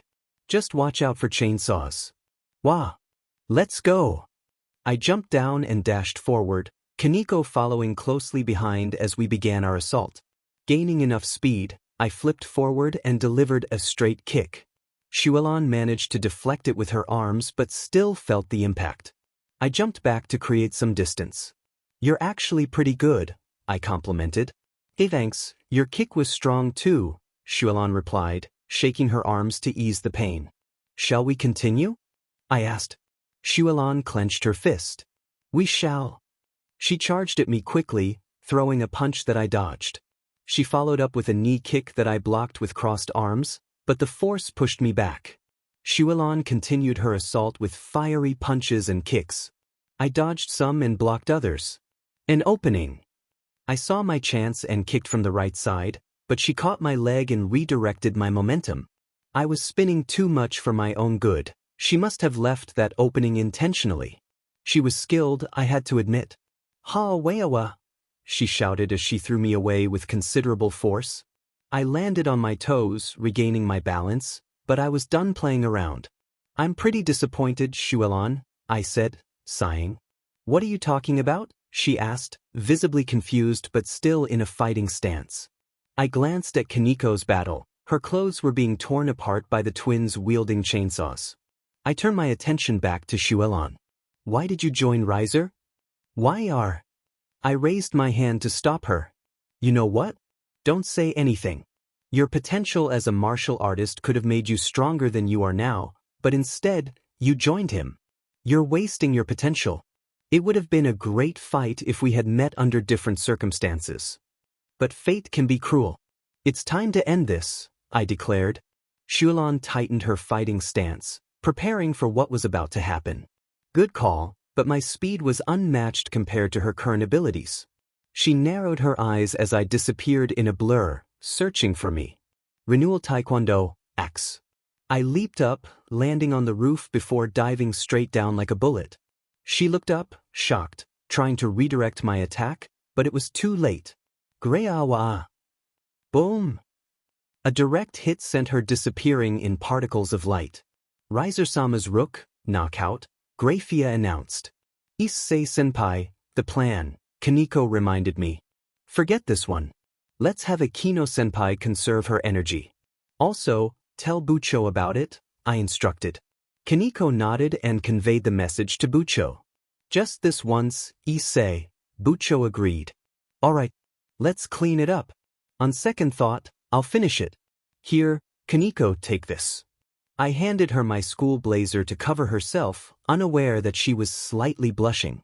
The knocking on the door broke me out of my stupor. Issei-san, can I come in? It was just Asia. Come in. The door opened and Asia, wearing her nun outfit, stepped inside. Her expression wasn't the most comfortable, and she was trying to hide it. I see you're wearing your nun attire. Bucho said to dress in what we feel most comfortable, so I decided on this outfit. That it fits you, by the way, as always. She blushed. Thank you. Can I sit beside you? Asia asked shyly. I patted the space next to me, signaling her to come. Asia walked towards me, sat beside me, and hugged my arm, gently tightening her grip. A scary fight is about to begin, right? Yeah. But I'll be fine as long as you're with me. W will win, right? She said with puppy eyes. Such dangerous eyes. That's a given, young lady. I smiled gently and patted her head. She started to calm down and smile, though her grip on my arm tightened, which made me feel a little flustered. My left arm was definitely feeling the pressure. But worry not. My left hand hadn't touched anything yet. ORC building. Midnight. Every ORC member was there, preparing for the battle. Sonakaishu had visited earlier to have some small talks with Bucho, which ended with both of them getting more motivated due to their rivalry. Sadly, Sonakaishu needed to return to the student council office to broadcast the game. I was kind of thankful for her as she cheered up Bucho. Sonakaishu also warned us about an unfair fight with the opposing team. If I had to say, that was kind of my fault, but it was inevitable. That's where my knowledge comes in. I'll save the people on my team who are supposed to be out because of this unbalanced game. Basically, I need all members to be active throughout the game, and that form takes a little bit of time to fully manifest. You'll see later on. Magic circle appeared with familiar colors and runes. Everyone, are you prepared? Grafia inquired. Yes, anytime, Bucho responded. When it is about to start, you will be teleported to the battlefield. B battlefield? Asia asked. An alternate space created just for this game. It's disposed of after each game, so you can run wild all you want, Akino-senpai explained to Asia. But she looked at me on the last part and liked her lips. I shivered, feeling a chill run down my spine. By the way, the demon lord Lucifer will be watching this fight as well, Grafia suddenly said. This surprised Bucho, who was seated in her usual spot, but it didn't take long for her to realize what it meant. Did I see him, my brother also? Bucho responded monotonously. No wonder you can't easily get out of this marriage, Bucho. Surzek's Lucifer, known as the Crimson Satan. That's her brother. Bucho became the heiress because her brother succeeded in becoming the Satan, Kiba introduced. However, I knew better. Surzek's was a huge syscon. A magic circle with the Gremory crest appeared. It's about time, Grafia announced. Let's go, Bucho said. Everyone started to gather on the circle to start the game. Bucho, the others, and I took our places, and we were teleported. Shining. I opened my eyes. Nothing changed, Asia noted. Everyone. A voice resounded. I am Grafia, servant of the Gremory family, appointed judge between the Gremory and Phoenix families. Taking Ryasama and Riser-sama's opinions into consideration, we prepared a replica of Kuro Academy, the school Ryasama attends in the human world, as the battlefield. I walked toward the window and opened it. As Grafia said, it was a replicated space, or to be more precise, an alternate dimension considering the color of the sky. I was thrown from one dimension to another. Ryasama's main base is the Occult Research Club room in the old school building. Riser-sama's main base is the principal's office in the new school building. Thus, pawns can be promoted when they manage to invade the enemy's school building. Grafia concluded her explanations. Easy enough. Kaneko handed me something. It seemed to be a small energy orb. I took it. HM? The magic this contains that it's linked. This is how we'll communicate on the battlefield. Bucho's magic transceiver floated toward her ears. How convenient. Everyone attached their magical mini orb walkie-talkies to their ears, which disappeared after being attached. The game begins now. Even though she said that, not a single person from either side started attacking right away. Of course, we began planning our course of action. Everyone suggested the best and most efficient ways possible, considering the people who would be stationed in their respective environments. I also suggested some locations, which were places where it would be easier for me to move from one spot to another. Basically, I was just trying to make my job easier. Yudo, Kaneko, go set up traps in the forest, Bucho instructed. Yes, ma'am. Kiba obeyed. Roger. Come, Shiro, Kaneko summoned. Meow. We'll be going then, Kiba said. Both of them left the building. Akino, once the traps are set, use illusionary magic on the forest and the sky above it, Bucho ordered. As you wish, Akino replied and left. That left Asia and me. Bucho, I'll go to the exact place now. I started to walk away. Wait, Issei, Bucho called. Bucho sat on the couch, patting her thigh. Come here. I hesitated. What? Come here already. I walked toward Bucho, sat on the couch, and laid my head on her lap. My face felt hot, so I knew I was blushing. Even just from resting my head, I could tell that her thighs were soft. Why was I feeling this way? Issei, I'll release the spell cast upon you fully. Spell? Was she talking about? Remember, I told you I spent 8 pawns to resurrect you? Yeah. Right after resurrecting your body, while strong and well-built, it still hadn't reached the point where you could handle the power. Bucho explained that she had to lock up half of her power. I was astonished to realize that I had just used 50% of my true strength. Asia was pouting across from us, and Bucho continued, saying she was going to unlock my inherent power, but it would sting a little. I assured her I was ready. Bucho nodded and gently placed her palm on my head. I felt a tugging sensation that was more than just a sting. It caused me to clutch my chest to relieve the discomfort. While it wasn't unbearable, it still hurt. I could feel power growing within me, intoxicating in its intensity. Laying against Bucho's thigh helped me calm down. It seemed true what they said about the comfort of thick thighs. Asia, Bucho called out. On it. Asia responded, rushing towards me to heal my pain. The warm green light she emitted was refreshing and helped me regain my composure. Bucho, can you hear me? Akino-senpai's voice broke through. Yes, I hear you, Bucho replied. The preparations are complete. I sat up to avoid any future discomfort and met Kaneko outside the base. Her black fighter's gloves, adorned with pink cat paw prints, looked cute. We exchanged nods and set off toward our destination. Now let's kick his butt, Bucho exclaimed. As Kaneko and I entered the gym from behind the building, we confirmed our destination was correct. I sensed multiple individuals on the open court behind the curtains. I know you're there, Gremory servants, a voice called out. It was no use hiding, I had expected that. Kaneko and I stepped out of our hiding spot. The Rook and the charming Ponha. The speaker was a well-endowed young woman of Chinese descent, with shoulder-length black hair and blue-green eyes. Her hair was styled in 2 Chinese-style buns, and she wore a navy blue qipao with gold accents, a white sash, and black low-heeled shoes. My name is Xuelan, a Rook, she introduced herself. I felt a sense of kinship with her, perhaps because we were both martial artists. I noticed another girl beside her. I'm Mira Pawn, she said. Mira had blue hair styled in 4 short ponytails and wore a white haori with a red obi under a red happy coat. Bandages adorned her forearms and shins, and she wore zore for footwear. Then, 2 very young girls with turquoise hair tied to one side introduced themselves. I'm the pawn, one exclaimed. I'm Nell, also a pawn, the other added. They wore gym uniforms similar to those of Kuo Academy's girls, with white t-shirts, black leggings, and blue sneakers. They carried different colored gym bags, which made me wonder what they contained. I couldn't believe Riser included children on his team. It was surprising that there were no older members among them.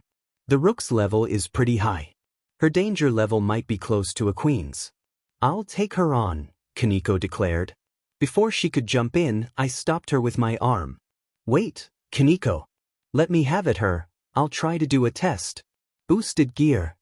With the activation, I felt the surge of power. I was warming up the gear like an engine, testing both my capabilities and Xuelan's. If you say so, Kaneko agreed. Just watch out for chainsaws, I warned. W dash. Let's go. I jumped down and dashed forward, Kaneko following closely behind. I gained speed and executed a straight kick. Shuelon managed to deflect it but not without feeling the impact. I flipped back to create distance. You're actually pretty good, she acknowledged. Thanks, your kick was strong too, I replied, noticing her shaking. Her arms to ease the pain. Shall we continue? I asked. Shuelon clenched her fists. We shall. She charged at me quickly, throwing a punch that I dodged. She followed up with a knee kick that I blocked, but the force sent me back. Shuelon continued her assault with a series of punches and kicks. I dodged some and blocked others, looking for an opening. I saw my chance and kicked from the right side, but she caught my leg and redirected my momentum.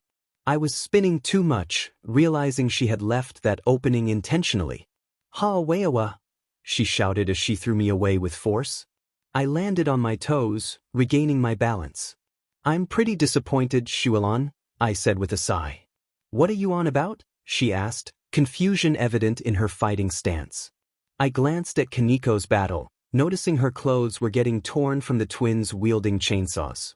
Then I turned back to Shuelon. Why did you join Riser? I asked.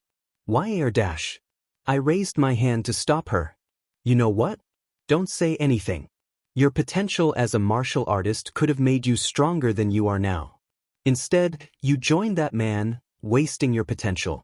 It would have been a great fight if we had met under different circumstances. But fate can be cruel. It's time to end this, I declared. Shuelon tightened her fighting stance, preparing for what was to come. I knew my speed surpassed her current abilities. She narrowed her eyes, searching for me after I disappeared in a blur.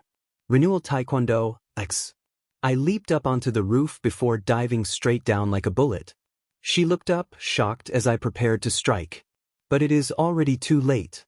A loud roar echoed through the air, followed by a massive explosion. In an instant, she vanished into particles of light. Riser's rook is knocked out, Grafia announced. Issei, the plan, Kaneko reminded him. Forget this one. Let's make a Kino conserve her energy. Also, tell Bucho about it.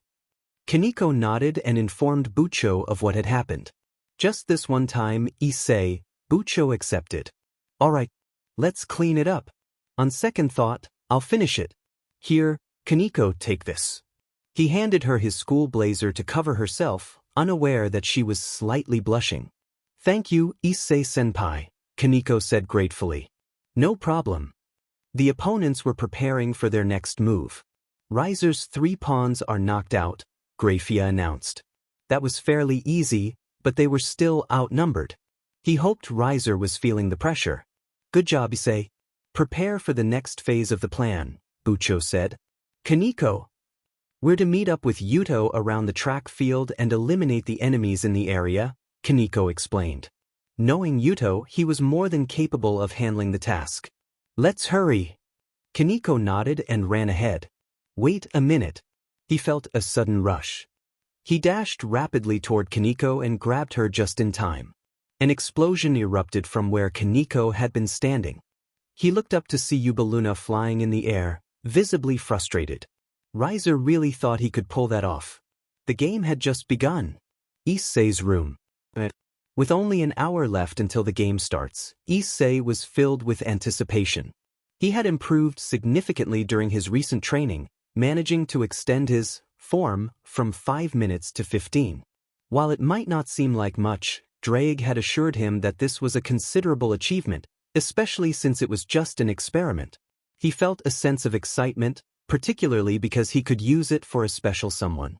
However, an ominous feeling crept up his spine, making him uncomfortable. A knock on the door interrupted his thoughts. Issei-san, can I come in? It was Asia. Come in, he replied. The door opened, revealing Asia in her nun outfit. She looked a bit uneasy, trying to hide her discomfort. I see you're wearing your nun attire, Issei remarked. Bucho said to dress in what we feel most comfortable, so I decided on this attire, she explained, her cheeks flushing slightly. It fits you, by the way, as always. She blushed even more. Thank you. Can I sit beside you? Asia asked shyly. Issei patted the space next to him, signaling her to come over. Asia walked toward him, sat down, and hugged his arm tightly. A scary fight is about to begin, right? She asked. Yeah. But I'll be fine as long as you're with me. W will win, right? She said, her eyes sparkling with hope. That's a given, young lady. He smiled gently and patted her head, watching as she began to calm down and smile back. Though her grip on his arm tightened, he couldn't help but feel a mix of emotions. ORC building. Midnight. Every member of the ORC was present, preparing for the battle. Sonakaishu had visited earlier to chat with Bucho, which had motivated both of them due to their rivalry. Unfortunately, Sonakaishu had to return to the student council office to broadcast the game. Issei felt grateful for her visit, as it had cheered up Bucho. Sonakaishu had also warned them about the unfair fight with the chicken nugget, which Issei knew was partly his fault. However, he was determined to save his teammates who were supposed to be out due to the unbalanced game. His knowledge would come into play, ensuring all members stayed active throughout the match. A magic circle appeared, glowing with familiar colors and runes. Everyone, are you prepared? Grafia inquired. Yes, anytime, Bucho responded. When it is about to start, you will be teleported to the battlefield. B battlefield? Asia asked, her eyes wide with concern. An alternate space created just for this game. It's disposed of after each match, so you can run wild all you want, Akino-senpai explained. Issei felt a shiver run down his spine at Akino's words. By the way, the Demon Lord Lucifer will be watching this fight as well, Grafia announced. This surprised Bucho, who was seated in her usual spot, but it didn't take long for her to realize what it meant. Did I see him, my brother also? Bucho replied monotonously. Surzek's Lucifer, known as the Crimson Satan. That's her brother. Bucho became the heiress because her brother succeeded in becoming the Satan, Kiba explained. Issei knew better, though. Surzek's was a huge siscon. A magic circle with the Gremory crest appeared. It's about time, Grafia announced. Let's go, Bucho said, and everyone stepped onto the circle to begin the game. Issei opened his eyes. Nothing changed, Asia noted. Everyone. A voice resonated through the air. I am Grafia, servant of the Gremory family, appointed judge between the Gremory and Phoenix families. Taking Ryusama and Riser-sama's opinions into consideration, we prepared a replica of Kuo Academy, the school Ryusama attends in the human world, as the battlefield. Issei walked toward the window and opened it. As Grafia had said, it was a replicated space, an alternate dimension considering the color of the sky. Ryusama's main base is the Occult Research Club room in the old school building. Riser-sama's main base is the principal's office in the new school building. Thus, pawns can be promoted when they manage to invade the enemy's school building, Grafia concluded. Easy enough. Kaneko handed Issei a small energy orb. This is how we'll communicate on the battlefield, Bucho explained as her magic transceiver floated toward her ears. How convenient, Issei remarked, attaching the magical orb to his ear. The game begins now, Grafia announced. Despite her words, neither side attacked immediately. Instead, they began planning their course of action, discussing the best strategies and considering where each member would be stationed. Issei suggested locations that would allow him to move easily between places, making his job simpler. Yudo, Kaneko, go set up traps in the forest, Bucho instructed. Yes, ma'am. Kiba replied. Roger. Come, Shiro, Kaneko summoned. Meow. We'll be going then, Kiba said as they left the building. Akino, once the traps are set, use illusionary magic on the forest and the sky above it, Bucho ordered. As you wish, Akino replied before departing. That left Issei and Asia alone. Bucho, I'll go to the exact place now, Issei said, starting to walk away. Wait, Bucho called. Bucho sat on the couch, patting her thigh invitingly. Come here, she said. Issei hesitated, unsure of what to do. What? Come here already. He walked over, sat on the couch and laid his head on her lap. His face felt hot, a sure sign that he was blushing. Even just resting his head there, he could tell that her thighs were soft and comforting. In that moment, he realized he had crossed another threshold. He had lost a piece of his innocence in a single day. Right now, it's midnight, which means it was yesterday that I lost my virginity. Why am I so serious about this specific subject? I'm going crazy from this lap pillow. Issei, I'll release the spell cast upon you fully. Spell? Is she talking about? Remember, I told you I spent 8 pawns to resurrect you? Yeah. Right after resurrecting your body, while strong and well-built, you still hadn't reached the point where you could handle the power. So, I had to lock up half of it, Bucho explained. Wait, I just used 50% of my real power? How insane is that? I can see Asia pouting across from us. The reason I'm telling you this is because I'm going to unlock your inherent power. Also, it will sting a little, Bucho said, concerned. It's fine. I'm ready. Bucho nodded and gently placed her palm on my head. This is more than a sting. I'm clutching my chest to slightly relieve the pain. However, the pain wasn't unbearable, but it still hurt. I can feel power growing within me, intoxicating me.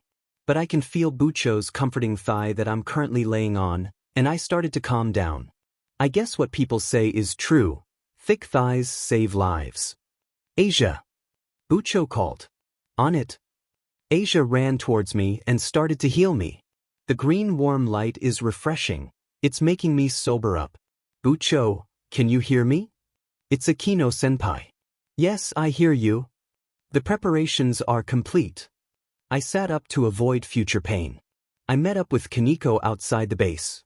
Her black fighter's gloves looked cute with pink cat paw prints on the upper palm. We both nodded to each other and started to head to our destination. Now, let's kick his butt? Bucho exclaimed. The gymnasium. Kaneko and I entered the gym from behind the building, confirming our destination was on point, where the stage currently was. I sensed multiple individuals on the obvious open court behind the curtains. I know you're there, Gremory servants. No use hiding, huh? I kind of expected that. Kaneko and I came out of hiding. The rook and the charming Ponha. The one who spoke was a well-endowed young woman of Chinese descent with shoulder-length black hair and blue-green eyes. Her hair had 2 Chinese-style buns on both sides of her head, while the front featured bangs that formed a slight V-shape across her forehead. Her outfit consisted of a navy blue qipao with gold accents, a white sash around her stomach, and black, low-heeled shoes. The qipao was open at the chest area, revealing her figure. She also wore black arm guards over her forearms. My name is Shuelon, a rook. I felt a sense of kinship towards her, maybe because we're both martial artists? Anyway, I noticed another girl. That girl. I mirrored upon. This girl had blue hair and light brown eyes. Her hair was styled with 4 short ponytails, with 2 of the 4 pointed up and the remaining 2 pointed down. The front of her hair featured split bangs going across her forehead, with side bangs framing her face. Her outfit consisted of a white haori with a red obi, worn under a red happy coat. She wore bandages on her forearms and shins and black guards over her hands. For footwear, she wore a pair of zori. This girl was supposed to be the one who would challenge me, but even if she was going to attack me that specific day, I was still going to win. I'm Il a pawn. I'm Nell also a pawn. These were 2 very young girls with turquoise hair, tied to one side of their heads with yellow ribbons, both opposite to each other, and blue eyes. Both of their outfits consisted of gym uniforms, which included white t-shirts with blue accents, black leggings, and blue sneakers over knee-high socks, similar to the Kuo Academy's girls' gym uniforms, albeit without the logo. They also wore an orange wristband on their left wrist. They were carrying different colored gym bags. Il carried a blue one, while Nell carried a red one. Riser is a sick individual. He even includes children. I'm even more surprised that there is no older woman on his team, given his variety of taste. The rook's level is pretty high. Her danger level might be close to a queen's. I'll take her on. Kaneko was about to jump in, but I stopped her with my arm. Wait, Kaneko. Let me have it her, I'll try to do a test. Boosted gear. Boost. Boost. Dim. First try and I already got a critical. Anyway, I did this to warm up the gear like warming up an engine. I also did this to test not just my own capabilities but hers as well. If you say so, Kaneko agreed willingly. Anyway, watch out for chainsaws. Wah! Let's go! I jumped down and dashed first and fast. Kaneko followed behind and started to attack her targets. After gaining enough speed, I flipped forward and delivered a straight kick. Shuelon managed to deflect it with her arms but was not unscathed. I jumped and flipped back to create distance. You're actually pretty good. Thanks, your kick was strong too, Shuelon said, shaking her arms to pacify the pain. Shall we continue? Shuelon clenched her fist. We shall. She ran up to me fairly quickly, her arms burning as she threw a punch, which I dodged. She followed it up with a blazing knee kick, which I blocked with my arms crossed, getting thrown back. Shuelon continued her assault on me, consisting of fiery punches and kicks. I mostly dodged some of them while blocking others. An opening. Seeing the opening, I kicked from the right side, but she caught it and redirected my momentum. I was spinning too much for my own good. She must have left that opening on purpose. She's decent, I must say. Ha-weawa. She threw me away hard, but I easily landed on my toes by flipping to regain my balance. However, enough is enough. Sigh, I'm pretty disappointed, Shuelon. What are you on about? Her visible confusion showed in her fighting stance. I looked towards Kaneko's battle. Most of her clothes were ripped apart from the twins waving those chainsaws. Anyway, back to Shuelon. Just why did you join Riser? Why AR? I raised my hand to stop her from speaking. You know what? Don't say anything. Your potential as a martial artist could have made you stronger than you are now. Instead, you joined that individual. Wasting your potential away, it would have been a great fight if we met in another way. But alas, fate is cruel. It's time to end this. Shuelon tightened her fighting stance, preparing for what was about to happen. It was a good call, but my speed was incomparable to her current fighting prowess. She narrowed her eyes as I disappeared in a blur. Shuelon kept looking around to find me. I leaped into the air, executing a powerful move. I was on the roof before jumping straight down like a bullet. She looked up, shocked, trying to redirect my attack, but it was already too late. A direct hit sent her disappearing in particles of light. Riser-sama's rook, knockout, Grafia announced. Issei-senpai. The plan, Kaneko reminded. Forget this one, let's make a Kino-senpai conserve her energy. Also, tell Bucho about it. Kaneko nodded and informed Bucho of what had happened. Just this one time, Issei, Bucho accepted. Alright, let's clean it up. On second thought, I'll finish it. Here, Kaneko, take this. I handed her my school blazer to cover herself, unaware that she was slightly blushing. Thanks, Issei-senpai, Kaneko said gratefully. No problem. The opponents were getting ready. Too bad for them. Riser-sama's 3 pawns, knockout, Grafia announced. That was fairly easy, but we were still outnumbered. I hoped Riser was feeling the pressure. Good job, Issei. Prepare for the next phase of the plan, Bucho said. Kaneko. We're to meet up with Yudo-senpai around the track field and take out the enemies in the area, Kaneko explained. Knowing him, he was more than up to the task. Let's hurry. Kaneko nodded and ran ahead. Wait a minute. I feel it. I dashed rapidly towards Kaneko and grabbed her just as an explosion erupted from where she had originally been. I looked up to see a furious Yubaluna flying through the air. Riser really thought he could pull that off. The game had just begun. Issei's room. With only an hour left until the game starts, Issei felt a surge of excitement. He had improved significantly during the past few training days. His form had increased from 5 minutes to 15. It might not seem like much, but Drake had assured him it was a considerable improvement, especially since it was just from an experiment. He was looking forward to using it today for someone special. However, an ominous feeling crept up his spine, making him uneasy. A knock on the door interrupted his thoughts. Issei-san, can I come in? It was Asia. Come in, he replied. The door opened, revealing Asia in her nun outfit. Her expression was a mix of discomfort and determination, and she seemed to be trying to hide it. I see you're wearing your nun attire, Issei remarked. Bucho said to dress in what we feel most comfortable, so I decided on this attire, Asia explained, her cheeks flushing slightly. It fits you by the way as always. Thank you. Can I sit beside you? Asia asked shyly.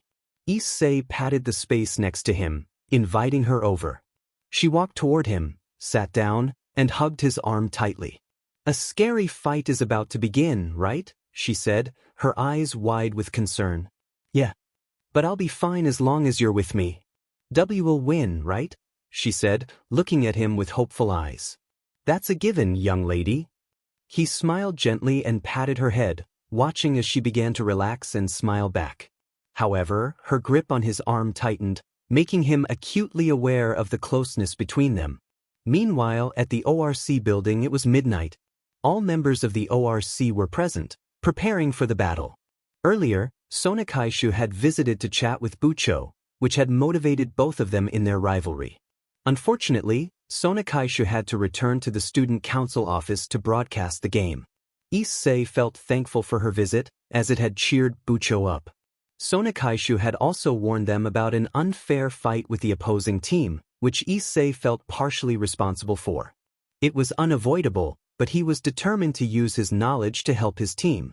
He needed all members active throughout the game, as his form took time to fully manifest. Suddenly, a magic circle appeared, glowing with familiar colors and runes. Everyone, are you prepared? Grafia inquired. Yes, anytime, Bucho responded. When it is about to start, you will be teleported to the battlefield. Battlefield? Asia asked, her voice filled with trepidation. An alternate space created just for this game. It disappears after each game, so you can run wild all you want, Akino-senpai explained, a mischievous glint in her eye.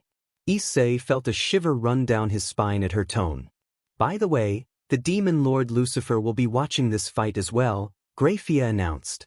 This revelation surprised Bucho, who quickly processed its implications. Did I see him my brother also? Bucho replied, her voice steady. Surzek's Lucifer, known as the Crimson Satan. That's her brother. Bucho became the heiress because her brother succeeded in becoming the Satan, Kiba explained. Issei knew better, though. Surzek's was a notorious Siscon. A magic circle with the Gremory crest appeared. It's about time, Grafia announced. Let's go, Bucho declared. Everyone stepped onto the circle, preparing to be teleported. When Issei opened his eyes, he found himself in a replicated version of Kuo Academy. Nothing changed, Asia noted, looking around. A voice echoed in the air. I am Grafia, servant of the Gremory family, appointed judge between the Gremory and Phoenix families. Taking Ria-sama and Riser-sama's opinions into consideration, we prepared a replica of Kuo Academy as the battlefield. Issei walked to the window and opened it. The sky's color confirmed that they were indeed in an alternate dimension. Ria-sama's main base is the Occult Research Club room in the old school building. Riser-sama's main base is the principal's office in the new school building. Thus, pawns can be promoted when they manage to invade the enemy's school building, Grafia concluded. Kaneko handed Issei a small energy orb. This is how we'll communicate on the battlefield, Bucho explained as her magic transceiver floated to her ear. How convenient, Issei remarked as everyone attached their magical orbs to their ears. The game begins now, Grafia announced. Despite her declaration, neither side launched an immediate attack. Instead, they began strategizing, discussing the best course of action. Bucho assigned tasks, starting with Kiba and Kaneko. Yuto, Kaneko, go set up traps in the forest. Yes, ma'am, Kiba replied. Roger. Come, Shiro, Kaneko summoned her familiar. We'll be going then, Kiba said as they left the building. Akino, once the traps are set, use illusionary magic on the forest and the sky above it, Bucho instructed. As you wish, Akino agreed before departing. This left Asia and Issei alone. Bucho, I'll go to the exact place now, Issei said, preparing to leave. Wait, Issei, Bucho called, patting her lap invitingly. Issei hesitated, feeling his face heat up. Come here, she said, her voice sweet. He walked over, sat on the couch, and laid his head on her lap. His heart raced as he realized how soft and comforting her thighs were. Wait a minute. His head virginity was gone. He couldn't believe he had lost 2 virginities in one day. Right now, it's midnight, which means it was yesterday that I lost my virginity. Why am I so serious about this specific subject? I'm going crazy from this lap pillow. Issei, I'll release the spell cast upon you fully. Spell? Is she talking about?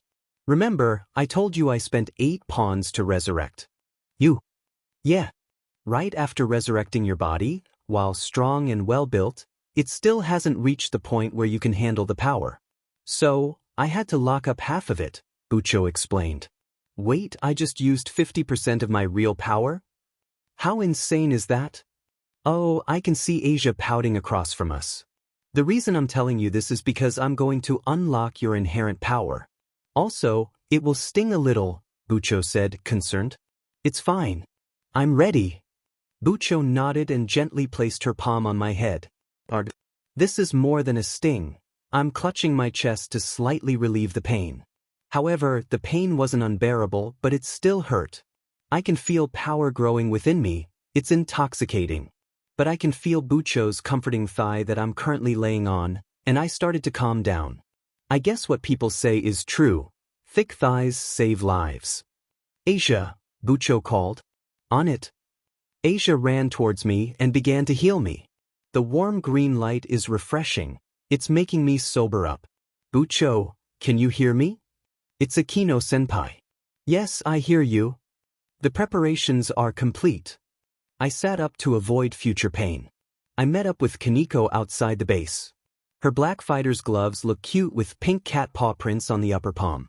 We both nodded to each other and started to head to our destination. Now, let's kick his butt, Bucho exclaimed. The gymnasium awaited us. Kaneko and I entered the gym from behind the building, confirming our destination was on point. I sensed multiple individuals on the open court behind the curtains. I know you're there, Gremory servants. No use hiding, huh? I kind of expected that. Kaneko and I came out of hiding. The rook and the charming Ponha. The one who spoke was a well-endowed young woman of Chinese descent with shoulder-length black hair and blue-green eyes. Her hair was styled in 2 Chinese-style buns on both sides of her head, with bangs forming a slight V-shape across her forehead. She wore a navy blue qipao with gold accents, a white sash around her stomach, and black, low-heeled shoes. The qipao was open at the chest area, revealing her figure. She also wore black arm guards over her forearms. My name is Shuelon, a rook. I felt a sense of kinship towards her, perhaps because we were both martial artists. I noticed another girl. That girl. I mirrored upon. This girl had blue hair and light brown eyes, styled with 4 short ponytails. The front of her hair featured split bangs across her forehead, with side bangs framing her face. She wore a white haori with a red obi under a red happy coat, bandages on her forearms and shins, and black guards over her hands. For footwear, she wore zori. This girl was supposed to be the one who would challenge me, even if she was going to attack me on that specific day. I was determined to win. I'm Il a pawn. I'm Nell also a pawn. These were 2 very young girls with turquoise hair tied to one side of their heads with yellow ribbons, both opposite to each other, and blue eyes. They wore gym uniforms consisting of white t-shirts with blue accents, black leggings, and blue sneakers over knee-high socks, similar to Kuo Academy's girls' gym uniforms, albeit without the logo. They also wore orange wristbands on their left wrists and carried different colored gym bags. Il with a blue one and Nell with a red one. Riser is a sick individual. He even includes children. I was surprised there was no older woman on his team, given his variety of taste. The rook's level is pretty high. Her danger level might be close to a queen's. I'll take her on. Kaneko was about to jump in, but I stopped her with my arm. Wait, Kaneko. Let me handle this, I'll try to test her. Boosted gear. Boost. Boost. Dim. First try and I already got a critical. I did this to warm up the gear, like warming up an engine. I also wanted to test not just my own capabilities but hers as well. If you say so, Kaneko agreed willingly. Anyway, watch out for chainsaws. W-dash. Let's go. I jumped down and dashed forward, Kaneko following behind and attacking her targets. After gaining enough speed, I flipped forward and delivered a straight kick. Shuelon managed to deflect it with her arms but was not unscathed. I jumped back to create some distance. You're actually pretty good. Hey, thanks, your kick was strong too, Shuelon said, shaking her arms to ease the pain. Shall we continue? Shuelon clenched her fists. We shall. She ran up to me quickly, her arms ablaze as she threw a punch. I dodged and she followed up with a blazing knee kick. I blocked it with my arms crossed, but I was thrown back. Shuelon continued her assault, throwing flaming punches and kicks. I dodged some while blocking others. An opening. Seeing the chance, I kicked from the right side, but she caught my leg and redirected my momentum. I was spinning too much for my own good. She must have left that opening on purpose. She's decent, I must say. Ha-awayawa. She threw me away hard, but I landed on my toes, flipping to regain my balance. However, enough is enough. Sigh, I'm pretty disappointed, Shuon. What are you talking about? Her confusion was evident as she maintained her fighting stance. I sighed and glanced at Kaneko's battle. Most of her clothes were ripped apart from the twins wielding chainsaws. Anyway, back to Shuelon. Just why did you join Riser? Why r-dash? I raised my hand to stop her from speaking. You know what? Don't say anything. Your potential as a martial artist could have made you stronger than you are now. Instead, you joined that guy. Wasting your potential away, it would have been a great fight if we met in another way. But alas, fate is cruel. It's time to end this. Shuelon tightened her fighting stance, preparing for what was about to happen. It was a good call, but my speed was incomparable to her current fighting prowess. She narrowed her eyes as I disappeared in a blur. Shuelon kept looking around to find me. I jumped up, landing on the roof before diving straight down like a bullet. She looked up, shocked, trying to redirect my attack, but it was already too late. A direct hit sent her disappearing in particles of light.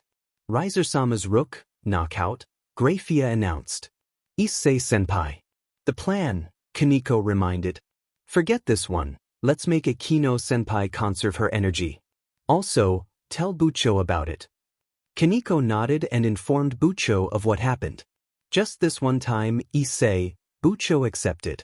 Alright, let's clean it up. On second thought, I'll finish it. Here, Kaneko, take this. I handed her my school blazer to cover herself, though I wasn't aware she was slightly blushing. Thanks, Issei senpai, Kaneko said gratefully. No problem. The opponents were getting ready. Too bad. Riser-sama's 3 pawns, knockout, Grafia announced. That was fairly easy, but we were still outnumbered. I hoped Riser was feeling the pressure. Good job, Issei. Prepare for the plan's next phase, Bucho said. Kaneko. We're to meet up with Yudo-senpai around the track field and eliminate the enemies in the area, Kaneko explained. Knowing him, he was more than up to the task. Let's hurry. Kaneko nodded and ran ahead. Wait a minute. I feel it. I dashed rapidly toward Kaneko and grabbed her just as an explosion erupted from where she had been. I looked up to see a furious Yubaluna flying through the air. Riser really thought he could pull that off. The game had just begun. Thanks, Issei senpai, Kaneko said, expressing her gratitude. No problem, I replied, watching Azar. Opponents prepared for the upcoming battle. It was unfortunate that we were outnumbered. I hoped Riser was feeling the pressure. Riser-sama's 3 pawns are knocked out, Grafia announced. It had been an easy victory, but we still had a long way to go. Good job, Issei. Prepare for the next phase of the plan, Bucho instructed. Kaneko? I asked, seeking clarification.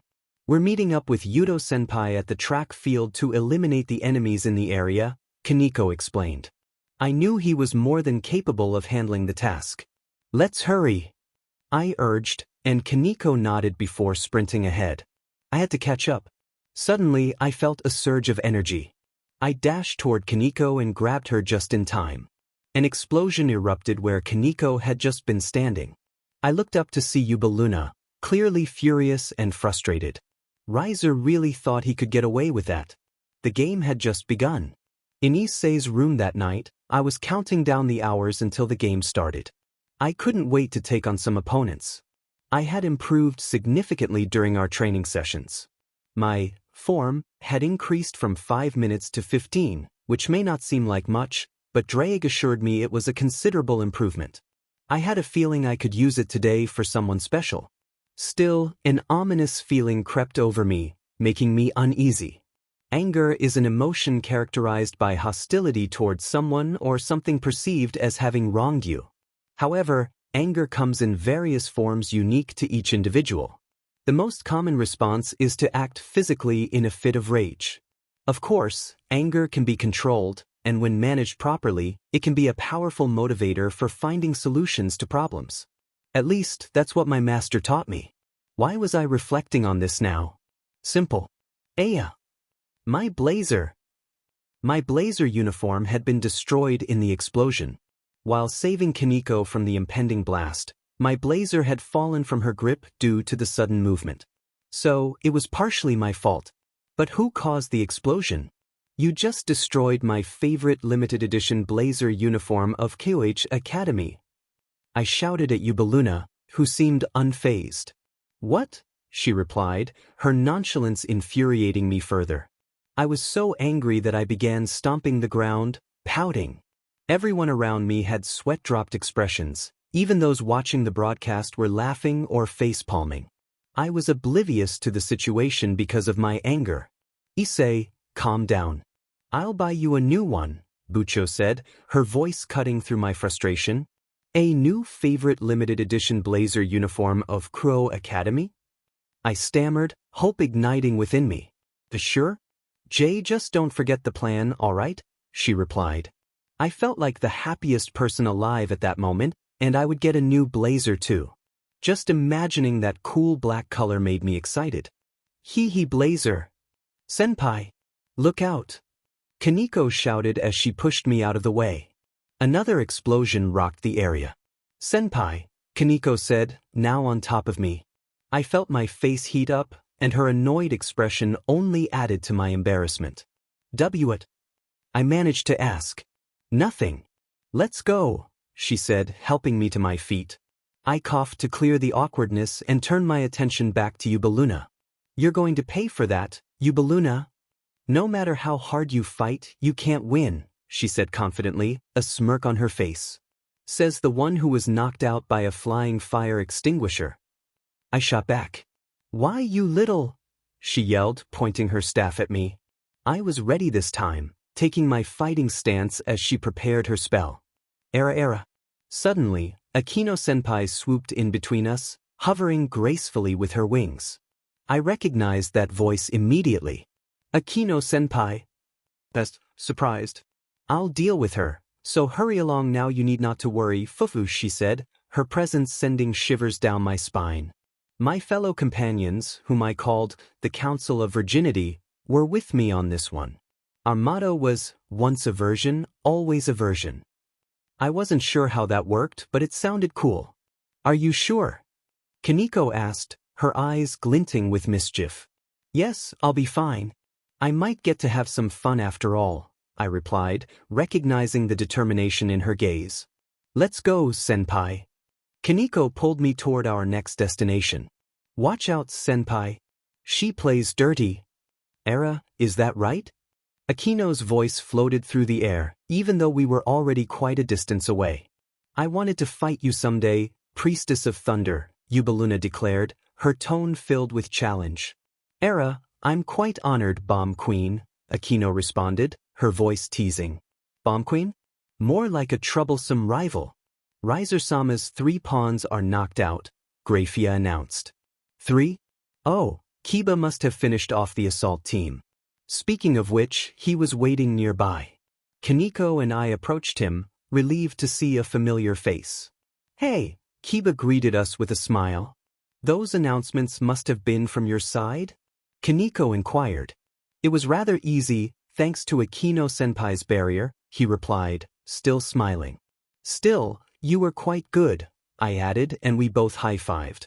After that, we headed to our resting spot. The school storeroom was our refuge. It was convenient and surprisingly comfortable.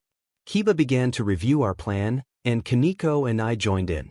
I noticed my right arm, where my sacred gear resided, felt warm. That hadn't happened before. Perhaps it was a reaction to my strong feelings earlier, my anger. Sacred gears are sensitive to the host's feelings, I guess, I thought, brushing it off. Kaneko, Yudo, Issei, can you hear me? Bucho's voice came through clearly. Asia and I will launch a surprise attack on their main base, so distract as many enemies as possible to buy us some time, Bucho ordered. A surprise attack? Kiba sounded surprised. I have no other choice. The plan was to wait for Akino to recover and destroy each building individually, but that won't work since he's already brought out his queen, Bucho explained. But Bucho, it's way too risky for the king to leave the base. Kiba reasoned. The enemy must be thinking the same. That's what I'm going for. Phoenix's body might be immortal, but his mind is not. If I deliver an attack strong enough to make him lose his fighting spirit, I can win. That was a valid point. But Bucho still needed to grow stronger. I resolved to help her train after this fight, maybe even the rest of the crew. Their potential was greater than they realized. They just needed a little effort. I wasn't the best teacher, but I would do my best to strengthen their foundations before a certain fallen angel would guide our training in the future. Until then, the ORC would do its best to win this game. We would win this fight. Roger, Bucho. Let's go and kick some butt. The Three Musketeers will lead them to oblivion. I declared. Really? The Three Musketeers? Kaneko replied, unimpressed. Kiba also raised an eyebrow, deadpan. What? It's better than the I defended. That's even worse. Let's just go as the ORC. Your naming needs serious work, Kiba retorted. Rude. I named Ash, you know. Let's go. I exclaimed, exasperated. Outside on the school track field, we stood ready. Come out. I know you're hiding. I shouted, my voice echoing in the open air. I heard some angry grunts and hisses from behind the bushes and trees. I didn't realize I had a talent for provoking others. The wind stirred up some dust, revealing the silhouette of a woman. As the dust settled, a young woman with light brown hair and green eyes came into view. She wore a full set of silver armor with black accents, a blend of European knight and Japanese samurai styles, complete with a chest plate, gauntlets, greaves, hip plates, and shoulder guards. A headband crossed her hair and forehead, adding to her fierce appearance.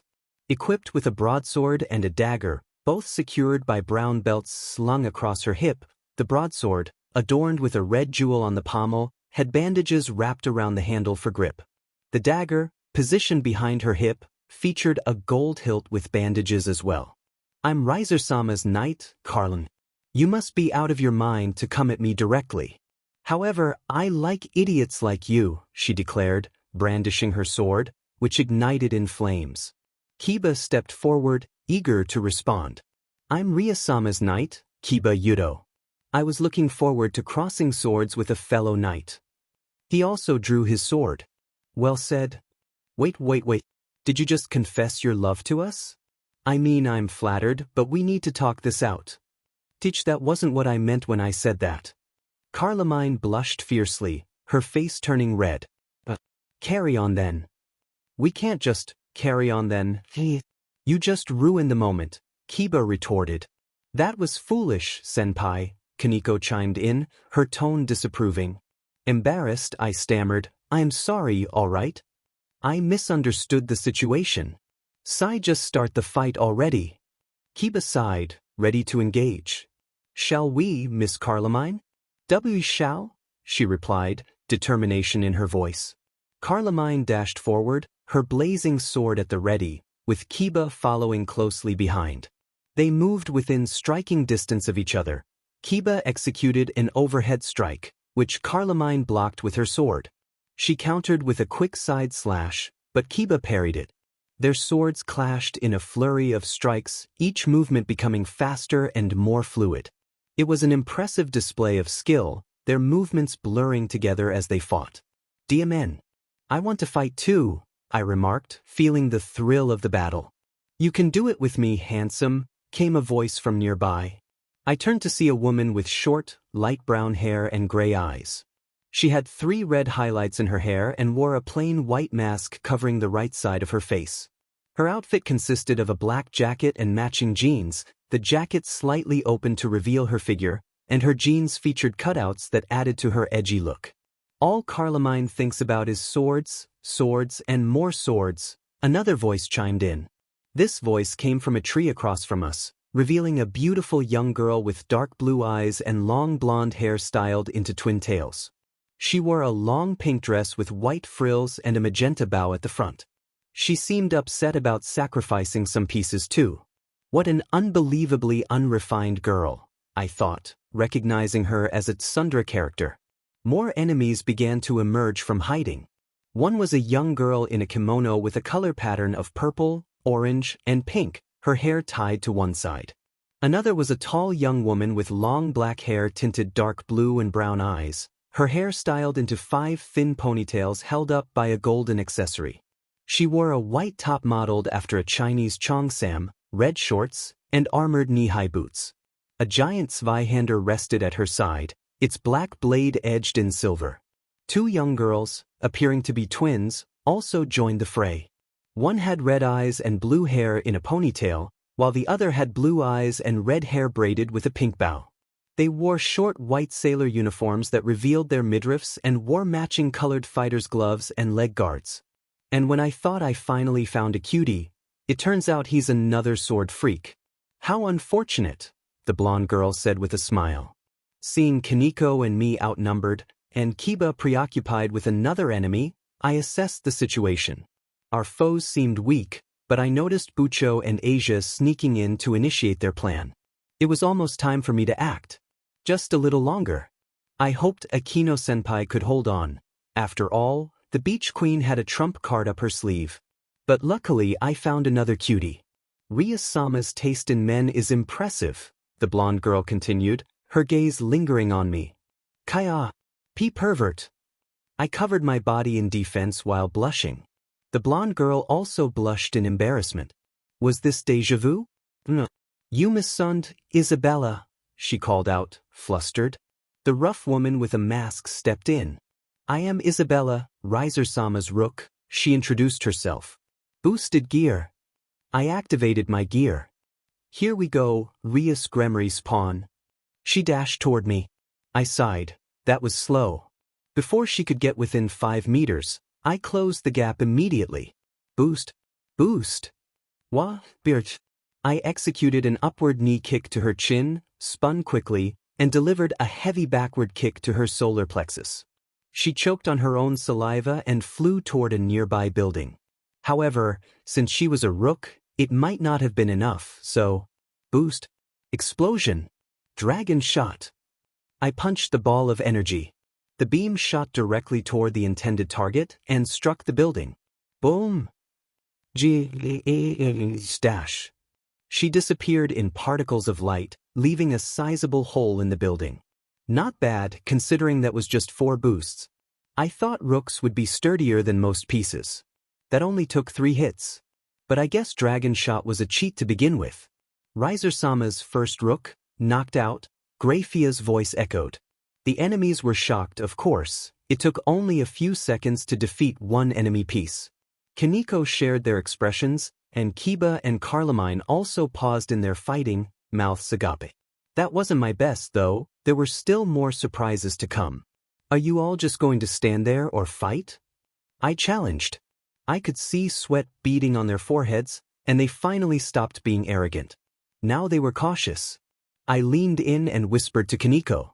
At the new school building rooftop, it was midnight.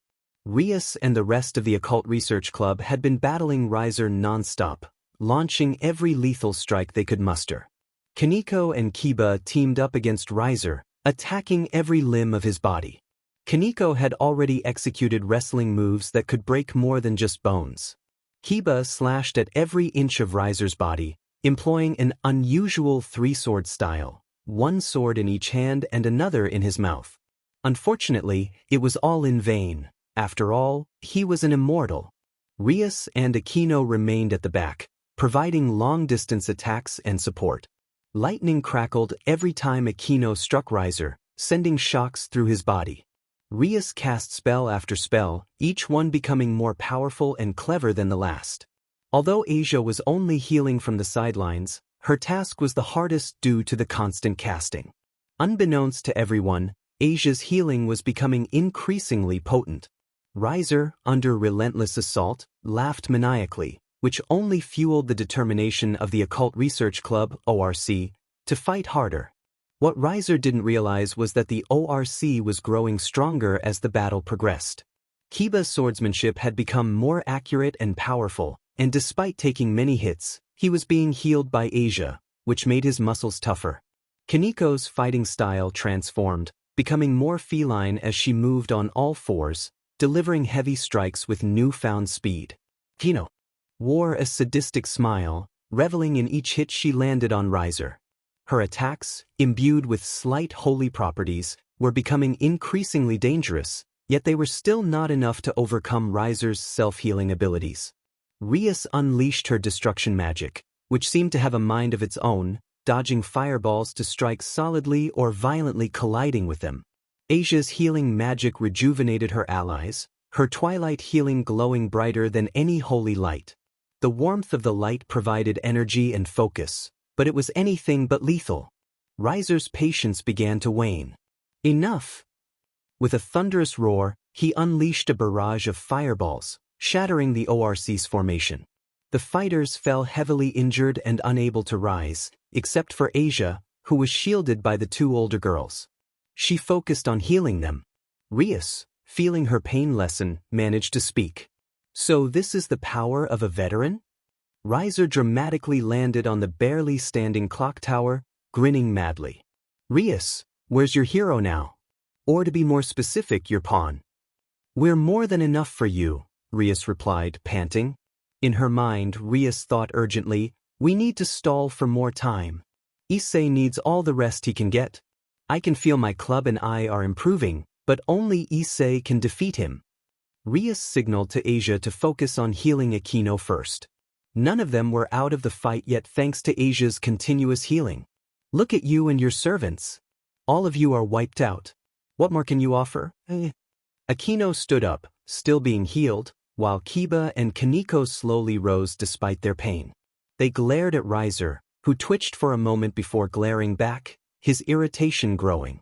His anger was escalating dangerously, making him grind his teeth and entertain psychopathic thoughts. Riser's hair was the only disheveled aspect of him, a result of his constant regeneration. What's wrong with these people? Why won't they go down? Riser thought, suddenly grinning as a dangerous idea crossed his mind. At that moment, Asia cast a spell. Twilight Area Heal. A comforting light green sphere enveloped the ORC, accelerating their healing process. Asia had cleverly developed this skill as her healing potency increased, allowing her to perform an area heal that spread its properties throughout the sphere. Concerned that her healing might not reach everyone, she improvised. The audience watching the broadcast was on the edge of their seats, excited for what was about to unfold. This game would surely go down in demonic history. Please hurry back, Issei. I'm afraid I won't last much longer. Asia's sacred gear, Twilight Healing, was incredibly important. However, if the host couldn't handle the excessive healing, fatigue would take over, leading to fainting. Riser pondered aloud. Should I focus on the healer more, I wonder? Everyone understood his intention but was confused. Rias grasped the implication and felt horrified. Kiba. Kaneko. Yes. Roger. Kaneko and Kiba stepped out of the healing sphere. Aquino. Tack with me. Isha, stay behind us. Don't leave our side. Got it, Bucho? Yes. Rias was acutely aware of what Riser meant. She had watched some of Riser's previous raiding games and had seen his disturbing tactics. He would often target his enemies, particularly girls, when annoyed, preventing them from retiring by incapacitating them or silencing them. This was a strategy to force the opposing king to forfeit, a horrifying tactic that Rias had witnessed firsthand. Riser charged forward, Kaneko and Kiba ready with swords and fists. Out of my way. Never. Santoryu, Onigiri. No, I don't think I will. Tiger style, ferocious strike. Kiba attacked with a straightforward hit, while Kaneko struck with heavy power. Riser stopped dead in his tracks, pierced by swords and with a broken spine. He began to regenerate, flames growing ever larger on his body as he blasted them outward. Insolence! Kiba managed to grab Kaneko out of the way just in time, but that gave Riser the opening he needed to fly through. However, it wasn't that easy. Rias and Akino started their attacks. Stay back, Riser. Rias shouted. You better back off, Riser-sama, or I'll shock you. Akino added with a playful tone. Riser gulped, his anger rising. Why you dare to threaten me? I'll burn you. Scorching wave. Flames erupted around Riser, scorching the area. The school building began to melt, and Kiba and Kaneko flew away to safety. Rias carried Asia and flew away with Akino. But Riser wouldn't let this chance slip away, so he initiated another attack. Fireballs. Akino. Barrier. Rias called out. Akino and Rias created barriers together, their magic circles overlapping to strengthen the barrier. The fireballs hit the enhanced barrier, but the magic wasn't enough, and it began to crack. Bwahaha Bjorn. Riser laughed maniacally. Oh no. It's gone. Kiba began, but before he could finish, an explosion rocked the area, sending smoke billowing out. Bucho. Akino. Asia. Kiba and Kaneko cried out in horror. A bright green light shone through the smoke, and a voice was heard. T-Twilight area heal. The smoke cleared with the wind, revealing Rias and Akino barely hanging on, still determined to fight. Asia had cast her spell just in time, bringing them a slide of luck. But this only made Riser angrier, and he pounced on the opportunity. Gra-ah. See crap. Akino and I aren't in the condition to retaliate or fly away. Rias exclaimed. Akino. I'll take Asia. Rias urged. But Rias. Akino protested, but Rias pushed her away and flew off, taking Asia with her. Kaneko and Kiba were far behind, struggling to catch up. Kaha. Checkmate. Riser taunted. If you can catch us, that is. Rias shouted back as she and Riser began a high-speed chase through the sky, with Asia clinging to Rias for dear life. Fire needles. Riser called out, unleashing a barrage of burning hot needles that struck Rias' wings, causing them to retract. They began to fall, and Rias hugged Asia protectively. Gaia ha ha. Riser laughed triumphantly. In Rias' mind, despair settled in. This is it. It's over, she thought. Suddenly, a familiar brunette punched a ball of energy. Dragon shot. The huge beam streaked across the sky, hitting Riser straight in the torso and creating a massive gaping hole. The shock made him lose his wings, and he began to fall. Ah, that hole wasn't my intention at all. Oh wait. Yes, it is. Issei exclaimed, swooping down to catch both Rias and Asia before they hit the ground. Issei-sen. Asia cried, hugging him tightly, tears streaming down her face. I'm so glad you're okay. Sheesh, when did you become such a crybaby? You should worry about yourself first. Issei replied, feeling a familiar hand touch his cheek. It was Rias. You sure were taking your time, she said, a hint of relief in her voice. Well, the hero always Issei started, but then he noticed their clothes were ripped or scorched, revealing more than he intended to see. Wah, you're naked. Rias looked down at herself. But I'm not, she replied, raising an eyebrow. I mean your clothes are burnt or ripped. Issei stammered. The same thing could be said about yours, Akino chimed in, her playful tone making Issei shiver. Shut up, Akino-senpai. I'm getting too distracted from this, he protested. You were about to say RDC Issei senpai, Kaneko pointed out in her usual monotone. You were hearing something else, Kaneko. Issei shot back. Ah, welcome back, Issei, Kiba said, smiling. Issei smiled back, but their reunion was cut short by Riser's voice. Issei! Face me! Riser shouted from below, his chest hole already healing. Shut up! Stay down there and be patient. Issei yelled back, shocking Riser and making him frown. Why, you better be thankful. Riser retorted. Asia, start healing Bucho's wings, Issei instructed. Why yes. Asia replied, her healing light brightening the area. Issei marveled at how much Asia's powers had improved. It seemed everyone had grown stronger during his absence. All right, but before we start, everyone gather around, Issei said, and everyone complied, albeit confused. Boosted gear, second liberation, he declared, feeling the power surge through him. Everyone. Touch me, he instructed. The group looked at him with visible confusion and shock, except for Akino. Oh, gladly, she said, stepping closer. Not sure if I'm ready for this. Kiba exclaimed. What? Issei asked, surprised. Sorry bro, I don't swing that way, Kiba replied, shaking his head. With a determined look, Issei prepared for the next phase of their battle. Issei? Are you tired? I had worded it very weakly. Their confusion was justified. That was a stupid thing to say. I mean, just put your hands on my shoulder or head or something. I didn't mean anything weird. I was planning to give you all some small buffs. That was really poorly worded. I'm such an idiot. Everyone calmed down, so they started to put their hands on my head or shoulder. Except, Senpai, that's my chest. Fufufu, it's fine, isn't it? There goes my chest virginity. Fine. Linked transfer. Transfer, transfer, transfer, transfer, transfer. Everyone glowed with power. Whoa! Wow!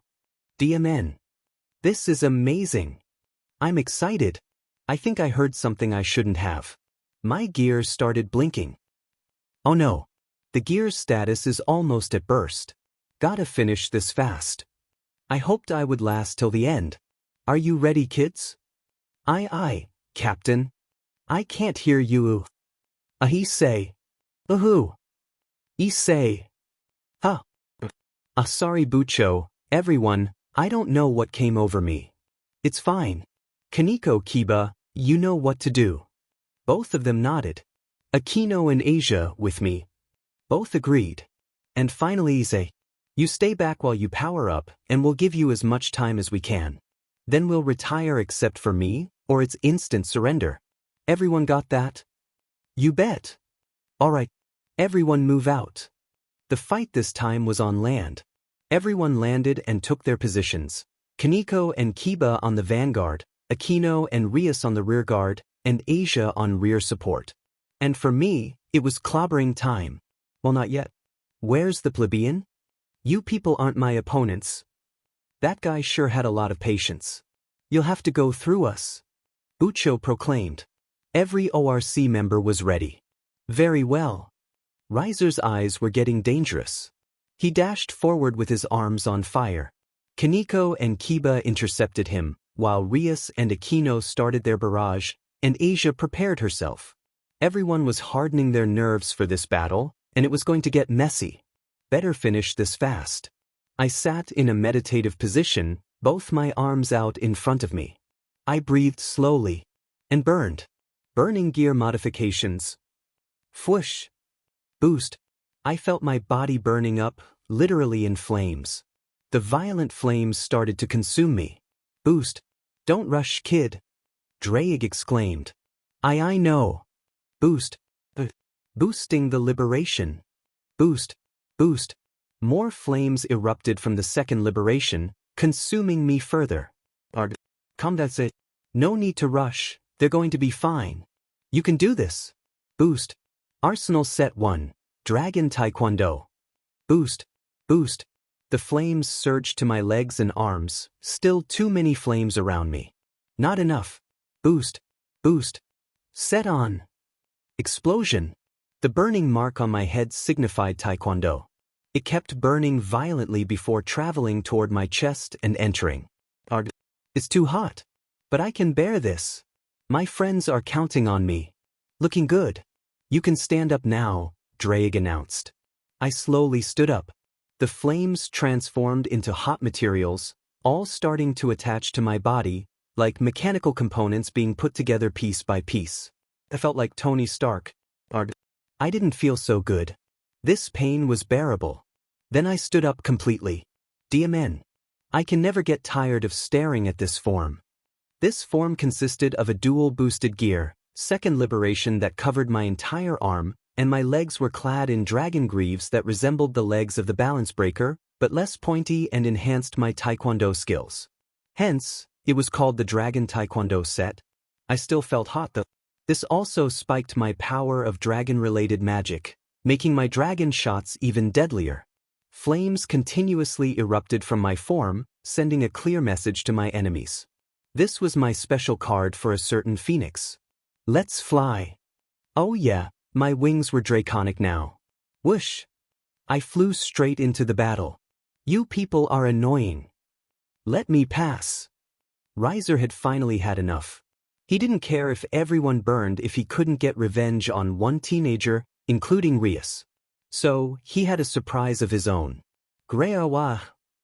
The flames on Riser's wings grew violently, and after reaching a certain size, they enveloped him. He looked like a flaming cocoon, and something was changing within that cocoon. Everyone, move out. Riser is trying to do something. Rias. Issei is done and is coming here fast. Akino's announcement brought everyone some relief they hadn't experienced before. Everyone, retire. I retire. I retire. I retire. I retire. All four of them retired. They disappeared in a flash of light particles. Grafia announced, Riasama's rook, knight, bishop, and queen have retired. I missed that voice. Now I need to. Where do you think you're going, Rias? One word could only describe what was in front of Rias. A humanoid phoenix? Majestic. Jaiha. Not exactly, I just covered my body with flames. This is called Falcon mode. Riser appeared like an actual phoenix standing on two legs, his body engulfed in hot yellow flames. His arms resembled those of a bird with claws, and his feet had blazing talons. The flames on his back were the most beautiful sight, reminiscent of the original phoenix. His head was adorned with a phoenix-like crest, leaving his mouth exposed below the beak, and his eyes burned a fierce red. This form was truly majestic and powerful. Doesn't this form hurt your body overall? You're literally burning yourself. Rias exclaimed. I'm a phoenix. I can always heal my body. Now, it's time for your punishment, Rias. For being naughty. Riser's claws closed in on Rias, and she could only cover her eyes. Naughty this. Issei arrived just in time, delivering a powerful punch that sent Riser flying into the forest, causing destruction as he crashed through trees and skidded along the ground.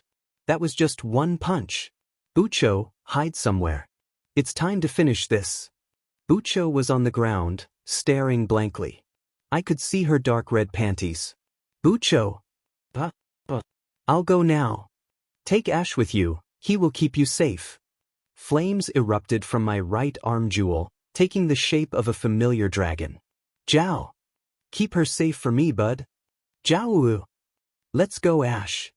Bucho and Ash flew away to safety. Oh crap. Ga-awa. Riser charged at me with a punch. Managed to cover myself with my armored arms, but the impact was incredibly heavy. What was that form? It wasn't in the series before.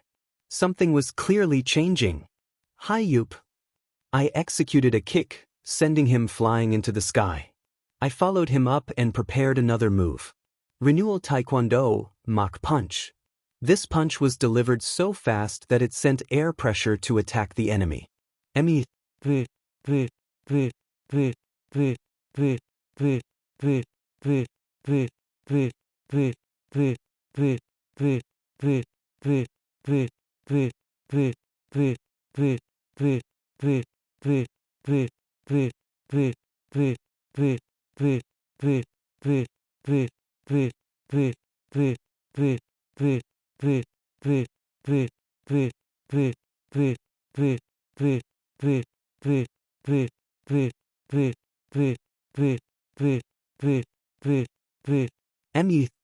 Even though Riser was out of my direct range, he was still being hit by the air pressure generated by my punch. Oddly enough, despite my punches making holes in his body, they were rapidly regenerating. And now he was laughing. Jijaiha, why you can't finish me off? That tone indicated he was still feeling pain. He was just trying to act tough. His mind couldn't keep up if I continued my assault. So, you can still feel pain, which means I can make you suffer as much as I want. Try if you can. It won't be that easy. Also, your fire attributed, it won't do you any good against me. You know what they say, fight fire with fire. This was it, a legendary battle between a dragon and a phoenix. We stared at each other for a moment, even tumbleweed rolling by. Where did that come from? Jaya awewa. Ha awewa. We both flew straight toward each other, arms ready to strike. Boom! As our fists collided, a massive shockwave erupted, but we didn't stop there. We soared high into the sky, crashing into each other, our bodies barely visible amid the ongoing power struggle. I punched him in the gut, and he countered with a knee to my chin. We were both stunned, but it didn't last long. We roared in confusion and resumed our fist fight. I had visible injuries, while Riser appeared unhurt and unfazed. Yet behind that facade, he was clearly struggling with the pain. As the fight continued, Riser backed off and began attacking from a distance. Falcon barrage. Bird-like flames, numerous and swift, flew toward me. Boost, boost, explosion, multi-dragon shots. Ball of energy, more than I could count, formed in front of me. I punched one. Ha! Vom! That attack destroyed at least 6 birds, so I kept punching the orbs. Ha waweya. Voom! Voom! Voom! Voom! Voom! Voom! Voom! Voom! Voom! Voom! Voom! Voom! Voom! Voom! Voom! Voom! I continued my assault while Riser kept barraging me. It was a battle of tenacity. If either of us missed, that person would be the first to fall. Our attacks were affecting the surroundings, decimating the forest below. It looked like a barren wasteland, and I was relieved that Ash and Bucho were not nearby. The dash. Ray dash. The dash. The dash. The dash. The dash. Triple A dash. Triple A dash. A dash. A dash. Boom. In the end, both of us fell. Some of our attacks had hit us, causing both of us to overload. Boom. Boom. We created large craters from where we landed, our forms slowly diminishing. I managed to retain the boosted gear, but it wasn't in second liberation, and I was on the edge of burst status. Cough cough sheet. I coughed up blood. For a moment, I lay on the ground in pain. Slowly, I rose and looked toward Riser. He was on the ground as well, trying to rise and glare at me. It was the first time I saw him in such a disheveled state. It was oddly refreshing. We both stood up, staggering, staring at each other. Pant, why, you still want to continue? Drake, heal me. On it. Drake began to heal my body, ever so slightly. The immortal was slowly healing. Was he reaching his limit? Why you pant, fool? Ayaha. He charged at me. Sai grah. I ran toward him, both of us with our fists out, almost within range. However, the unexpected happened. What the? Reality seemed to break, creating a portal. Inside, it looked like a distorted space filled with vibrant colors. The dimensional gap? Drake exclaimed. Say what now? It skinned me in. Aya. I couldn't hold on due to my injuries and exhaustion, and I was pulled into the portal. Silence.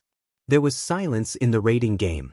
Somewhere in a distorted space, a voice called out, "Ache.p."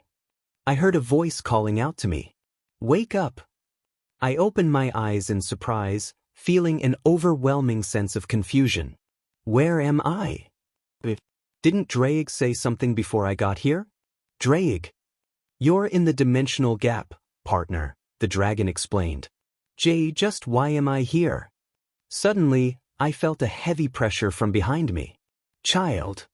A deep voice resonated through the space, making the mysterious being behind me even more intimidating. The voice felt immense. There's no way, right? This can't be happening. I slowly turned around, and the sight almost made me faint. It was a massive red western dragon, its horned snout longer than my house, with 2 sets of wings that could cover a small city. Its overall length was around 100 meters. Gulp. It's the apocalypse dragon. See, calm down, Issei. I know you can get through this. Drake seemed to be panicking. Why, you're supposed to be calm about this. The great dragon roared loudly, shaking the dimensional gap around us. I was literally trembling in fear. The dragon in front of me was generating an orb full of powerful energy on its fingertips, and I could feel its destructive power from where I stood. It's now or never. Boosted gear. Balance breaker, scale male. Welsh dragon, balance breaker. Whoosh. I had never done this before. Flames erupted around me as pieces of armor began to cover my body. I could feel my power growing stronger. A red dragon armor with green jewels enveloped me, the jewels glowing as the armor completed itself. But it still wasn't enough. Burning gear modifications. I didn't have all the sets for this armor yet, but I had an idea from long ago. The orb was almost ready. Damn it. Boosting the broken balance. Flames covered my armor, converging within it. It was almost complete. Arsenal set 1, Burning Will. Set on. This mark meant will, and it surged through my body, igniting a fire within me. The armor slowly began to change, flames bursting from the gaps. The jewel on my chest combined the markings of Drake and ash, glowing faintly. Rather than a dragon, I look more like a spirit. Hey awa. I executed my move, boosted by the jet on my back, giving it even more destructive power. Take this. I aimed for a direct hit on the dragon's claw, but it didn't seem to affect him at all. Feisty. He flicked the green orb towards me. Sheet. I screamed as the orb approached, but to my surprise, it didn't harm me. Wait a minute. Did it enter my body? What Jew, Gra'e, Grawa. My body is burning. Drake, help. I can't do anything. Drake replied, shocked and terrified. Loud. The dragon began to envelop me in a sphere of darkness, and I felt my consciousness slipping away. Sheet. And then, darkness overtook me. Outside Issei's body, Drake spoke. Drake, speak. What have you done to my partner? From Drake's tone, he sounded calm, but inside he was filled with unquenchable rage. Let's talk, the great dragon ordered. Once upon a time, there was a writer who went by the name LazyHunterZ. They had embarked on a journey to create a story that had captured their imagination, but the path had not been easy. The characters felt underdeveloped, and despite being an amateur writer, LazyHunterZ was critical of their own work. They often found themselves returning to the story, contemplating uploading it, but hesitated due to the imperfections they perceived. The writers struggled with the feeling that the story was not living up to their vision. They had attempted to edit earlier chapters, but the process was disheartening. LazyHunterZ felt weighed down by the flaws, yet there were elements they cherished. Ultimately, they found some satisfaction in how the story had evolved, even if it was not quite what they had initially imagined. After a long hiatus, LazyHunterZ felt compelled to return to the story. They had lost motivation, feeling stuck and unsure of how to proceed. The potential of the narrative lingered in their mind, but they felt inadequate to bring it to life. Months passed without progress as they grappled with the demands of life and school, which further delayed their writing. Despite the challenges, LazyHunterZ was driven by a desire for completion. They often left projects unfinished when they became tedious, but this particular fanfiction held a unique place in their heart. It was a vessel for their imagination, and they needed to express it.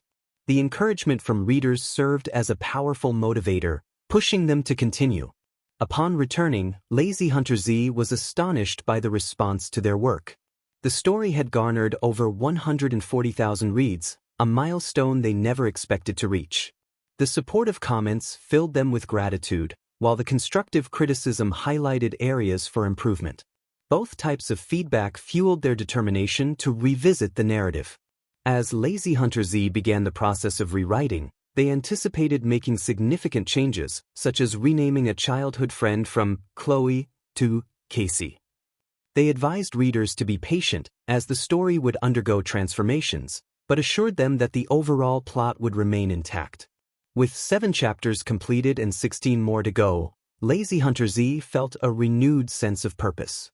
They closed the chapter on this phase of their writing journey, grateful for the support and love they had received. And so, with a sense of determination, LazyHunterZ prepared to continue their story, eager to share the next chapter with their readers.